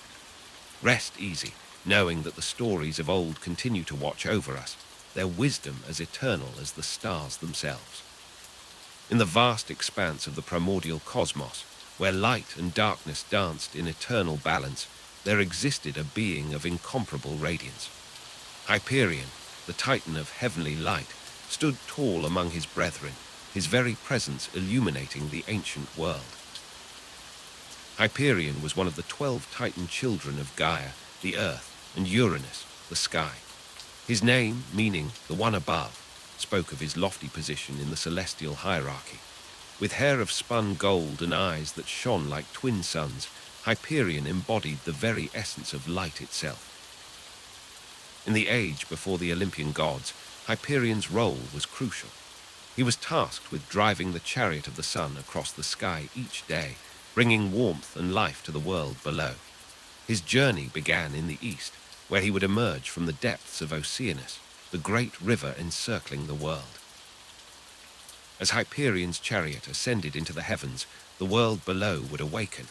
Flowers would unfurl their petals, reaching for his nourishing rays. Animals would stir from their slumber, ready to begin their daily routines. And humans, still new to the world, would marvel at the golden orb that brought them light and hope. But Hyperion's duties extended beyond merely illuminating the world. He was also the father of Helios, Selene, and Eos, the sun, the moon, and the dawn. Through his children, Hyperion ensured the continuation of the cosmic cycle, the eternal dance of day and night. Yet, like all great powers, Hyperion's reign was not destined to last forever. The rise of the Olympian gods, led by Zeus, brought about a new cosmic order. The Titanomachy, the great war between the Titans and the Olympians, shook the very foundations of the world. Hyperion, along with his fellow Titans, fought fiercely against the upstart gods. The battle raged for 10 long years, with the heavens and earth as their battlefield. Mountains were hurled as weapons, and the sky itself trembled with the force of their conflict. In the end, despite their immense power, the Titans were defeated. Zeus and his siblings emerged victorious, casting most of the Titans into the depths of Tartarus. Hyperion, once the bringer of light, found himself confined to the darkness of the underworld. Yet, even in defeat, Hyperion's legacy lived on. His son Helios took up the mantle of driving the sun chariot, ensuring that light would continue to bless the world. And in the hearts of mortals, the memory of Hyperion's radiance never truly faded. As you lie here, listening to the tale of Hyperion, imagine the warmth of his light gently caressing your skin. Feel the golden rays of the sun, not harsh or burning, but soothing and nurturing. Let this warmth spread through your body, melting away any tension or worry. Like Hyperion's journey across the sky, allow your mind to drift peacefully. Each breath you take is a step further into relaxation, carrying you towards the realm of dreams. The steady rhythm of your breathing mimics the constant, reassuring cycle of day and night. Remember that even in the darkest of times, light will always return. Just as Hyperion's legacy continued through his children, so too does hope persist in our world. As you drift closer to sleep, know that tomorrow brings new opportunities, new beginnings, illuminated by the eternal light that Hyperion first brought to the world. Let the story of Hyperion remind you of the enduring nature of light and hope. As your consciousness begins to fade, imagine yourself bathed in a soft, golden glow. This light is not just around you, but within you, a spark of the divine that connects us all to the cosmic dance of the universe. And now, as we transition to our next tale, carry with you the warmth and light of Hyperion. Let it guide you through the realms of sleep, a beacon of peace in the night. In the realm of ancient Greek mythology, there existed a goddess whose story is often overshadowed by her more famous children. Yet her tale is one of strength, sacrifice, and the enduring power of a mother's love. Tonight, we delve into the story of Rhea, the mother of gods. Rhea was a titan, born of Uranus, the sky, and Gaia, the earth. She was known as the mother of gods and the queen of heaven. Her beauty was said to rival that of the dawn itself, with flowing hair as dark as the night sky and eyes that held the wisdom of countless ages. In the early days of creation, Rhea was wed to her brother, Cronus. Together, they ruled over the golden age of the Titans. However, their reign was not destined to last forever. A prophecy foretold that one of Cronus's children would overthrow him, just as he had overthrown his own father. Fearful of this prophecy, Cronus devised a terrible plan. Each time Rhea gave birth, he would swallow the child whole, trapping them within his own body. One by one, Hestia, Demeter, Hera, Hades, and Poseidon were consumed, their cries silenced before they could even draw their first breath. As you listen to this tale, let the gentle patter of rain outside soothe your mind. Feel the weight of your body sinking deeper into your bed, just as Rhea's heart sank with each child lost to Cronus's fear. But Rhea's love for her children was as vast as the earth itself. When she was pregnant with her sixth child, Zeus, she could bear the loss no longer. With cunning and determination, she devised a plan to save her youngest son. When the time came for Zeus to be born, Rhea secretly traveled to Crete. There, in a hidden cave on Mount Ida, she gave birth to her son. To protect him, she wrapped a stone in swaddling clothes and presented it to Cronus, who, in his haste, swallowed it without a second glance. Imagine the mix of relief and sorrow Rhea must have felt as she watched her husband consume what he believed to be their child. Let that feeling of bittersweet triumph wash over you, allowing any tension in your body to melt away. Zeus was raised in secret by nymphs on the island of Crete. They fed him on milk and honey, and the cry of his voice was disguised by the clashing of shields and spears by the curates, attendants of Rhea. As Zeus grew, so did Rhea's hope for the future. When Zeus reached adulthood, Rhea's plan came to fruition. She helped her son return to Mount Olympus, where he confronted Cronus. With a clever trick, Zeus forced his father to regurgitate his siblings, freeing them from their prison. As you drift closer to sleep, picture the joyous reunion of Rhea with her children.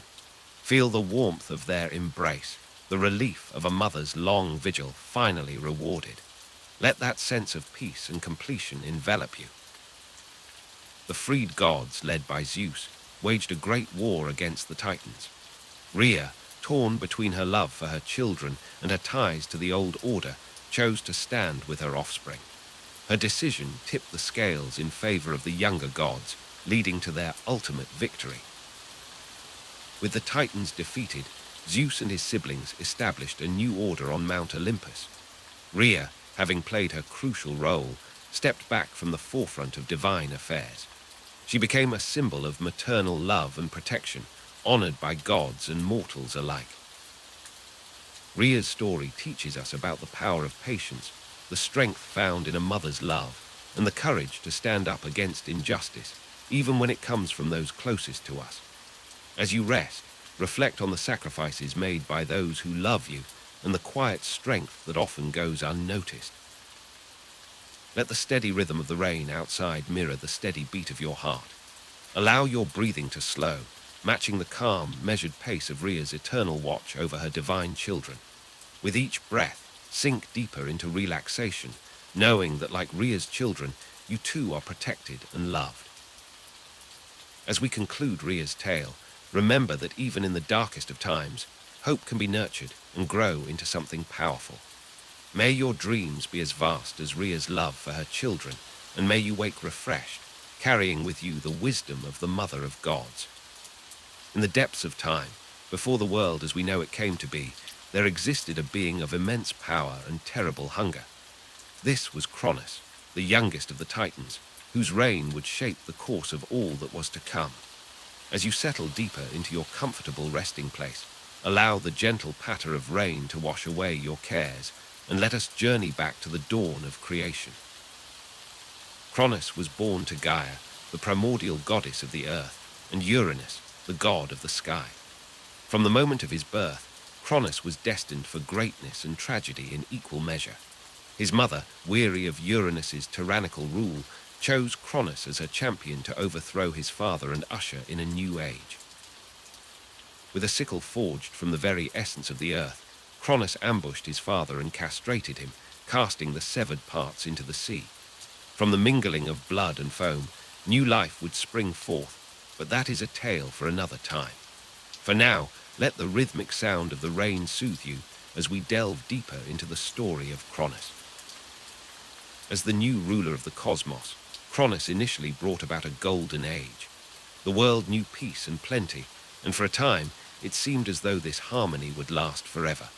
But power, like the tides, can ebb and flow, and Cronus soon found himself consumed by fear and paranoia.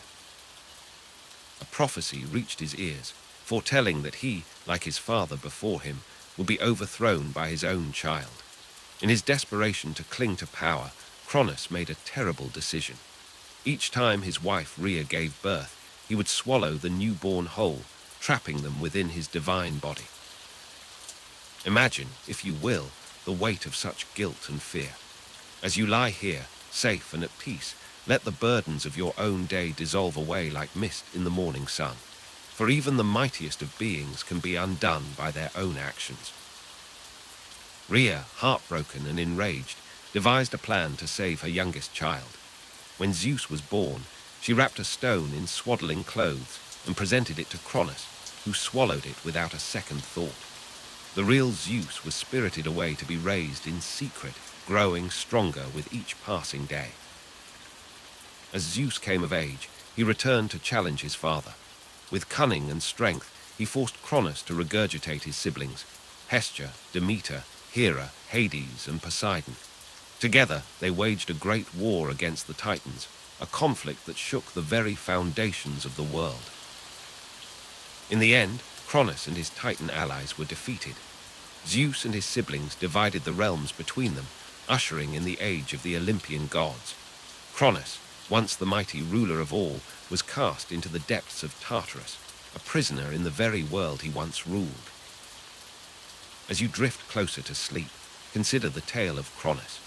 His story reminds us that even the mightiest can fall, and that our actions, born of fear or ambition, can shape not only our own destiny, but the fate of all those around us. It teaches us the importance of breaking cycles of violence and the power of new beginnings. Let the gentle rain outside your window wash away any lingering thoughts of the day.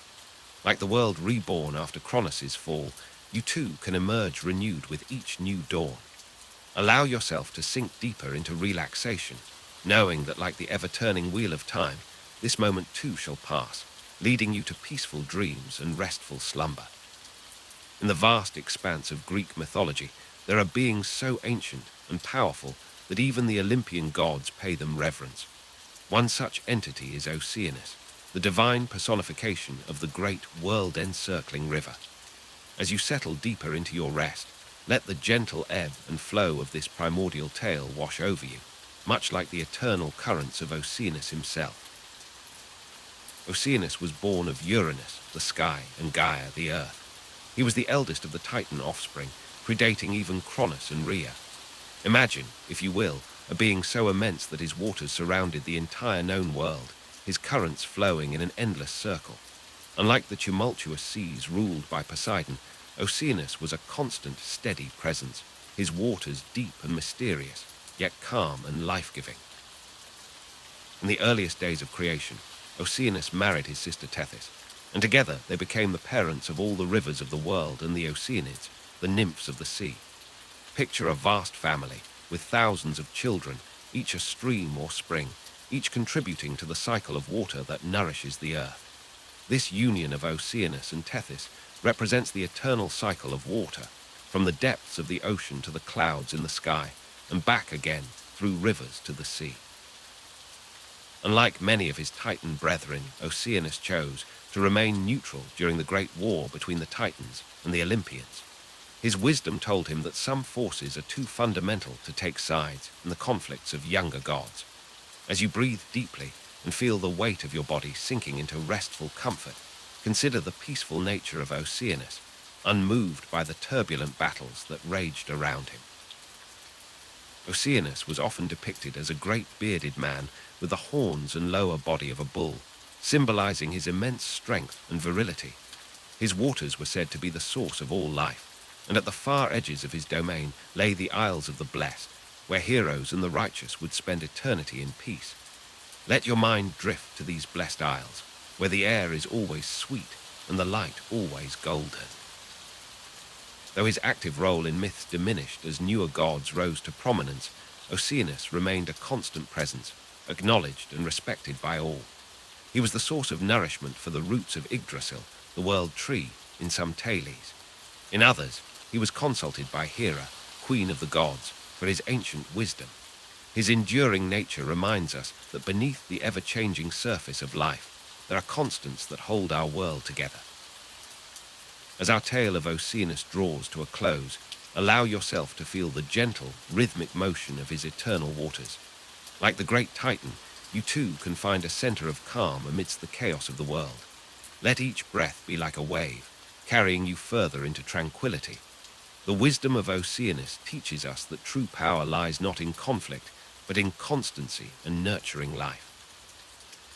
May the steady currents of Oceanus guide you into peaceful slumber, where dreams as vast as his waters await. Rest easy, knowing that like the endless circle of his river, the night will gently flow into dawn, and a new day will come with the reliability of his timeless tides. In the depths of the primordial waters, where the oldest of gods dwell, there lived a Titan goddess whose very essence was the lifeblood of the world. Her name was Tethys, and her story is as ancient as the rivers that flow across the earth. Tethys was born of Uranus, the sky, and Gaia, the earth. She was one of the Titan offspring, a generation of deities that preceded the Olympian gods. Imagine, if you will, a being so vast and so nurturing that her very existence sustained the world's waters. Tethys was the mother of rivers, springs, and oceanic deities. In the early days of creation, when the world was still forming, Tethys joined in union with her brother Oceanus. Together, they encircled the earth, their waters forming the boundaries of the known world. From their union came forth thousands of children, the river gods and the Oceanids, nymphs of springs and streams. As you listen to this tale, let the gentle sound of rain outside remind you of Tethys' nurturing presence. Allow your body to sink deeper into relaxation, as if you were floating on the surface of a calm, ancient sea. Tethys' role in the cosmic order was one of balance and nourishment. She was the wet nurse of the world, her milk the fresh water that sustained all life.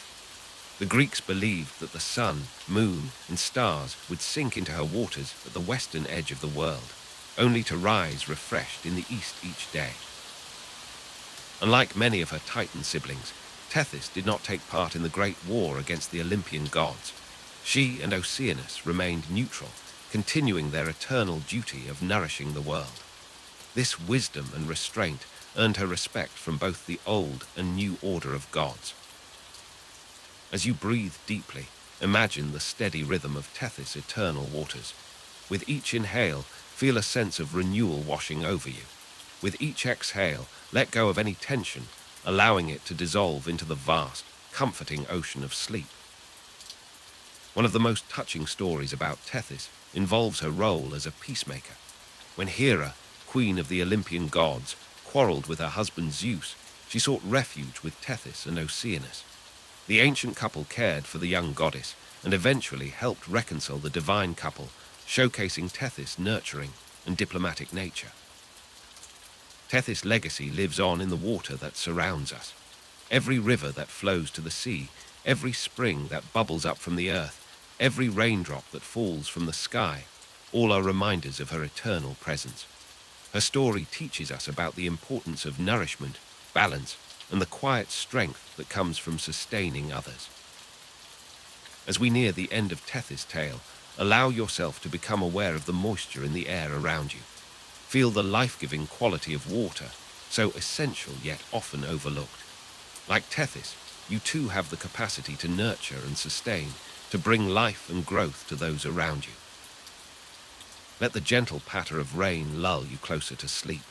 Imagine Tethys' soothing waters washing away your cares, carrying you gently towards peaceful dreams. As you drift off, know that you are cradled in the embrace of an ancient, nurturing goddess, ever present in the world around us. And so, as the story of Tethys fades into the mists of time, allow yourself to sink deeper into restful slumber, carried on the eternal currents of mythic waters. In the vast tapestry of Greek mythology, few tales capture the essence of ambition and its consequences quite like the story of Phaethon. As you settle deeper into your comfortable position, allow the gentle patter of rain to carry you back to a time when gods and mortals intertwined, and the sun's journey across the sky was guided by divine hands. Phaethon was born of an unusual union, his mother, Clymene, a beautiful nymph, and his father, none other than Helios, the god of the sun. From an early age, Phaethon's life was touched by both mortal fragility and divine radiance. As a young man, he grew restless, yearning to prove himself worthy of his celestial heritage. One day, driven by curiosity and a desire for recognition, Phaethon journeyed to the palace of the sun, a magnificent structure of gold and precious gems that glittered with an otherworldly light. There, he confronted Helios, demanding proof of his parentage. Helios, moved by his son's determination, swore by the river Styx to grant Phaethon any wish he desired. Little did Helios know that his promise would lead to a day of reckoning. Phaethon, his eyes gleaming with excitement, made a request that would shake the very foundations of the cosmos. He asked to drive his father's son chariot across the sky for a single day. Helios, bound by his oath, felt a wave of dread wash over him. He knew the task required not just skill, but the strength and wisdom of a god. As you listen, feel the warmth of the sun on your skin. Imagine the weight of responsibility settling on young Phaethon's shoulders. Let the tension in your body slowly melt away, just as Helios' resistance melted in the face of his son's determination. Despite Helios' warnings and pleas, Phaethon insisted on his chosen path. As dawn broke, the young demigod took the reins of the magnificent chariot, its horses stamping impatiently, sensing the inexperienced hands that now guided them. With a crack of the whip, they surged forward into the sky, and Phaethon's fateful journey began. At first, exhilaration filled Phaethon's heart as he soared through the heavens, but soon the horses sensed his uncertainty and began to veer off course. The chariot climbed too high, and the earth below grew cold. Then, plummeting too low, rivers began to boil and forests burst into flame. The world teetered on the brink of destruction, all because of one youth's misguided ambition. As you breathe deeply, in and out, imagine the chaos below contrasting with the serenity you feel now. Let the story remind you that even in moments of turmoil, there is always a path back to balance and peace. Zeus, the king of the gods, watching the havoc unfold from Mount Olympus, was forced to intervene. With a heavy heart, he hurled a thunderbolt at the chariot. Phaethon, struck by the divine lightning, fell from the sky like a shooting star, his brief moment of glory ending in tragedy as he plunged into the river Eridanus. The world mourned for Phaethon. His sisters, the Heliades, wept so long and hard that they were transformed into poplar trees, their tears becoming amber.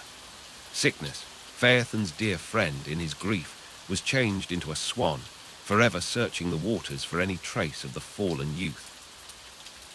As our tale draws to a close, reflect on the lessons woven into Phaethon's story. It speaks to the delicate balance between ambition and humility, the weight of responsibility, and the unforeseen consequences of our desires. Yet, it also reminds us of the enduring power of love and the transformative nature of grief. Allow the gentle rain sounds to wash over you, cleansing away the day's worries, just as the rains quenched the fires of Phaethon's ill-fated journey. As you drift closer to sleep, remember that even in failure, there is beauty and growth. The poplar trees and the swan are testaments to the lasting impact we can have on those around us. Close your eyes now, and let the rhythm of the rain guide you towards peaceful slumber. Like Phaethon, you too have embarked on a journey, not across the sky, but into the realm of dreams. Trust that your path is true, and that the night will carry you safely until dawn. In the realm of ancient Greece, where gods and mortals intertwined, there lived a maiden whose beauty caught the eye of the mighty Zeus himself. Her name was Io, and her tale is one of love, jealousy, and transformation that echoes through the ages. As you settle in, allow the gentle patter of rain to wash away your cares, and let the story of Io carry you to the land of dreams. Io was a priestess of Hera, Zeus's wife, in the city of Argos. Her beauty was renowned throughout the land, her grace and poise catching the attention of all who beheld her. But it was Zeus, the king of the gods, who found himself utterly captivated by her charms.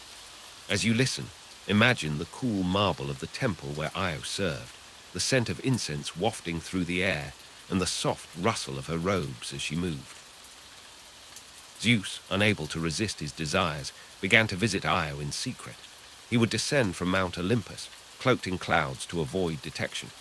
In these stolen moments, Zeus and Io fell deeply in love, but their happiness was short-lived, for Hera, ever watchful and jealous, began to suspect her husband's infidelity. As you breathe deeply, feel the tension in your body melting away, just as the mists of Mount Olympus dissolve to reveal the truth. One day, as Zeus visited Io, he sensed Hera's approach. In a desperate attempt to hide his lover, Zeus transformed Io into a beautiful white heifer. But Hera was not so easily fooled. She saw through the deception and demanded that Zeus give her the cow as a gift. Trapped by his own trickery, Zeus had no choice but to comply. Picture the lush, green fields where Io now grazed. Her bovine form a stark contrast to her true nature. Let the peacefulness of this pastoral scene seep into your consciousness, relaxing you further. Hera, still suspicious, placed Io under the watchful eye of Argus, a giant with 100 eyes. Poor Io, now a cow, was constantly observed, unable to escape or communicate her plight. Zeus, pained by her suffering, sent Hermes to rescue her. Hermes, the clever messenger god, lulled Argus to sleep with soothing music and stories, much as this tale now lulls you towards peaceful slumber. When all of Argus's eyes had finally closed, Hermes struck, ending the giant's vigil and freeing Io from her immediate captor. But Io's trials were not yet over. Hera, enraged by the death of Argus, sent a gadfly to torment the poor heifer. Strung relentlessly, Io was driven to wander the earth, unable to find peace or rest. She traveled across vast lands, crossing seas and rivers, her hooves carrying her further and further from home. As you lie here, feel gratitude for your own place of rest, free from the torments that pursued Io. Io's journey took her to the ends of the known world. She crossed the strait that would later bear her name, the Bosphorus, which means Ford of the Cow. She traveled through the land that would become Egypt, her suffering a stark contrast to the serene beauty of the Nile. Throughout her wanderings, Io never lost hope that one day she would regain her human form and find peace. Finally, on the banks of the Nile, Zeus was able to approach Io once more. He pleaded with Hera to end her punishment, swearing that he would never again look upon Io with desire. Hera, moved by the extent of Io's suffering and Zeus's sincerity, relented. With a gentle touch, she transformed Io back into her human form. Imagine the joy and relief Io must have felt as she stood on two legs once more, her ordeal finally at an end. Let this sense of relief wash over you, releasing any lingering tension in your body. In Egypt, Io was worshipped as the goddess Isis, revered for her strength and perseverance in the face of great hardship. She bore Zeus a son, Epaphus, who would go on to rule Egypt. Io's descendants would include many great heroes and heroines of Greek mythology, her legacy extending far beyond her own remarkable tale. As our story of Io comes to a close, reflect on the resilience of the human spirit that she embodied. Even in her darkest moments, transformed and tormented, Io never gave up hope. In your own life, remember that no matter what challenges you face, you too have the strength to endure and overcome.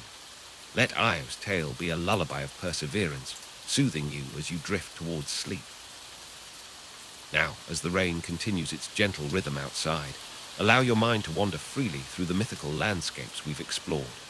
Feel the soft grass beneath you, hear the distant lowing of cattle, and let the peacefulness of the Nile's banks envelop you. Your body is heavy, sinking deeper into relaxation with each breath. The trials of Io are behind us, and ahead lies only the sweet embrace of sleep. Rest now, knowing that like Io, you too will emerge from the night renewed and transformed. In the realm of ancient Greek mythology, there are tales of love and transformation that transcend the boundaries between mortals and gods. As you settle deeper into your restful state, allow yourself to be carried away by the gentle waves of this story, the tale of Europa and Zeus. Europa was a Phoenician princess, daughter of King Aegina and Queen Telephassa.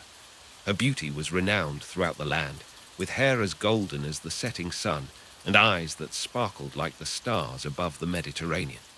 Little did she know that her grace and allure had caught the attention of the king of the gods himself, Zeus.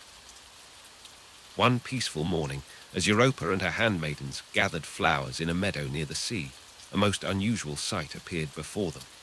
A magnificent white bull, its coat gleaming like polished marble, emerged from the nearby woods. Its eyes were gentle, almost human-like in their intelligence, and its horns curved gracefully like the crescent moon. Intrigued by the gentle creature, Europa approached without fear. The bull knelt before her, as if inviting her to climb upon its back. Captivated by its beauty and docility, Europa accepted the silent invitation, draping herself across its broad shoulders. No sooner had she settled herself than the bull rose and began to move, slowly at first, then with increasing speed towards the shore. As you listen, imagine the cool sea breeze caressing your skin, the gentle lapping of waves against the shore lulling you deeper into relaxation. Feel the tension in your body melting away, just as Europa's initial alarm faded into a sense of wonder and excitement. The bull, who was none other than Zeus in disguise, plunged into the sea with Europa clinging to his back. They swam across the vast expanse of the Mediterranean, the water parting effortlessly before them. Europa's fear turned to exhilaration as they glided over the waves, sea nymphs rising from the depths to accompany their journey. As they traveled, Zeus revealed his true identity to Europa. He spoke of his love for her, his voice as soothing as the rhythm of the ocean beneath them. Europa, though initially startled, found herself drawn to the god's warmth and power. The journey became a courtship, the sea their witness, and the stars above their gidding light. At last they reached the shores of Crete, an island as beautiful and mysterious as their journey had been. Here, Zeus resumed his godly form, and Europa became his consort. Their union was blessed, and Europa bore Zeus 3 sons, Minos, Rhadamanthus, and Sarpedon, who would go on to become great kings and judges. In honor of Europa, Zeus created the constellation Taurus, forever immortalizing the form he took to win her heart.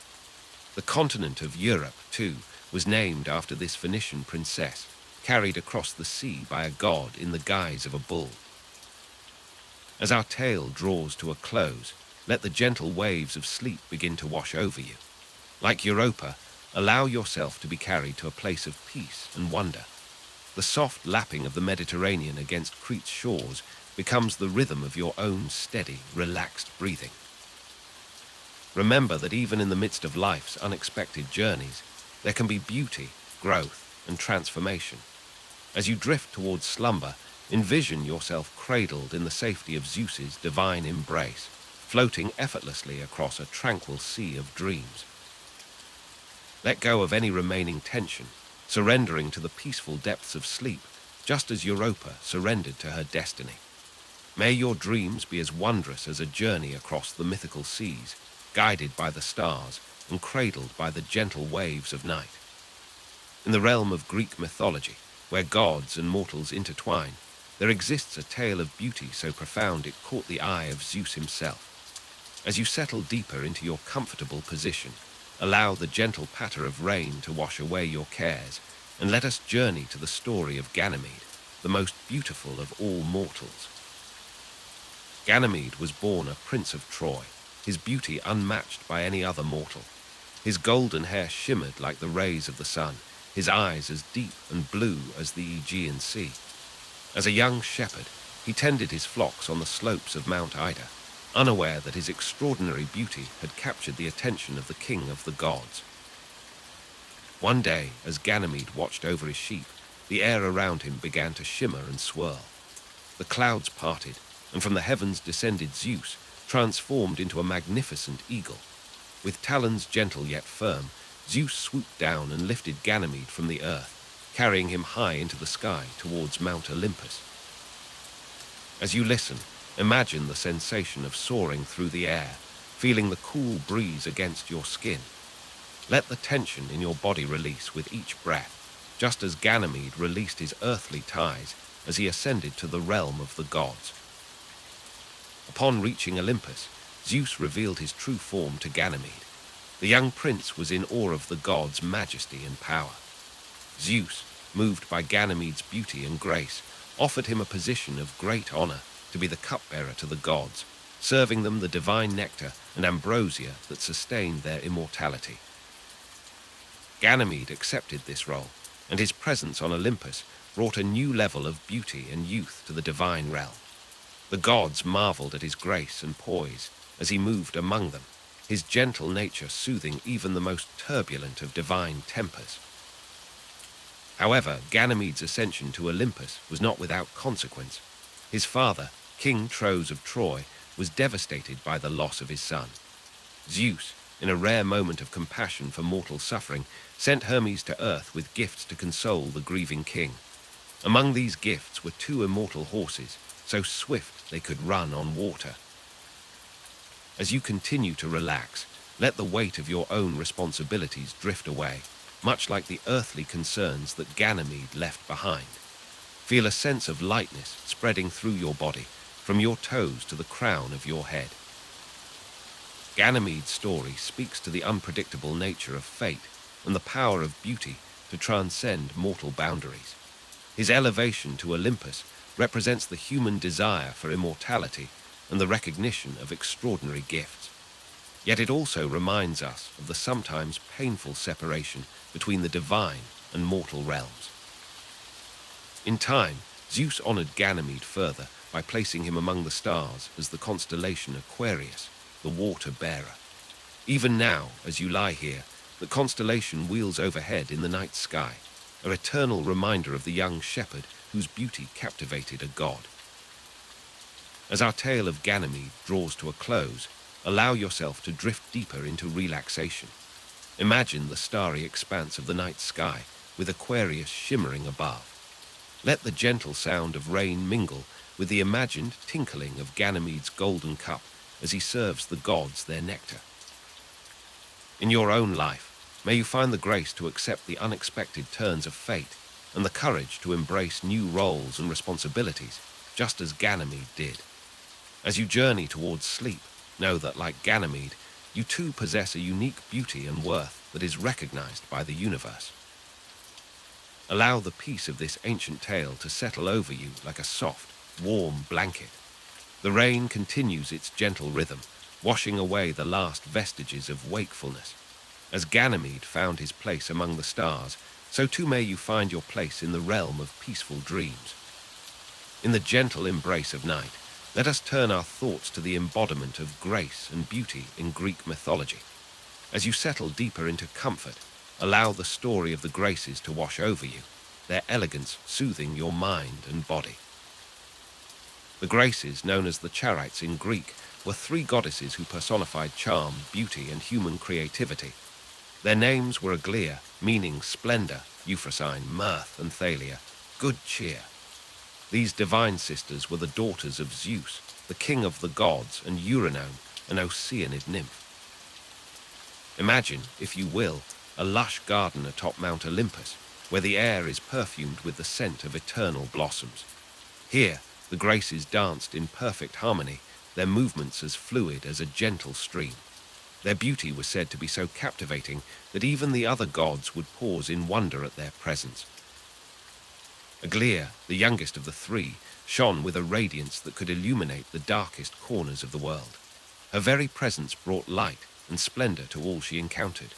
Euphrosyne carried with her the gift of joy and mirth, her laughter like the tinkling of silver bells in a spring breeze.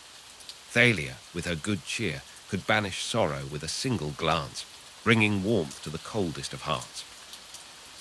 The Graces were not merely ornamental deities, but played crucial roles in both divine and mortal affairs. They were often found in the retinue of Aphrodite, the goddess of love, enhancing her power and influence. Their presence at banquets and gatherings ensured that joy and harmony prevailed, turning even the simplest meal into a feast for the senses.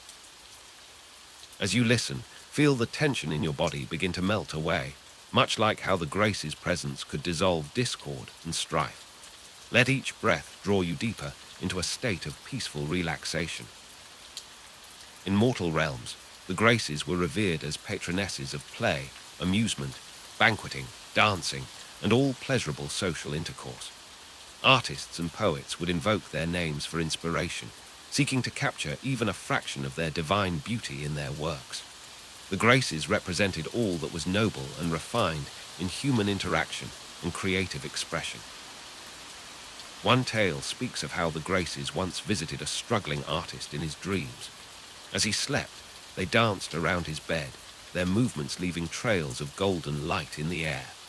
When he awoke, he found his mind filled with visions of unparalleled beauty, which he then poured onto his canvas, creating masterpieces that will be admired for generations. Allow your own mind to drift, imagining the Graces dancing through your thoughts, bringing peace and beauty to your inner world. Feel the gentle rhythm of their movements guiding you towards tranquil sleep. The Graces were often depicted in art as three young women, dancing in a circle or embracing one another. They were usually shown naked or in diaphanous robes, symbolizing their purity and the unadorned nature of true grace. In some representations, they held or surrounded objects emblematic of their individual gifts: a rose for Aglaia, a myrtle branch for Euphrosyne, and a dice for Thalia.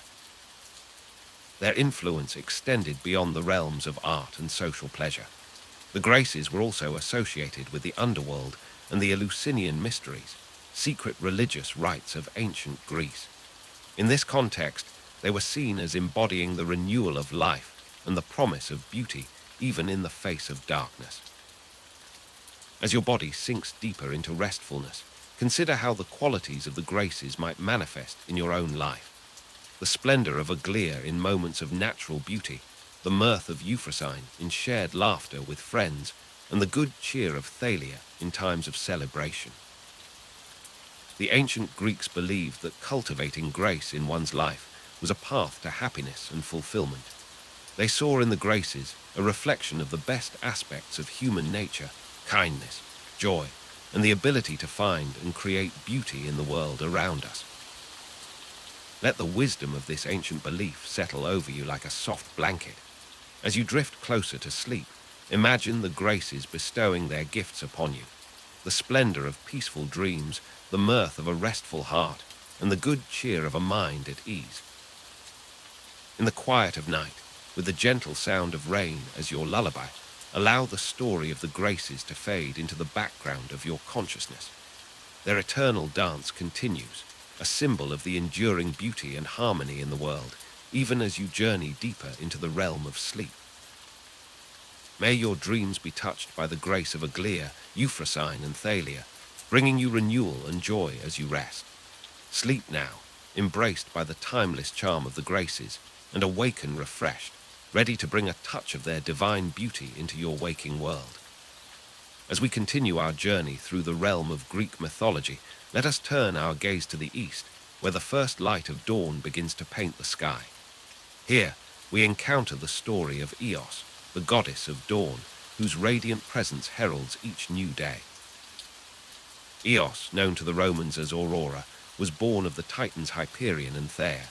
She was sister to Helios, the sun, and Selene, the moon, forming a celestial family that governed the passage of time. Imagine, if you will, the soft pink and gold hues that grace the horizon as night gives way to day. This is the essence of Eos, her very being a bridge between darkness and light. Each morning, without fail, Eos would rise from her golden throne in the east. Her slender fingers would part the curtains of night, allowing the first rays of her brother Helios to spill across the land. As she moved across the sky, she would sprinkle dew from a golden pitcher, refreshing the earth and preparing it for the day to come. But Eos's story is not merely one of daily routine. Like many immortals, she found herself entangled in the complex web of love and desire. Perhaps her most famous tale revolves around her love for the mortal prince Tithonus. Eos was so enamored with the handsome youth that she beseeched Zeus to grant him immortality. Zeus, ever the trickster, granted her wish, but with a cruel twist. He bestowed immortality upon Tithonus, but did not grant him eternal youth.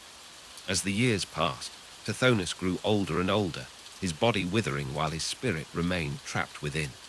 Eos, in her grief and regret, eventually transformed him into a cicada, whose song can still be heard echoing through the warm summer days. This tale serves as a poignant reminder of the importance of choosing our wishes carefully, for even the gods can fall prey to unforeseen consequences. As you rest, consider the beauty of impermanence, the preciousness of each fleeting moment that Eos ushers in with every dawn.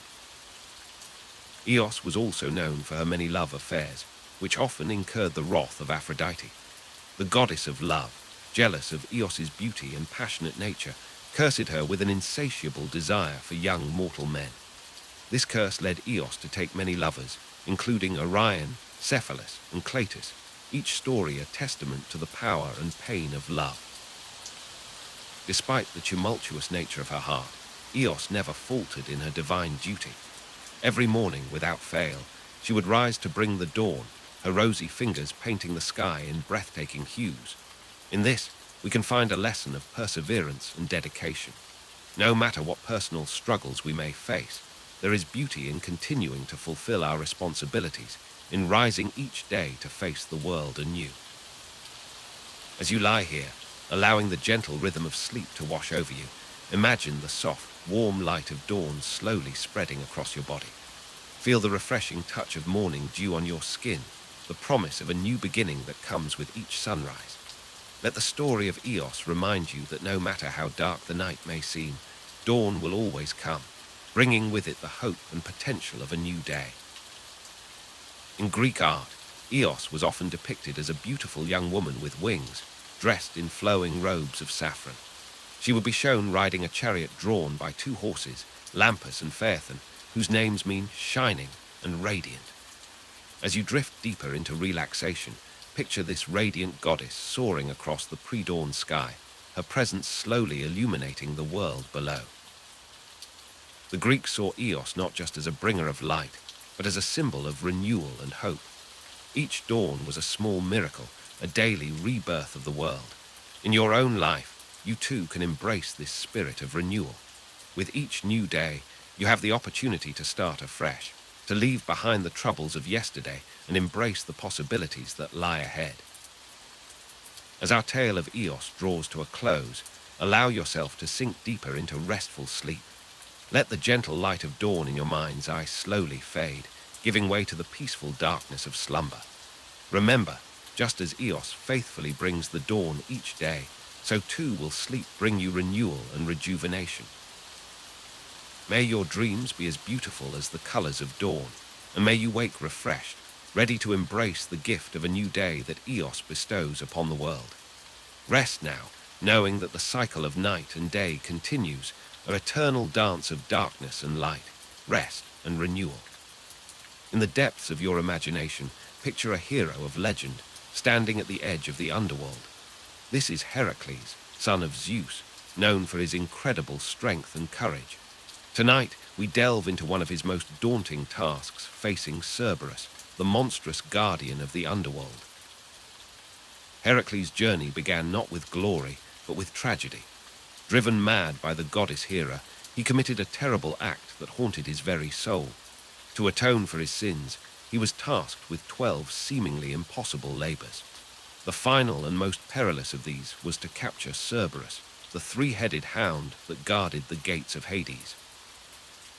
As Heracles descended into the underworld, the air grew thick and heavy. Shadows danced on cavern walls, and the distant echoes of lost souls filled the eerie silence. With each step, the hero's determination grew stronger, matching the increasing darkness around him. Cerberus loomed before him, a terrifying sight to behold. Each of its 3 heads bore razor-sharp fangs, and its eyes glowed with an otherworldly fire. The beast's tail was not that of a dog, but a venomous serpent, ready to strike at a moment's notice. Yet Heracles stood firm, his courage unwavering in the face of this nightmarish guardian. As you listen, allow the tension in your body to release. Just as Heracles faced his greatest fear, you too can let go of any worries that may be weighing on your mind. Breathe deeply, feeling a sense of calm wash over you with each exhale. Heracles approached Cerberus, his muscles tensed for action.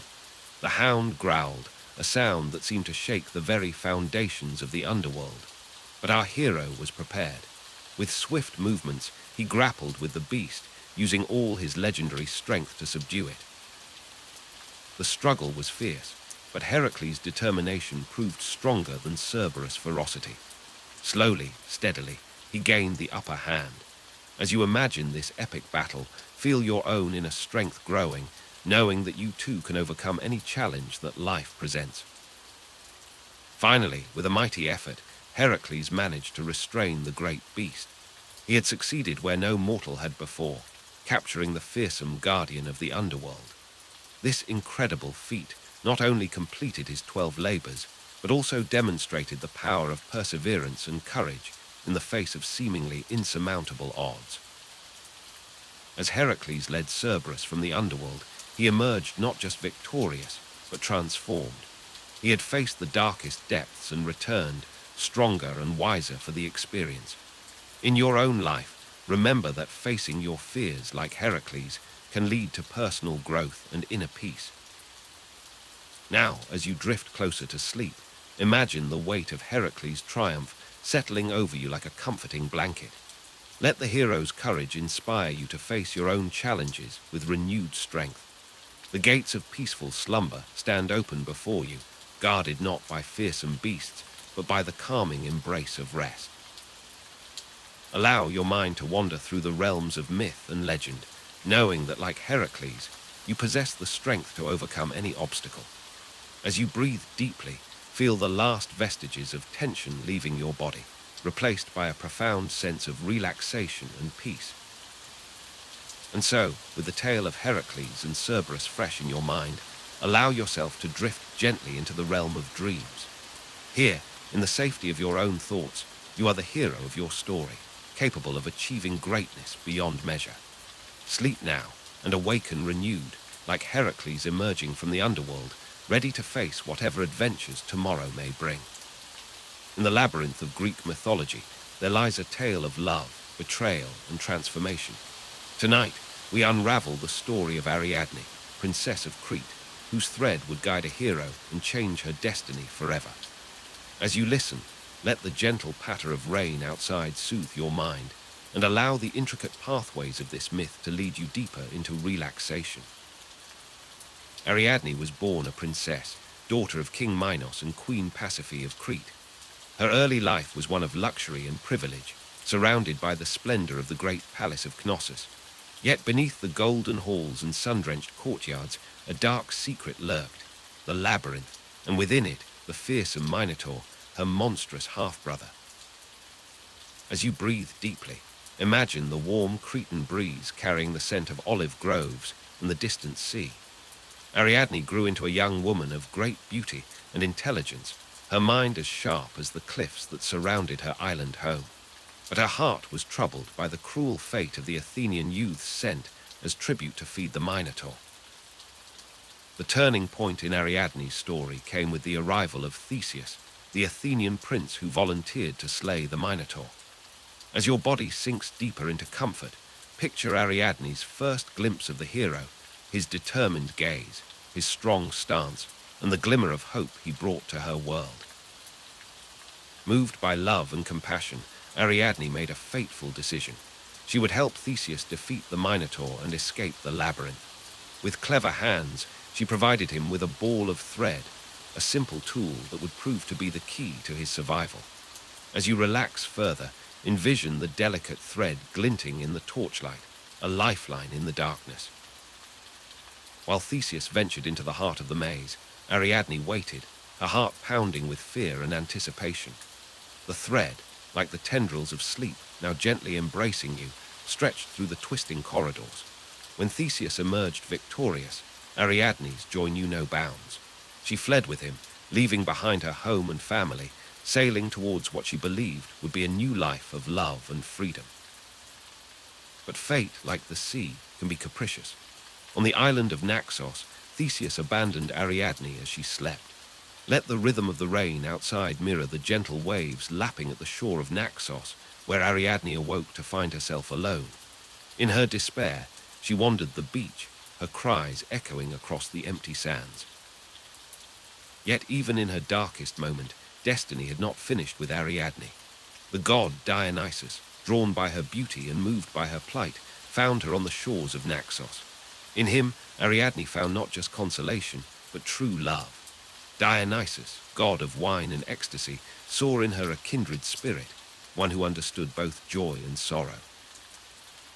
As your mind drifts peacefully, imagine the transformation of Ariadne.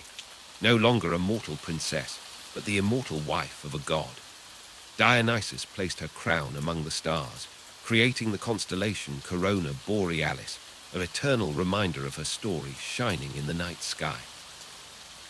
Ariadne's tale teaches us that sometimes our greatest trials lead us to our true destiny. Her thread, which saved Theseus, also led her to a divine love she could never have imagined. As you float on the edge of sleep, remember that even in our darkest labyrinths, there is always a thread of hope guiding us towards the light. Let Ariadne's story weave through your dreams tonight.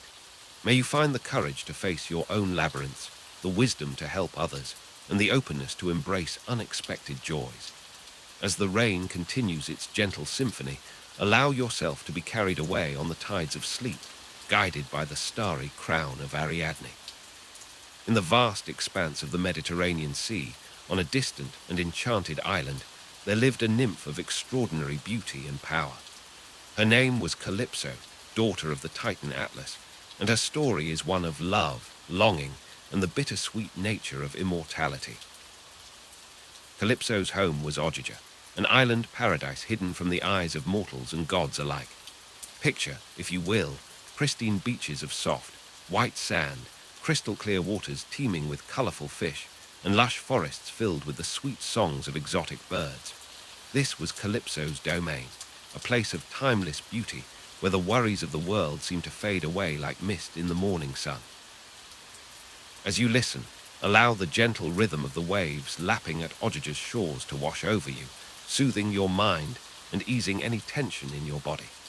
Let yourself drift with Calypso's tale, as peaceful as a leaf floating on a calm sea. Calypso's life was one of solitude, for she was bound to her island, unable to leave its shores. Yet she was content in her paradise, tending to her gardens, weaving on her loom, and singing with a voice so beautiful it could charm the very stars from the sky. But fate had other plans for our fair nymph, and her peaceful existence was about to be disrupted by the arrival of a most unexpected guest. It was in the aftermath of the Trojan War that the great hero Odysseus, king of Ithaca, found himself shipwrecked on Ogyg's shores. Battered by storms and nearly drowned, Odysseus was rescued by Calypso, who nursed him back to health with tender care. As you imagine this scene, feel the warmth of Calypso's compassion enveloping you like a soft blanket, bringing comfort and peace. Calypso fell deeply in love with Odysseus, captivated by his strength, his wisdom, and his tales of adventure. She offered him immortality and eternal youth if he would stay with her forever. For 7 long years, Odysseus remained on Ogygia, living in comfort and luxury, yet his heart yearned for his home, his kingdom, and his beloved wife Penelope. As you listen, dear dreamer, allow yourself to sink deeper into relaxation. Feel the soft grass beneath you, hear the distant call of seabirds, and let the gentle island breeze carry away any lingering thoughts or worries. Though Calypso loved Odysseus with all her heart, she could see the sadness in his eyes, the longing for his mortal life. It was a pain she knew well, for immortality can be as much a curse as a blessing. Time has no meaning for the undying, and the weight of endless years can be a heavy burden to bear. The gods on Olympus, moved by Odysseus's plight, sent Hermes to Ogygia with a command from Zeus himself. Calypso must release Odysseus and allow him to continue his journey home.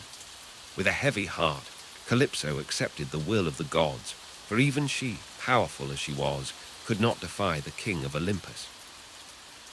Imagine now the bittersweet farewell between Calypso and Odysseus. Picture the nymph standing on the shore, her eyes glistening with unshed tears as she watched the hero sail away on a raft she herself had helped him build.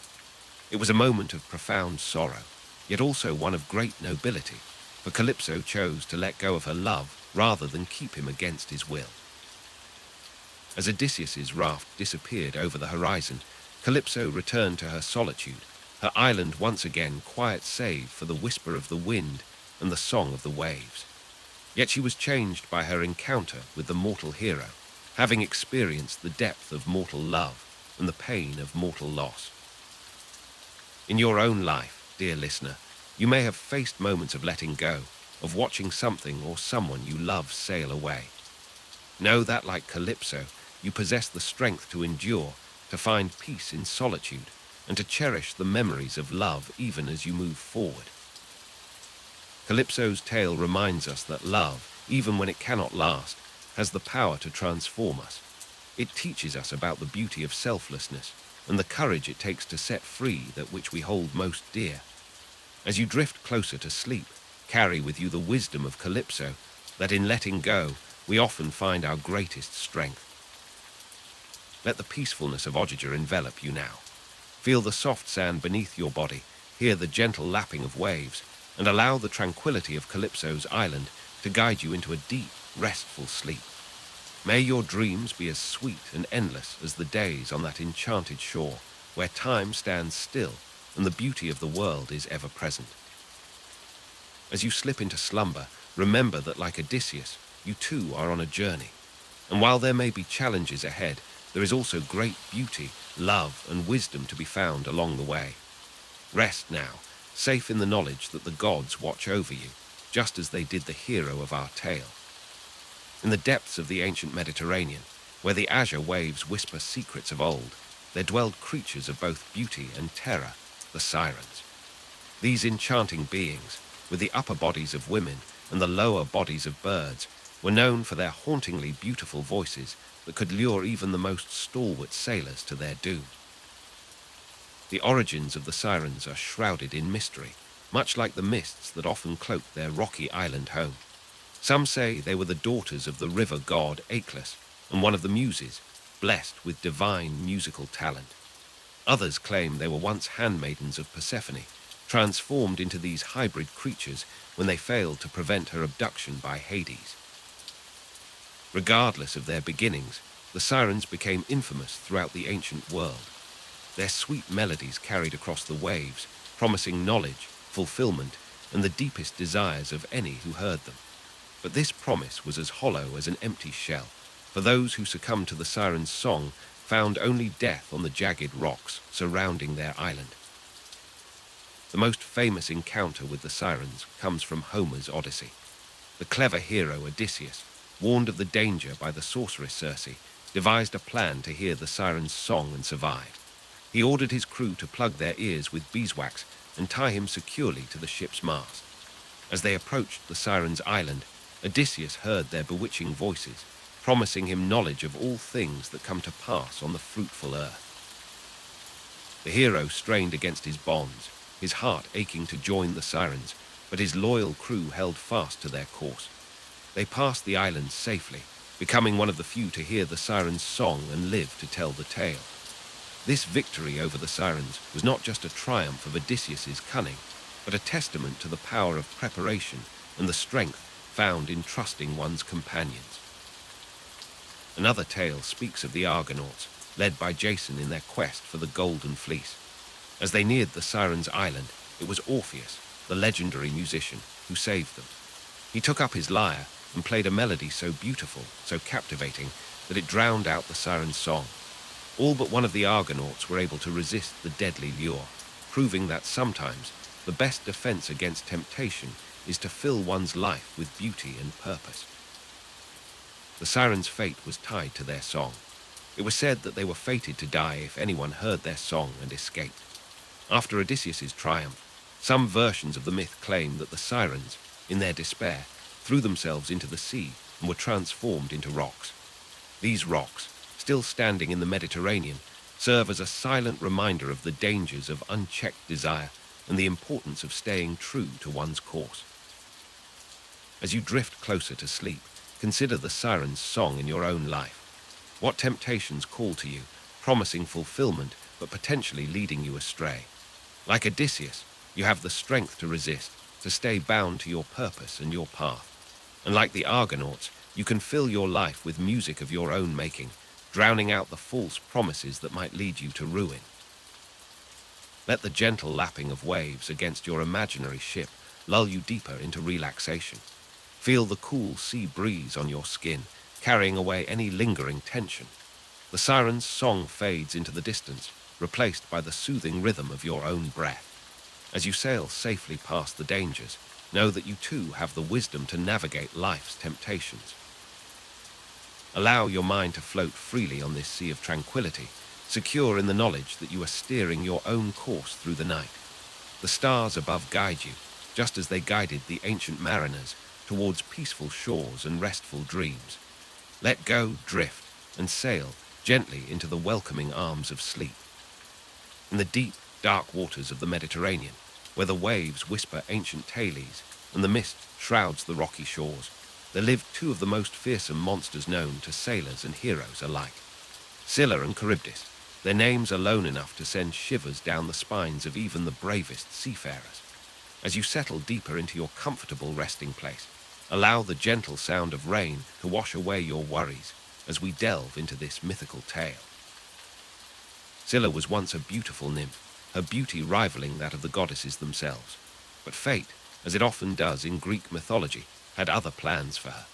Circe, the powerful sorceress, driven by jealousy over Scylla's affection for Glaucus, transformed the lovely nymph into a hideous monster. Imagine, if you will, a creature with 6 long necks, each ending in a head with 3 rows of sharp teeth. Below her waist, she became a writhing mass of dogs' heads and tentacles. As you picture this transformation, feel the tension in your own body begin to melt away, knowing that you are safe and far from such terrors. On the opposite side of a narrow, straight-lived Charybdis, once a naiad, a water nymph, daughter of Poseidon and Gaia. Zeus, in his anger at her greed, transformed her into a monstrous whirlpool, forever swallowing and regurgitating the waters of the sea. 3 times a day, Charybdis would swallow huge amounts of water before belching them back out again, creating treacherous whirlpools that could destroy entire ships. As you listen, let the rhythmic sound of the rain outside mimic the ebb and flow of Charybdis' whirlpool, lulling you into a state of deep relaxation. The strait where these 2 monsters dwelled became a nightmare for sailors. To pass through, they had to choose between the 2 evils, risk being devoured by Scylla or potentially losing their entire ship to Charybdis. This impossible choice gave rise to the phrase between Scylla and Charybdis, meaning to be caught between 2 equally undesirable options. As you ponder this dilemma, remember that in your own life, even the most difficult choices eventually pass, just as we pass through the challenges in our dreams. The most famous encounter with these monsters comes from Homer's Odyssey. The hero Odysseus, on his long journey home from Troy, had to navigate this treacherous passage.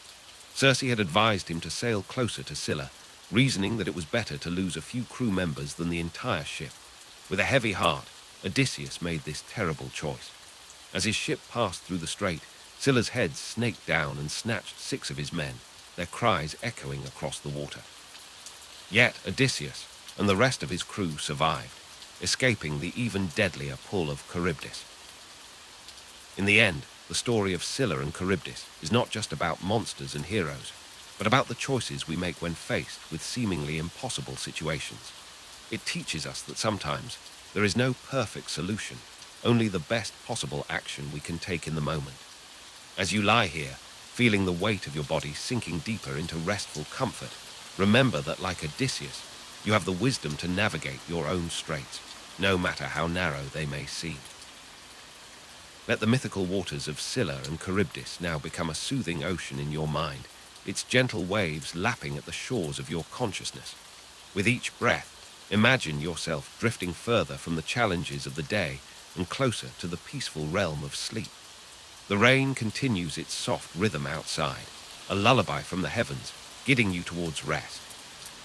As your mind floats on this sea of tranquility, know that you are safe, protected, and free to explore the vast, calm waters of your dreams.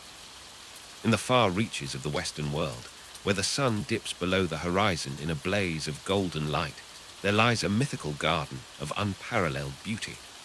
This is the story of the Hesperides, the nymphs who tend to this wondrous place, and the golden apples that grow within its bounds. The Hesperides were the daughters of Atlas, the Titan condemned to hold the weight of the heavens upon his shoulders for eternity. These nymphs, often 3 in number, were blessed with voices of enchanting melody and beauty that rivaled the goddesses themselves. Their names, Eagle, Eurythea, and Hesperia, each carried the essence of twilight and the setting sun.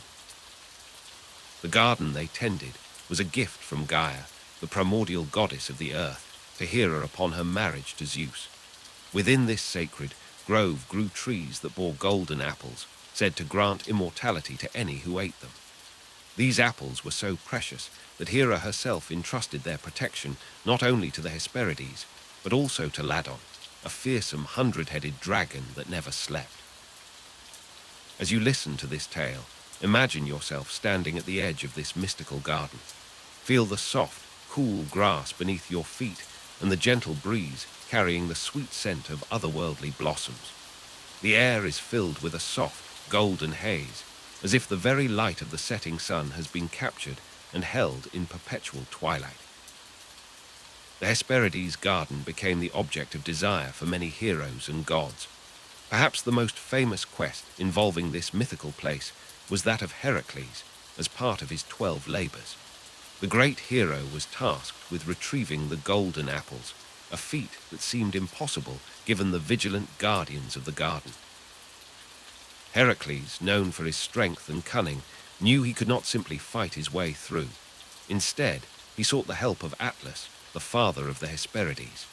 Heracles offered to hold the weight of the heavens while Atlas retrieved the apples. The Titan agreed, relieved to have a moment's respite from his eternal burden. As you continue to relax, envision Atlas, his massive form bent under the weight of the celestial sphere. See Heracles, muscles straining, taking on this monumental task. Feel the immensity of the heavens pressing down, and yet, like Heracles, find the strength within yourself to endure. Atlas successfully obtained the apples from his daughters, evading the watchful eyes of Ladon.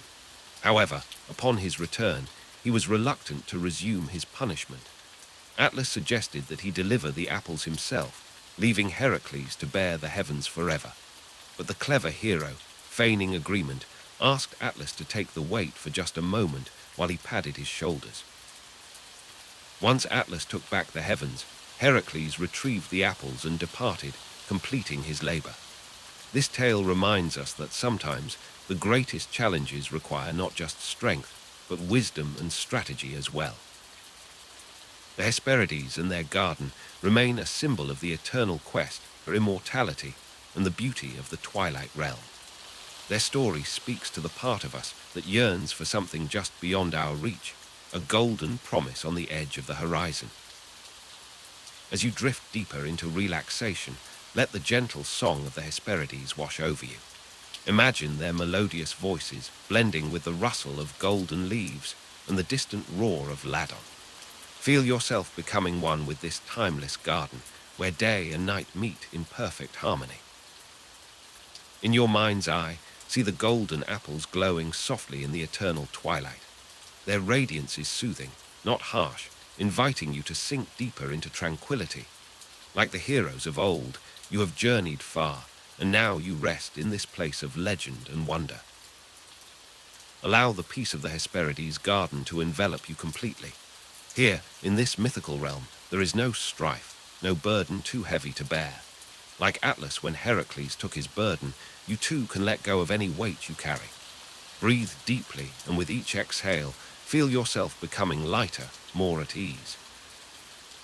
As we conclude this tale, know that the wisdom of the ancients and the magic of mythology lives on in your dreams.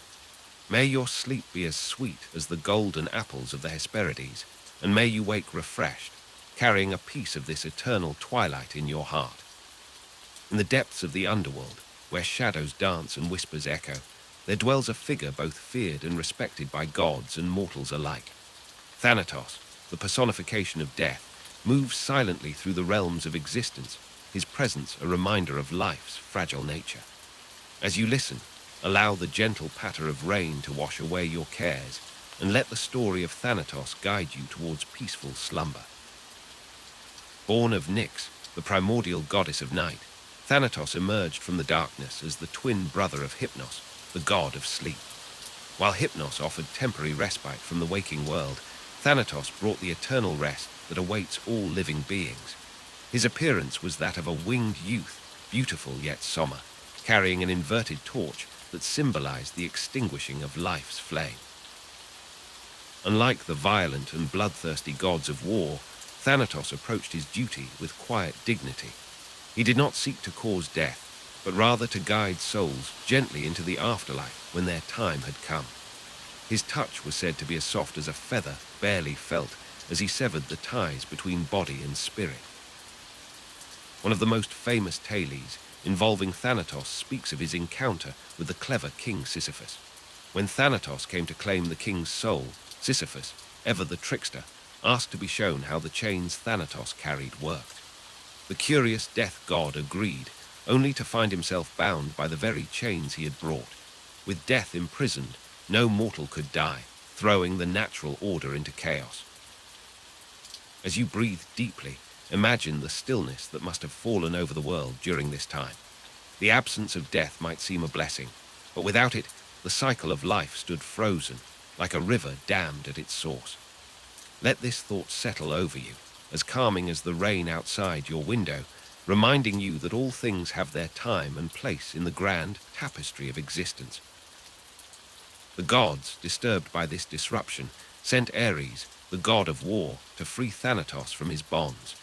Once released, death resumed his duties, and the flow of life and death returned to its natural rhythm.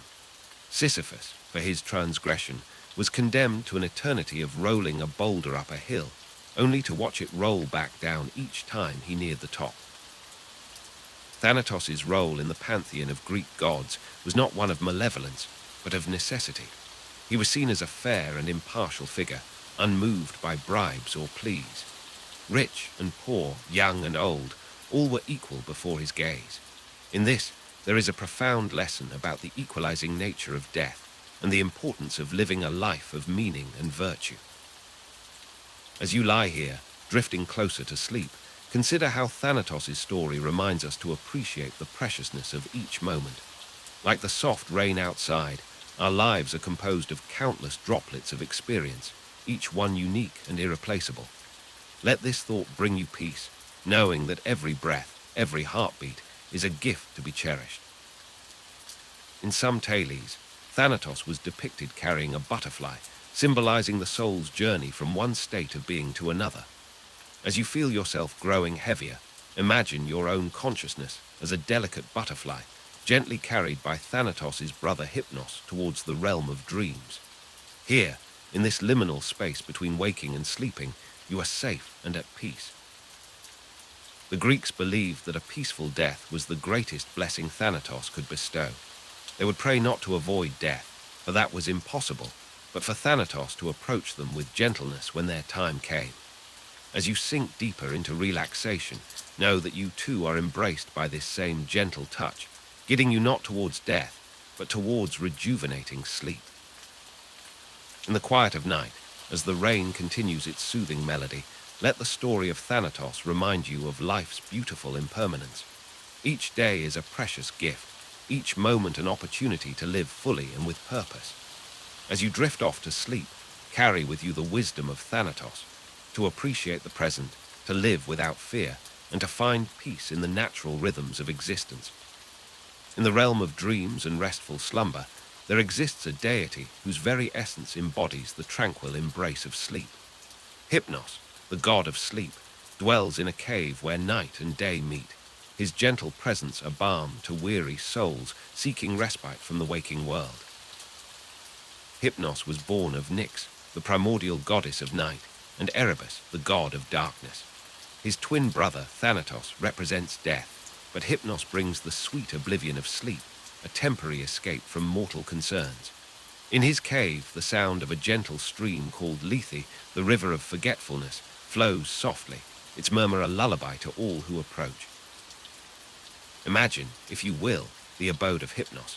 At the entrance of his cave grow delicate poppies and other sleep-inducing plants, their drowsy fragrance carried on a perpetual twilight breeze. Within, the walls are draped with dark, heavy curtains that absorb all sound, creating a cocoon of perfect silence. Hypnos himself reclines on a bed of ebony, his form relaxed and inviting, beckoning all who enter to join him in peaceful repose.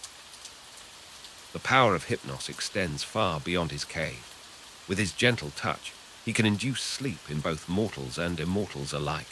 Even Zeus, the king of the gods, is not immune to Hypnos' influence. In one famous tale, Hypnos was enlisted by Hera, Zeus's wife, to lull the mighty god to sleep so that she could interfere in the Trojan War without his knowledge. Hera approached Hypnos with her request, promising him a golden throne crafted by Hephaestus himself as a reward. Initially, Hypnos was hesitant, remembering Zeus's wrath from a previous incident, but Hera's offer was too tempting to refuse. She sweetened the deal by promising Hypnos the hand of Pasithea, one of the youngest Graces, in marriage. With this incentive, Hypnos agreed to Hera's plan. He accompanied her to Mount Ida, where Zeus was watching the events of the Trojan War unfold. Hypnos transformed himself into a small bird and perched in the branches of a tall pine tree, concealing himself among the leaves. From this vantage point, he waited for the perfect moment to cast his spell. As Hera approached Zeus and engaged him in conversation, Hypnos began to work his magic. He sent waves of drowsiness washing over the king of the gods, each one more potent than the last. Zeus's eyelids grew heavy, his thoughts became fuzzy, and soon he was enveloped in a deep, dreamless sleep. With Zeus incapacitated, Hera was free to influence the tide of the war, tipping the scales in favor of the Greeks. When Zeus awakened and discovered what had transpired, his anger was terrible to behold. He searched for Hypnos, intending to punish him for his trickery, but the god of sleep had wisely fled to the protection of his mother, Nyx. Even Zeus dared not incur the wrath of Night herself, and so Hypnos escaped retribution. This tale illustrates the immense power that Hypnos wields, able to overcome even the mightiest of the gods. Yet, unlike many of his divine brethren, Hypnos does not use his abilities for conquest or glory. Instead, he offers the gift of rest, a respite from the cares and worries of the waking world. In some versions of the myth, Hypnos is said to have 1,000 sons, the Wanneroi, or dream spirits. Each night, these spirits emerge from the cave of Hypnos, carried on silent wings to the bedside of sleeping mortals.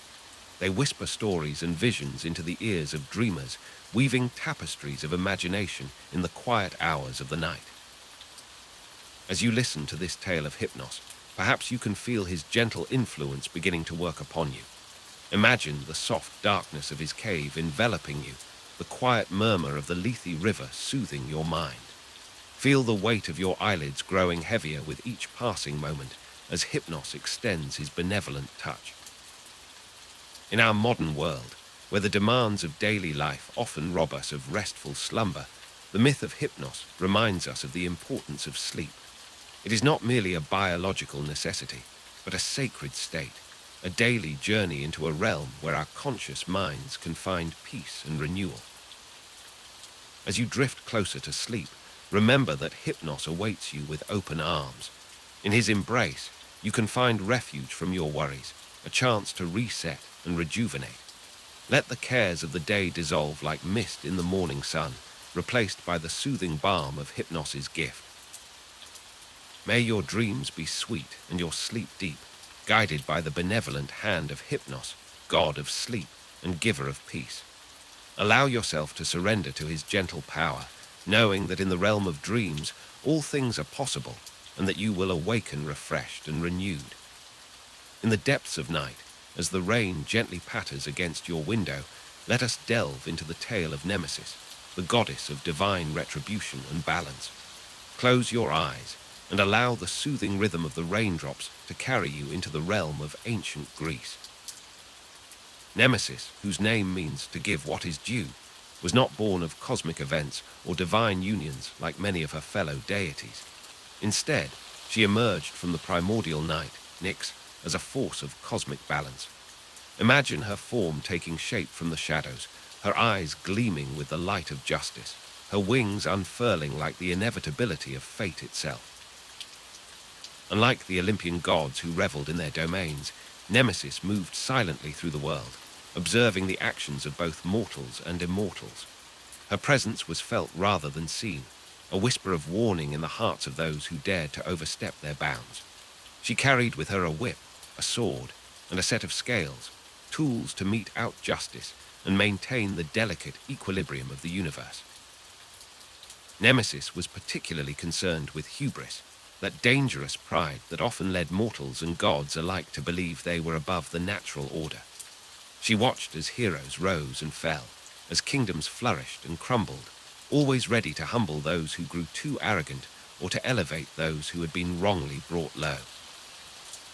One of the most famous tales involving Nemesis speaks of her encounter with Narcissus, a young man of unparalleled beauty. Narcissus was so enamored with his own reflection that he spurned the love of others, including the nymph Echo. His vanity and cruelty caught the attention of Nemesis, who decided to teach him a lesson in humility. With a gentle touch, let the tension in your body release as you imagine Nemesis approaching the pool where Narcissus gazed upon himself. She whispered words of enchantment, binding Narcissus to his own reflection. He became so entranced that he could neither eat nor sleep, eventually withering away and transforming into the Narcissus flower that bears his name. This tale reminds us that balance is essential in all things. As you rest, consider the wisdom in Nemesis's actions. She did not seek to punish out of malice, but to restore equilibrium. In your own life, may you find the strength to maintain balance, to appreciate your worth without falling into the trap of vanity. Nemesis's influence extended beyond the realm of mortals. Even the gods were subject to her power. It was said that she played a role in the Trojan War, ensuring that the conflict would serve as a lesson to both humans and deities about the consequences of their actions. As you drift closer to sleep, let the steady rain outside remind you of the constancy of Nemesis's vigil. In later times, as beliefs evolved, Nemesis came to be associated with fate and inevitability. She was seen as the force that ensured no one could escape the consequences of their deeds, good or bad. This shift in perception transformed her from a feared deity of retribution to a more complex figure of cosmic justice. As our tale of Nemesis draws to a close, allow yourself to sink deeper into relaxation. Feel the weight of the day's concerns lift from your shoulders, much as Nemesis balances the scales of fortune. The rain continues its gentle rhythm, a soothing reminder that that in the grand tapestry of existence, all things find their proper place in time. May the wisdom of Nemesis guide your dreams tonight. Remember that true harmony comes not from seeking glory or avoiding fate, but from embracing the natural ebb and flow of life. Let your breath become as steady as the rainfall, and allow yourself to drift peacefully into the realm of sleep, where balance and justice reign supreme. In the vast pantheon of Greek deities, there existed a goddess whose very essence embodied the concept of fortune itself. Her name was Titch, and her influence touched the lives of both mortals and immortals alike. As you settle deeper into your comfortable position, allow the gentle patter of rain to wash away your cares, and let us explore the tale of this capricious goddess. Titch was not born of cosmic struggles or divine machinations like many of her fellow Olympians.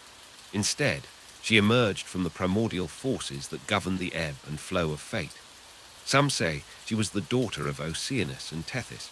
Others claim she sprang from the union of Aphrodite and Hermes. But regardless of her origins, Titch's power was undeniable.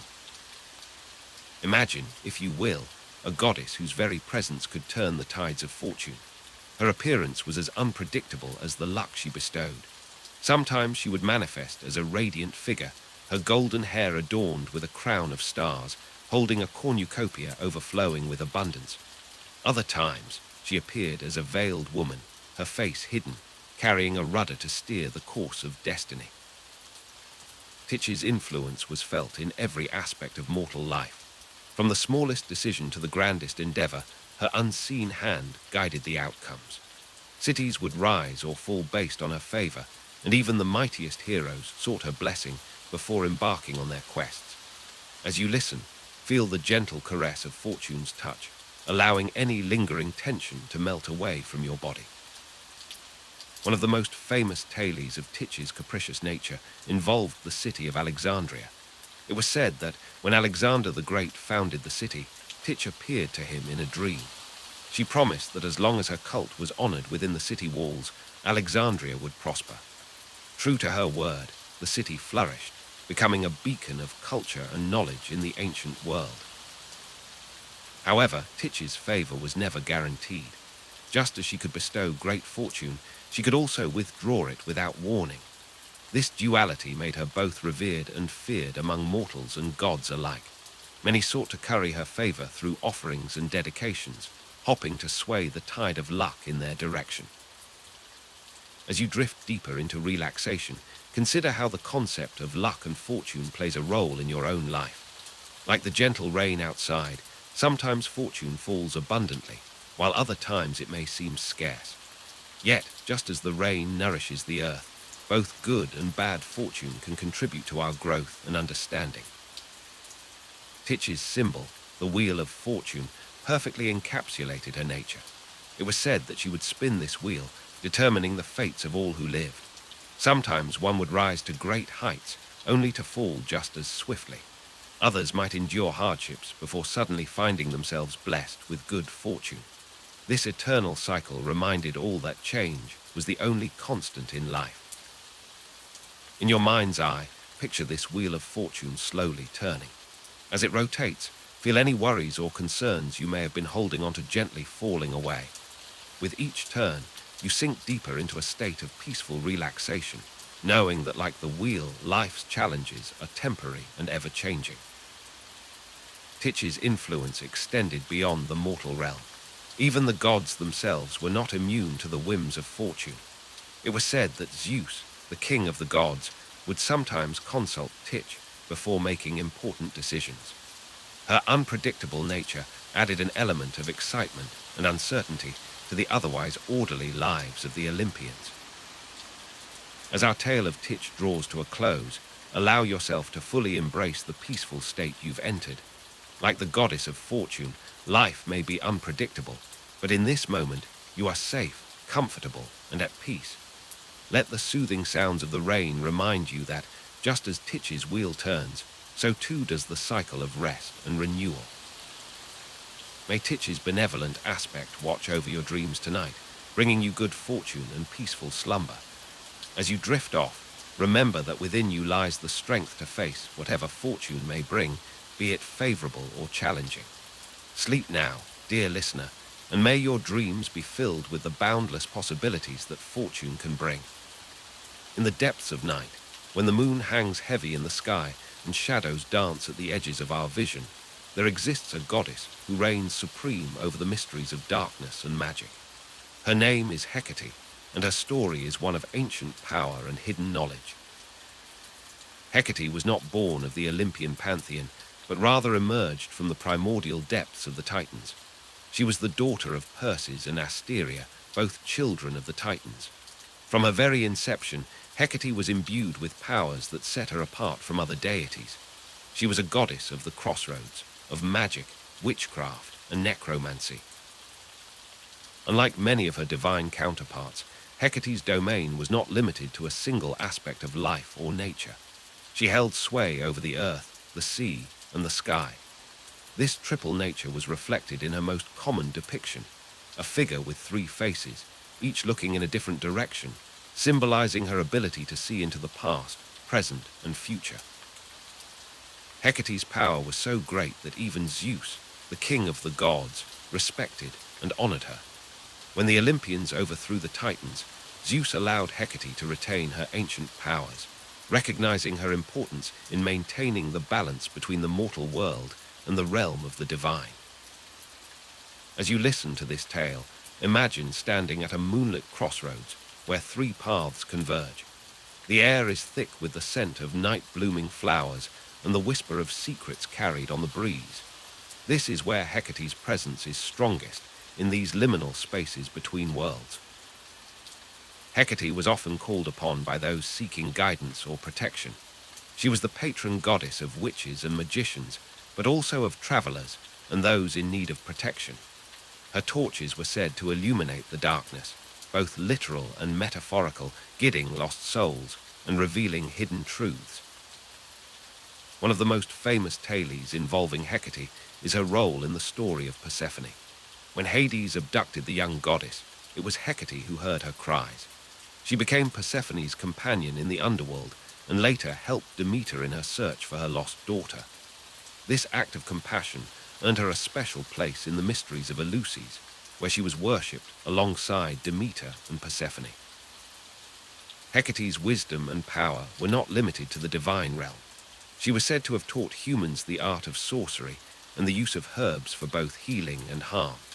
Her knowledge of plants and their properties made her a goddess of both medicine and poison, life and death intertwined. As you drift deeper into relaxation, envision Hecate's sacred animals surrounding you. The dog, loyal and protective, guards your dreams. The polecat, swift and silent, carries away any lingering worries.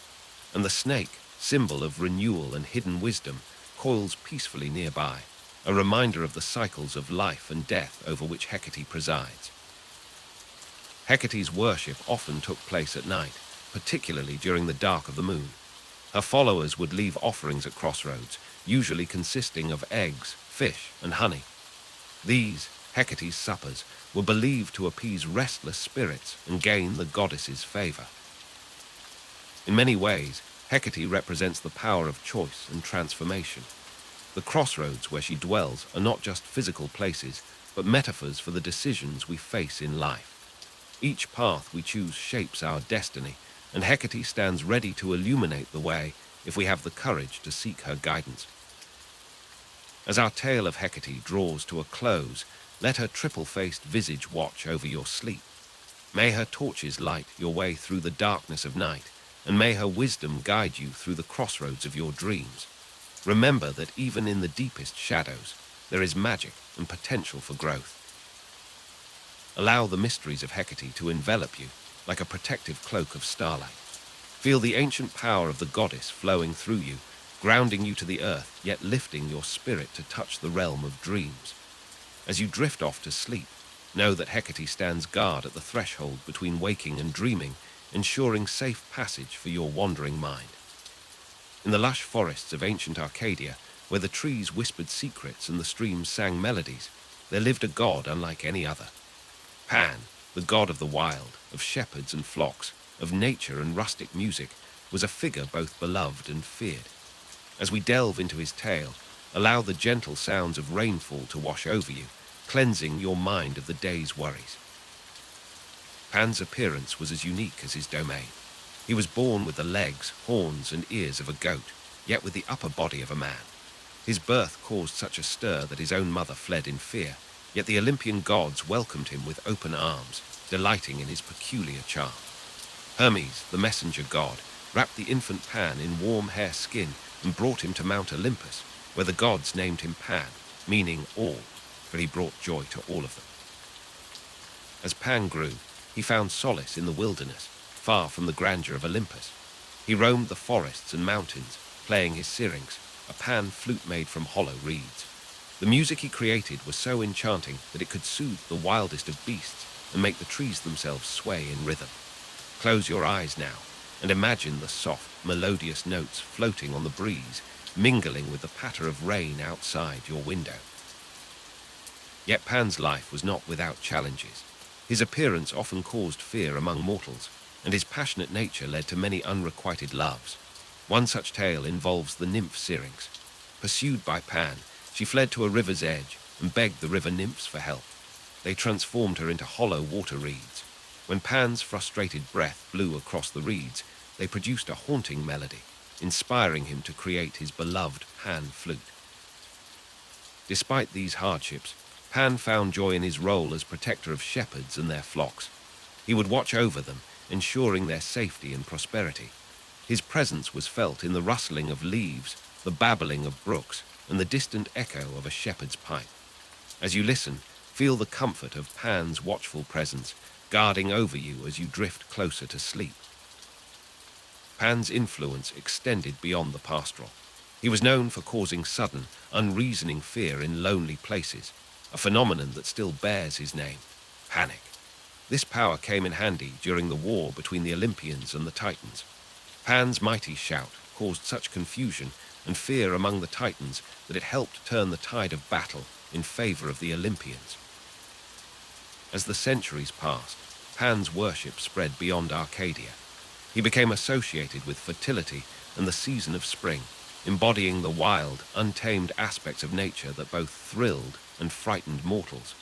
In some tales, he is even said to have taught Apollo the art of prophecy, sharing the secrets whispered by the wind through the trees. Yet as civilization spread and cities grew, Pan's influence began to wane. There's a famous tale from the time of Tiberius Caesar where a ship's pilot heard a divine voice announcing, "The great god Pan is dead." This story symbolizes the fading of the old ways as new beliefs took hold. But for those who listen closely, Pan's music can still be heard in the whisper of wind through leaves and the gentle flow of streams. As our tale of Pan comes to a close, reflect on the balance he represents between civilization and wilderness, fear and joy, the tamed and the wild. In your own life, you may find echoes of Pan's duality, moments where the wild and the civilized aspects of your nature meet. Embrace this harmony as you settle deeper into relaxation. Let the soothing rain outside blend with the imagined notes of Pan's syrinx. Allow the gentle melody to carry you towards peaceful slumber, where dreams of sun-dappled forests and hidden glades await. Pan, the guardian of the wild, watches over your rest, ensuring that your sleep is deep and rejuvenating. As our journey through the rich tapestry of Greek mythology comes to a close, we reflect on the timeless wisdom these ancient stories have shared. From the heights of Mount Olympus to the depths of the underworld, we've traversed realms both divine and mortal, encountering gods, heroes, and mythical creatures along the way. These tales, though born in antiquity, continue to resonate with us because they speak to universal human experiences. They remind us of our own potential for greatness, our capacity for love, and our ability to overcome seemingly insurmountable challenges. As you lie here, allow the echoes of these myths to gently wash over you. Feel the strength of Hercules, the wisdom of Athene, and the endurance of Odysseus within yourself. Let the courage of Perseus and the creativity of Daedalus inspire your dreams. Now, as the night deepens, it's time to fully surrender to sleep. Imagine the watchful eyes of the gods looking over you, guarding your rest. The heroes of old stand vigil, ensuring your journey into slumber is peaceful and rejuvenating. Take a deep, calming breath, and as you exhale, release any remaining tension in your body. Let it flow away like the waters of the river Lethe, carrying with it the cares of the waking world. Know that the soothing sounds of rainfall will continue throughout the night, a gentle lullaby from the heavens themselves. As consciousness fades, picture yourself drifting on Poseidon's calm seas or floating among the stars of Uranus's night sky. We are grateful to have shared this mythological odyssey with you. Remember, more stories await in future episodes, each one a gateway to new realms of relaxation and wonder. As we bid you good night, may Hypnos, god of sleep, bless you with the most restful of slumbers. May Morpheus shape your dreams into the sweetest of visions, and may you awaken refreshed, carrying the magic of these myths into your day. Sleep well, dear listener, until we meet again in the land of legends and dreams. Word count 357.